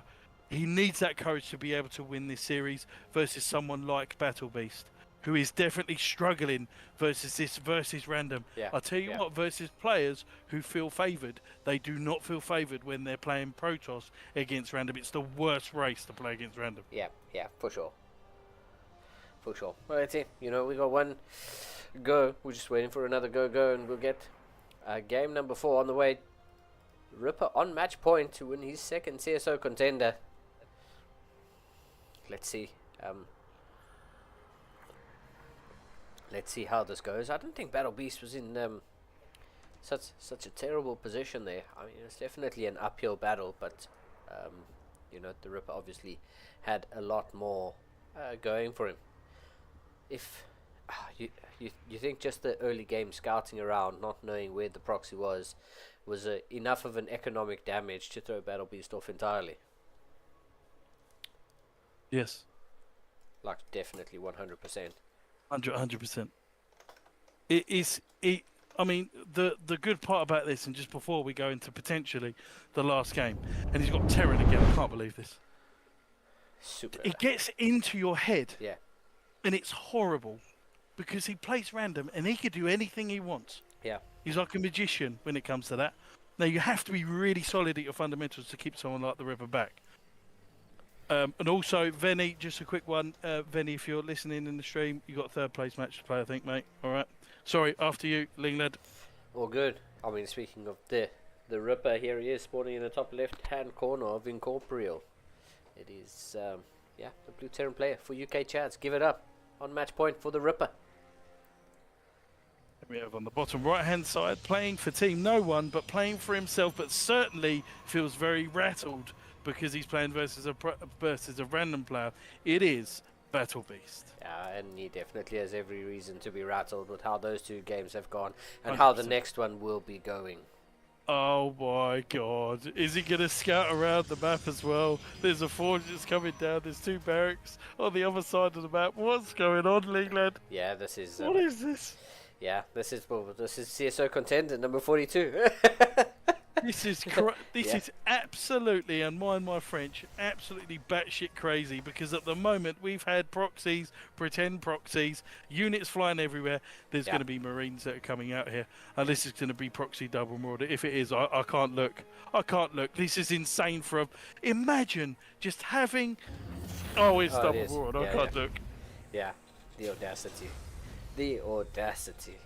I mean, he's played an excellent series. There's nothing you can say. I mean, yes, unfortunately, Battle Beast has, the hard part of going up against a random player. But I think he's gone for the correct response here. He's seen the proxy and he's like, oh man. Oh God, he doesn't say. He Yeah. doesn't say it. Yeah. I'm literally on my knees at the moment. I can't imagine what he's going through right now. I mean, it's so crazy. But I think the cannon at the front is like the correct call here. I mean, he's not going to see the proxy. He's scouting around. It's going on. What is going on? Yeah. You couldn't have paid Oh, him he's gonna see to it. take this route, He's but gonna he see is it. going to see it in the end. Now, this is going to be really, really important here because the shield battery needs to be put down. Oh, there's already a bunker coming up. There's already a bunker coming up. Shield battery, double pylon. Now this is Battle Beast has to kill these workers, otherwise this bunker is coming down. But he does have a marauder here, and he does have two marauders out as well. But he is going to try and hold with cannons. This is look how much damage these marauders do. This is insane. It is quite. And it he is is- quite crazy. Oh man. It just looks so not fair. Yeah. Because the guy can't do anything because he's made stalkers. Yeah, for sure. And I mean, what is your ideal response in this situation against this from the Terran? I mean, Oh, you spray and pray, but I Yeah. mean, this Yeah. is probably the best reaction to do is making cannons Yeah. with what he opened up with. But it's there's so many marauders. It just looks. Is he just going to go into the natural here? Oh, he loses two marauders there. Yeah. That was a great little trade there for Battle Beast. for sure. And that's, I mean, this second cannon that Battle Beast got down just before the forge got taken out is actually Yep. coming in super clutch here. These marauders are in range of this gateway. I wouldn't mind them just standing there and shooting it for sure. Oh, Oh, this is a huge position for the Marauders here to do this damage. Yeah. I mean, if that goes down, he's going to be in serious trouble here. Yeah, he's for doing sure. a great job. Oh my God, he's killing more stalkers here. oh, I can't believe that stalker was just in range. I mean, Could be the final game, Lingland. yeah, I think it very well might be, because I mean, on the back of this, the Ripper's not expanding. He's not doing anything at all. He's fully committed to this proxy 2 racks concussive show marauders. So There's no energy left. yep. There's hardly any energy left. He's in so much trouble. Yep, I yep. cannot believe it. For sure. And on the back of this, I mean, there's been absolutely nothing. I mean, the only thing that's, oh man, the Immortal shows up, and Oh, that's the just got to Immortal! get taken out. Yep, one more shot, the Immortal gets taken out. Battle Beast is on the ropes here. He's absolutely, he's fighting an absolute, like, monumental battle here. These marauders, there's 2 marauders in the bunker, which just makes it so difficult to deal with. Another gateway's coming down, 2 gates coming down, another Immortal's on the way. So I mean, Battle Beast isn't out of this. He knows his tournament line on the line. His life is on the line here. But I mean, it's just so many marauders here. And did you see the Ripper taking out a full HP marauder and putting the low HP marauder in the bunker? Full micro here. Yeah. There's just too much damage coming out here. Look at how much Yeah. damage Yeah. these are doing. There's only 1 cannon that's left. If he just kills the cannon, there's nothing he can do. Yeah, for sure. I mean, but I think the Ripper's playing it smart. Okay, there we go. He shaves off a couple of units. He's just going to slowly start to work through that cannon. He's playing it smart. He's not overextending. He's not just donating this one. Battle Beast is currently supply block, but there is a pylon on the way. This is going to be absolute scenes. He just needs to get a slow on that Immortal, and that Immortal is bye-bye. Yeah, And for I sure. mean, that cannon's definitely bye-bye. This is going to be so hard. There's 2 Immortals coming out at a time here. Yeah. I mean, this is absolute scenes here. Yeah, I mean, this choke point isn't helping either. Only the Immortal able to fire. All the energy's being wasted on the Zealots, so by the time they hit the Stalkers, they're just going to die. The CC's coming down here for Chatters in the main base as well. Yeah. They're just sniping all of the units. It just doesn't look fair. 2 Immortals are now out now. The Big Daddy Yeah. Immortals. So this is going to be very difficult here. He could actually start to bring this back a little bit here, as we do see the Marauders continually fighting, as we're going to see another Stalker go down, but there's 2 Immortals still punching their weight here. Oh, Yeah. all the energy is going on So, these Zealots. so many of these Marauders are also low HP. I mean, they're not like critically low HP, but there's so many of these Marauders are kind of low. You see, he's trying to mark. Oh, great force field. Oh, amazing force fields there. That's exactly what Battle Beast needs. He should be feeling good about that. But yeah, Warp Prism in production. As looks like the Ripper's going to slowly start to try macro out of this. He realizes, this has gone on long enough, and if this just continues, yes, you've done a huge investment into structures that I've taken out, but what am I doing back home? Oh, cool. This is going to be huge for his attempt to be able to micro Immortals here. This is going to be huge for the micro of killing these Immortals. This is great micro here from Battle Beast here. I mean, there's only sentries here, so if he just walks across the map, I mean, he doesn't want to do this. The Immortals are outgunned here. If they certainly go across the map, this is catch 22. He can't move out. Yeah. Yet. Not Can't yet. move out yet. I mean, he's actually handled this so well, considering in what a position he was in. Battle Beast is definitely making a game of this. The only thing that I can say is that looking at the production tab, the Ripper is macroing out of the stim pack is now on the way, and yes, he's still making units at the front, but there's 2 reactors and Tech Lab that definitely getting added on back home. He needs to come out. I mean, this is not working now. All of the units are going down. This has been a great defense here from Battle Beast, killing the remainder of these units. 10 out of How 10. that was insane. And the DT shrine on the back of this, I mean, the full energy. I mean, there's a lot of bloody mules that are ready there. That was so unlucky for the Ripper, but gives Battle Beast a run back into this series as the bunker's coming down. But I mean, this is really late if the last bunker was not late enough. Yeah, for sure. I think this is Battle Beast just showing it's not over till it's over. Great force field on the ramp. Just going to stop absolutely everything from getting out of there and saying, I will kill everything on my way up. That's it. The Warp Prism going to be able to elevate up these, for sure. Well played. Be able to put these mortars up in the main base, and that's just going to be enough. Chad, the Ripper is going to have to tap out. GG, well played. He called, and we're going to a game number 5. The Ripper making it a series. The Battle Beast making it a series. Wow. Whew. That was a game. Hey, what a hold! What an absolute hold. Torches is going to be the final map. This is where it gets decided.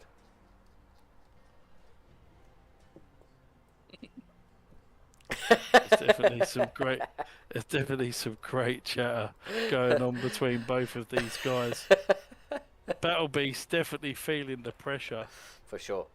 But in that moment, Battle Beast definitely rose, and I'm well impressed with how he held that. That was amazing. Absolutely amazing. It's probably the hold of the tournament so far, for sure. That was insane. Oh man, need to have a sip of tea just to be able to calm my throat down after that. Yeah, it's been some great series today, and it all comes to the final game.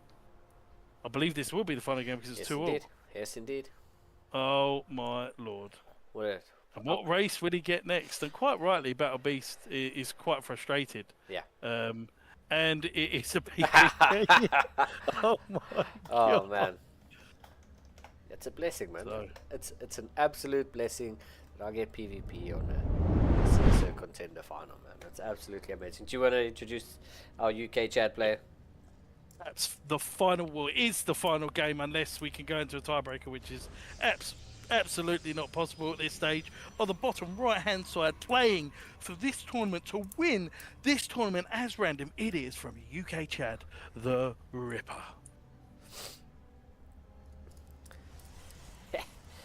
And his opponent in the top right-hand corner, just confirming that this is indeed the last game. It is the Red Protoss player with an absolutely insane hold. Give it up in the chat. Make some noise for Battle Beast. What a hold. Battle Beast's blood must be pumping. He must feel like, yes, I did that. F you, man. I'm gonna hold your double proxy concussive shell marauder, and I'm gonna win. 100%, and I think Must that be all powered. processes around the world were cheering when that happened, for sure. I think the Rippers played a fantastic game so far, and it kind of looks like here it could be going for a. Oh, that's a really late second gateway. It would be really nice if we could go for a 1-gate expand. Yeah. Because I mean, you could almost wall it off there if you really wanted to, the natural. But we are going to be going and playing standard here, even though there isn't enough resources, and that's mainly because there hadn't been enough units that weren't in the gas. Unfortunately, there was 13 to 14 workers that were mining out of the minerals. That's why this cybernetics scores a little bit late here for the Ripper. But I mean, there you just see a slight difference from a random play and a Protoss main. The Battle Beast has gone for the low ground wall off, which you're saying the Ripper would have been able to do. Battle Beast has gone for the low ground, and yeah, we'll see, you know, how this game pans out and where the differences actually come in. Generally, in the first units, probably adept adept going adepts, Stalker Sentry, yeah, Battle Beast, Stalker Sentry, and we'll see if the Ripper's going to go double adept. Man, I just knew it. Yep. It's just the way it is. Oh, 100%. And I think he loves to be aggressive, and he loves to try and hold that position. Yeah. I think he's very wary of how strong other players can be. And I mean, the pylon's just going to deny this all day. He has to stay back with his first couple of units. The 2 adepts are coming across the map here. And then further pylon coming down in the main base here. Okay. Are we cooking something up? What's going on here from the Ripper? He's got a lot of gas. What is he cooking? Yeah. So Do you think it's gonna be a Twilight and some Glaive Adepts? I don't really know. I'm really confused. There's a lot of gas here, but not a lot of movement. Yeah. As we are seeing the probe getting sniped here again, guys. There is a probe there. I mean, this is the dodgiest war I've seen in my life. Oh my God, they're gonna miss each other. Yeah. Complete miss each other there. We'll see. Is there going to be a wall? Is there going to be a wall? Is there going to be a wall? Oh, he doesn't close the door. He's in. He doesn't close the door. This is catastrophic. No, he needs to make the Stalkers, and the Stalkers are coming in at home as well. There's going to be so many workers that are going to fall down here for Battle Beast. As in the main base, we have a lot of Stalkers and some sentries as well. Oh, There is a robo for both players. There's so many workers going down. 9 workers going down here. We have one more Stalker coming out. He needs to pull workers. Yeah. The attack on that probe gave the Ripper that little early warning system. One sentry's going to go down too quickly. Oh, keeping that low HP Stalker alive. Just get one shot on them. Okay, he's just going to commit. Okay, finally. All the units get taken out, yeah, and I think Battle Beast needs to get a couple worker... Okay, he's going to pull out. He needs to get a couple worker kills, but I think saving your units is more important than committing them to death. And yeah, we see Battle Beast's Nexus coming up before the Rippers has started, but you know, he's got a little worker deficit that he needs to overcome. He'll do that quite quickly with the Chrono Boost if he's able to use it on his expansions. Yeah. I mean, the only way I think here that the Ripper comes back is if he makes a Warp Prism and does some harassment here very, very quickly. He needs to use this Robo, unless he's going to keep making Immortals. There's so much gas that the Ripper's got. Yeah. I wouldn't be surprised. I mean, he's going to try and move out here with these units, but it's not really going to be doing much here. He does need to make a Warp Prism if he's going to get some free damage done. Yeah, for sure. I think on the side of Battle Beast, that pylon is just really exposed, and I mean that pylon's not going to. If there is one at the back, but that pylon's not going to power the gateways. So if that pylon gets taken out, there goes most of the production on the side of Battle Beast. But yeah, I mean it's a sticky situation that the Ripper finds himself in here. Army supplies are almost even, +2. He's going to be fighting into a choke, and Battle Beast is in such a good position to be able to defend that. He's behind him workers. He's not made a single worker here. Does he think that he scouted the expansion? He's hardly made a single worker. It's 27 workers to 22. Yeah. What has Battle Beast been doing? Absolutely. Is he going to go all in from here? I mean, he has resumed worker production. I don't see a chrono on the natural though, so I'd like to see him take. I'd like to see him take advantage of that second Nexus, but you know, the Ripper is now even that playing field, and Battle Beast has a tiny opportunity here to catch up while the Ripper's not making probes. But there we go. Ripper resumes making probes, and I think he's just going to maintain that 2 probe lead until they both decide they're going to cut them. So Look at him.